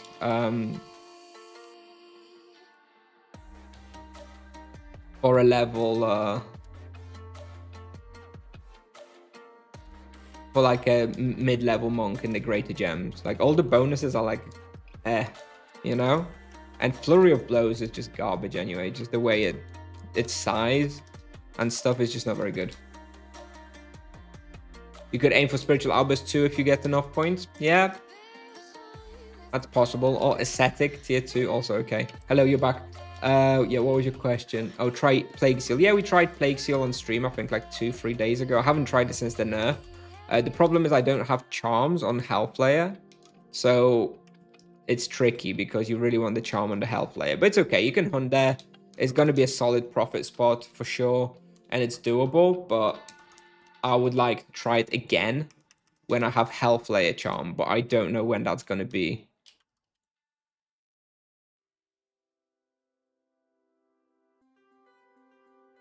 I'll join league as well if it's possible. Yeah, absolutely. Can someone send the command in chat, please? It's like !POEGSF. You have it in the stream title, and that's the link to the private league. So yeah, anybody's welcome. If there's no slots, let me know. I'll message the actual owner of the league. It's not actually me, and we'll get you more slots. Thank you. There we go.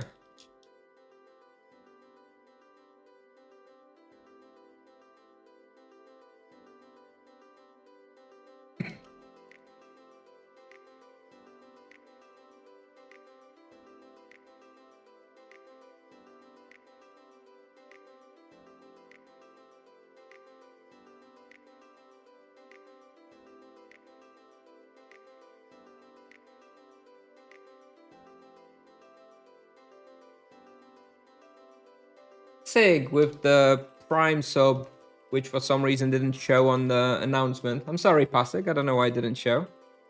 Maybe the overlay is somehow broken. Thank you very much. Thank you for the Prime sub.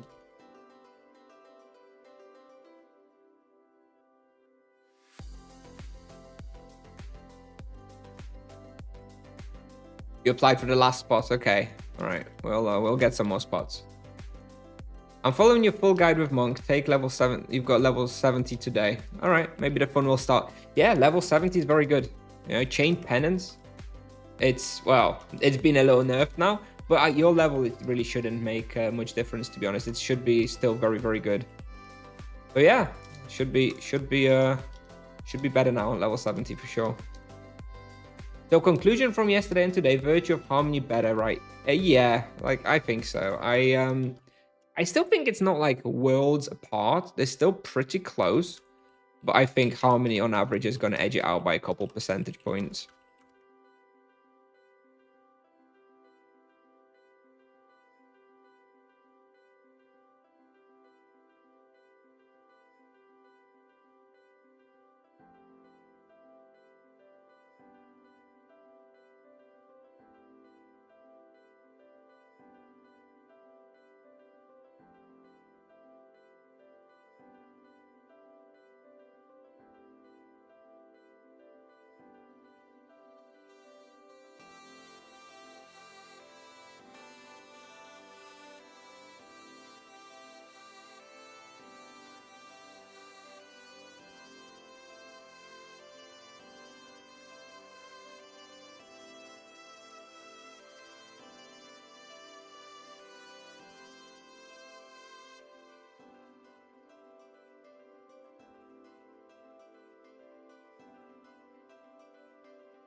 Naga Hunt is better on -1 or -2 for Monk.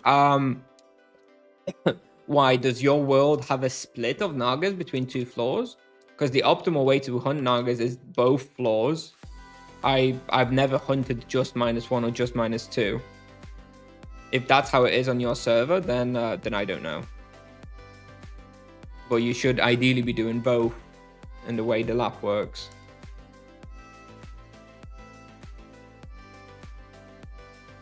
If you want to watch the lab that I do, I recommend the best way would probably be to search for the Zero Supply Hunt series at Nagas that I've done and just watch me do a lap there, because that is the lap that I use. Obviously, when I don't do Zero Supplies, I do slightly more aggressive pulls instead of kiting as much, but it should still give you basically the basic idea of how to move around Nagas.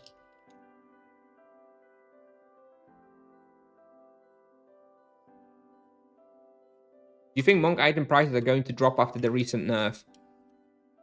I think the people complaining are, as it usually is the case, are the vocal minority. So, and honestly, the people complaining likely didn't have the items in the first place. So, no, I don't think so. You know, if they are going to lower end prices, they'll lower end price by like 5%, you know? They're not going to halve in price because everybody's quit the game or anything like that. Auto attacks still better with Justice? Yes, auto attacks are still better with Justice, of course, which give you a little bit more leech, but you do have more power overall in Harmony, I think.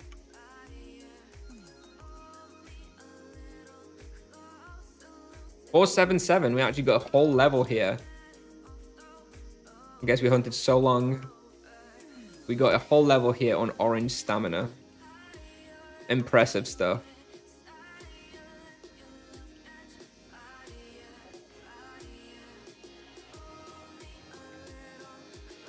Death imbuement for Nagas? Yeah, if you're going to do an imbu, then Death imbuement's the best one. Can't do more than 4.5 kk raw at the moment. You'll get there. It's definitely possible to do more. Especially with more levels and praise and charms. Definitely possible. It's still possible to do like 7 raw with just charms, so I'm sure you'll get there with a bit more practice. Yeah, okay. Yeah, I don't think the items will drop that much. Yeah, like people love complaining, but ultimately whoever, you know, can afford best in slot likely understands that this nerf wasn't actually that significant in the grand scheme of things. Did you not have 477 yesterday? No. We logged in today with 474. So no. I haven't died so many times. Yeah, Naga charms and Nagas obviously will help. But you know, if you're doing 4.5 without charms, then charms will get you to like 5. So there's still definitely room to improve it significantly. But practice.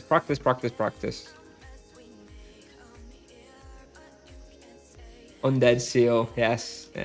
The hardest spot in the game for me for some reason. I just can't help myself and run in like a crazy person every time. We'll try it again though, don't worry. Maybe not now, immediately after the nerf, but maybe at like 500 plus, I'll give it another go. Do you think zero supply hunts should be possible? Do you expect monks to receive more nerfs? No, I'm not expecting any more nerfs. I think zero supply hunts are fine. The EKs could do zero supply hunts in theory as well, except that the EKs lack the ability of the monk to mitigate, to avoid all the damage by kiting.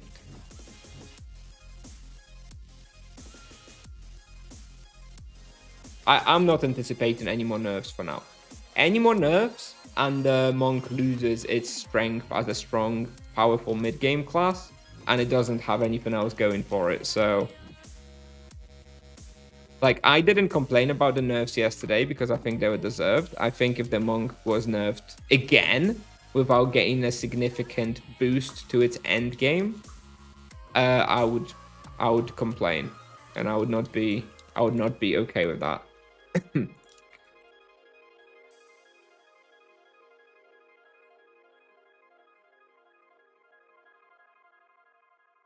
Not that I have any impact, obviously, but yeah. Whereas yesterday, the nerf, I think, was warranted.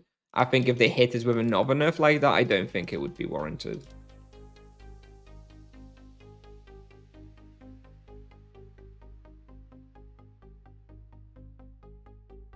On Warzone, I'm doing max 3kk raw, and your website 4kk. Is it okay? Yes, you can still stretch it to 4kk raw for sure. I mean, I don't know what the 4kk I think is with like charms though. I don't remember exactly now. I don't know what level you're. If you're like level 250 with Cobra BO and no charms, 3kk raw at Warzone 5 is okay. Like, I think you could stretch it maybe to like 3-3, 3-4 if you played very efficiently. But yeah, it's fine. I'm pretty sure the 4kk I did when I had full charms and like slightly higher level, maybe. I don't remember now. It's been a while.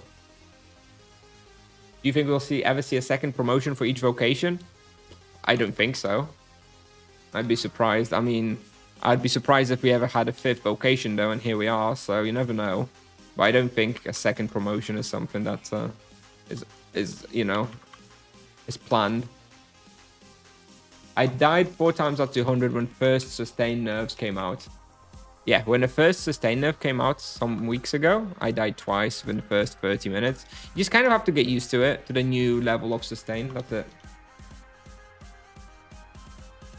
When I'm EXPing, I saw I should heal more with Virtue of Justice. But you felt your sustain was worse with Virtue of Justice? I find that surprising. I always feel in Virtue of Justice, the sustain is a little bit easier to manage. Because in Virtue of Harmony, your sustain is more dependent on your spender. Your spender hits harder, and that's where a lot of your sustain comes. But that means it's not very stable. and it happens in bursts, which generally is a you know, not as good as having it stable with every ability, which is how it works on Virtue of Justice.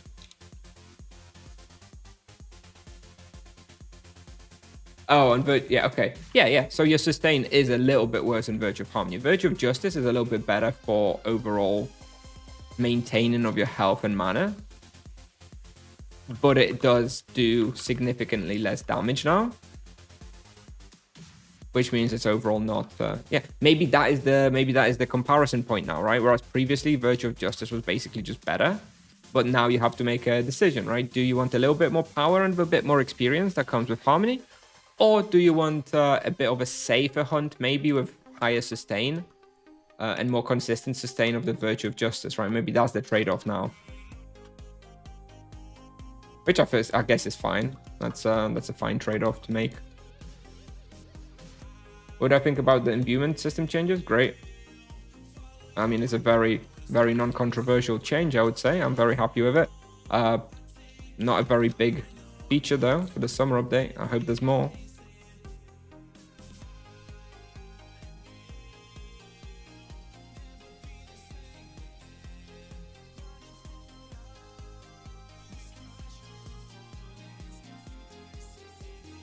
Is EK weak in Endgame? Weakest for solo hunting.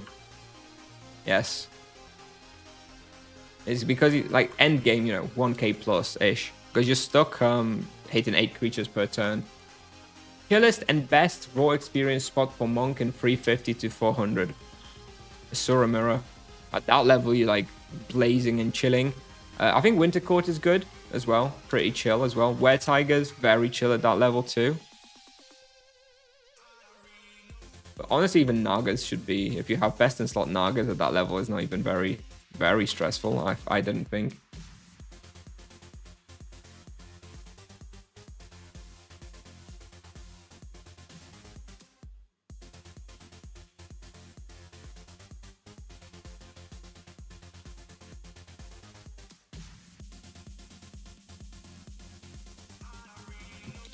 Do you think overvocation balancing is coming? Yes. Not for a little while yet. Not for a few months, but yeah, I do think it's coming. I think that's the next big update. I'm starting to think it's going to be the big update in like autumn. Vocation Rebalance Part 2.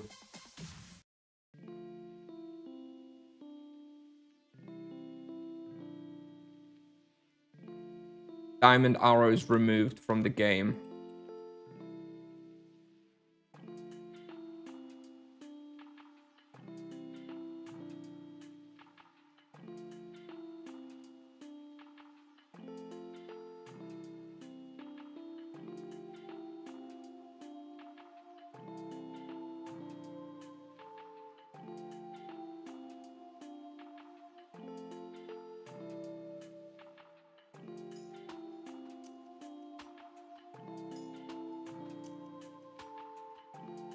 Right. Auntie, if you're still watching, I'm gonna finish the lap and I'm off.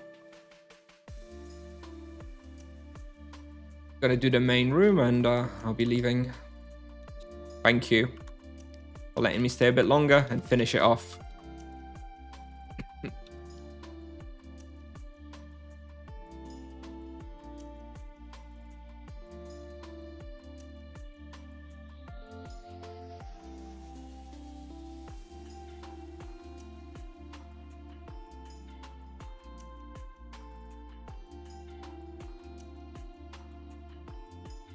Can you speculate anything about incoming balancing? Of course you can speculate. I've spoke about this so many times now, I'm not really in the mood to talk about it again.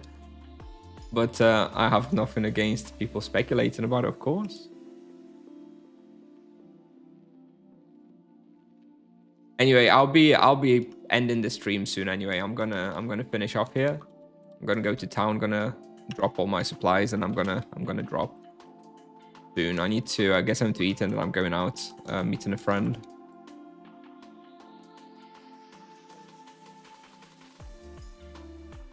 Death Wave. How about a Death Chain? How about Death Chained Penance, but for the sorcerer that hits 8 targets instead of 4?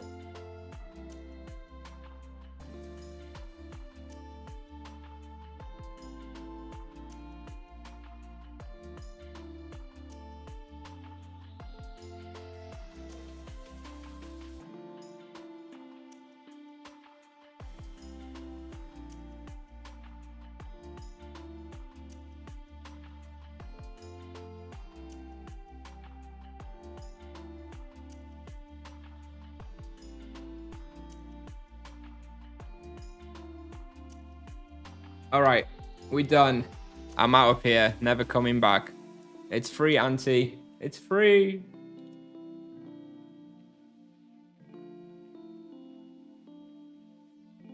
Does your NDA with Tipsoft allow speculating? What NDA?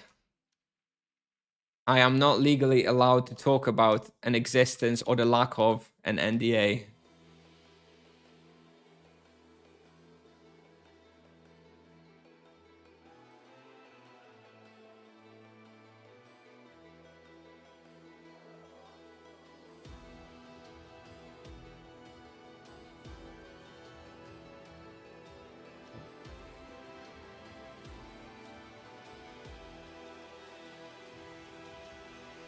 Your friend knows you play video games. Yes, he's also a video game gamer. Doesn't play Tibia though. They will rework the sorcerer first before any major rebalancing. We'll see. How about wider spells for knight? Sound interesting, but then it's just a monk, isn't it? A wider Exori Gran is kind of like Greater Flurry of Blows. I suppose. Video game gamer. I know. Candy could be decent. Sura Mirrors would be fantastic.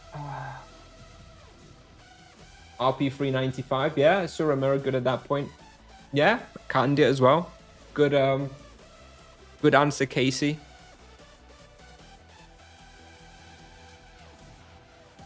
Juice playing monk at level 70. Yeah, there you go. There you go. Yeah, if you're 319 now, it's probably too late. But yeah, it was. I'm really. You know what? I'm super happy that because I created a fresh character for the monk and I skilled it and whatever.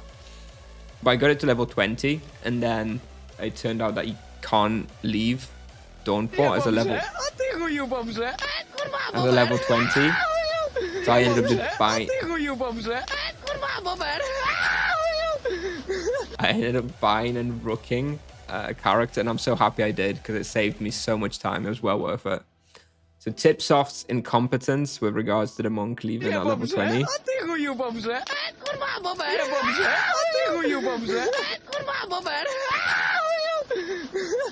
has proved to work in my favor.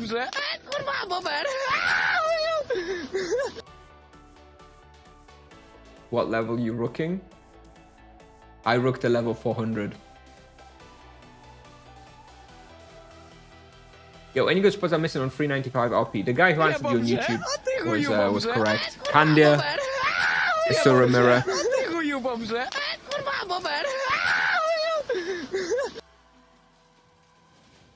I'm trying to answer a question here.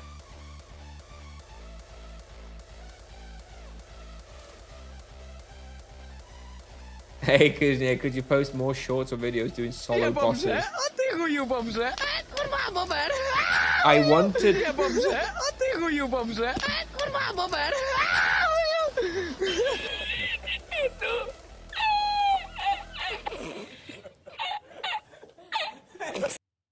I wanted to record Tamira, but I went there and I bounced off the from their portal or whatever because I realized I don't have the quest for Tamira.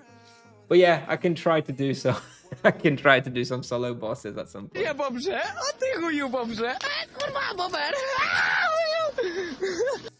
You lose access and stuff like that after rooking. Yes, you lose accesses. What are they saying in this audio? Otichuyu Bobsha. It's like, oh, you fucking beaver. Oh, you fucking beaver. It's from that video where the Polish guy chases a random beaver on the street and then the beaver like attacks him. It's a cult classic in Poland.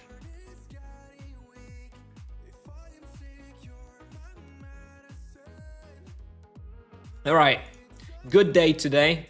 This guy done 50 points. This guy done 50 points. This guy done 50 points. That's 150 points today, actually, from those three. Very nice. So what's up next on the list? We still have Gorgers in Azelon. So definitely we'll want to keep progressing those. We have Nibblemores and the Candy Horrors still. Going to be working on those as well. And we have Manticores and the feral sphinxes at Isavi. So those are probably the 3 places we'll continue hunting over the next couple weeks or so. Anyway, okay. I will end the stream in a minute, so we'll raid somebody in a minute. I don't know if I'm going to stream again today. We're going to have to see. Maybe. But I kind of need to prepare for the Path of Exile launch tomorrow. So we're going to have to see. Definitely going to be streaming tomorrow morning, though. Definitely going to be streaming tomorrow morning, even if I don't stream tonight. Tomorrow is PoE stream. So tomorrow I'll stream Tibia in the morning. And then in the evening, we'll probably start off with a Tibia stream at like 8 p.m. But as it's getting closer and closer to the Path of Exile launch, then we'll switch to Path of Exile for the launch, you know, maybe 20 minutes beforehand, something like that. How many charm points for Azelon mobs? 50. Yeah, they're 2.5k.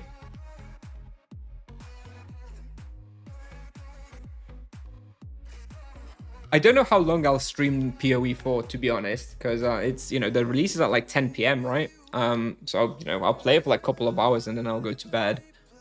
All right, turn off the audio and see who we can raid. Fiery Soul, of course, is streaming. K-Risa streaming. And last time she told me not to raid her again, but I don't know how serious she was.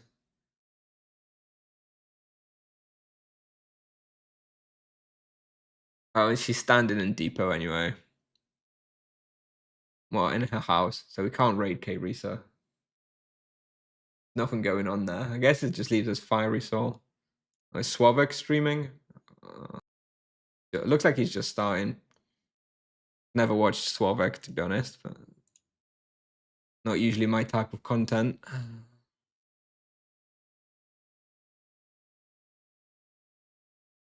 Can you do that stream thingy so we get Twitch drops on your stream during League launch? It happens by default, I think. I think I'm opted in to drops, so I don't need to do anything. But yeah, if you watch my stream tomorrow afternoon, even evening, you should be able to get Path of Exile drops. Is this PoE 1 tomorrow? PoE 1 tomorrow, yeah. It's going to be the new league for PoE 1. Choose somebody who's eating dinner and AFK in depot. I'm having a quick browse. Maybe we'll go for somebody who I don't know. Like at the bottom, English. How do I search for English? Language, English. Let's go for English. Let's have a look who comes up. Obviously, I come up first. Let's scroll to the bottom. OT, OT, OT.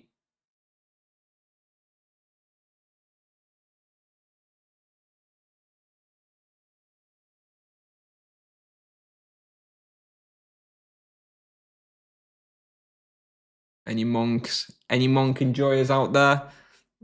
Don't really see anybody.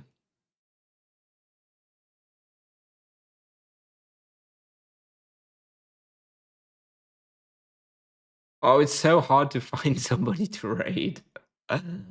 All right, you know what? DFK Reese is still AFK. She's still AFK in her house, so we can't raid K Risa. She would have got it though. Well, let's go to Fiery. Whatever. Let's go to Fiery. All right. So yeah, not sure if I'm going to raid again. Not sure if I'm going to stream again today. But as always, thank you everybody for being here. Appreciate you all so much. Hopefully catch you either this evening or tomorrow. So thank you and see you next time. Bye bye. Yes, Philippe. Sorry. You can watch the VOD. Okay. Bye bye, guys.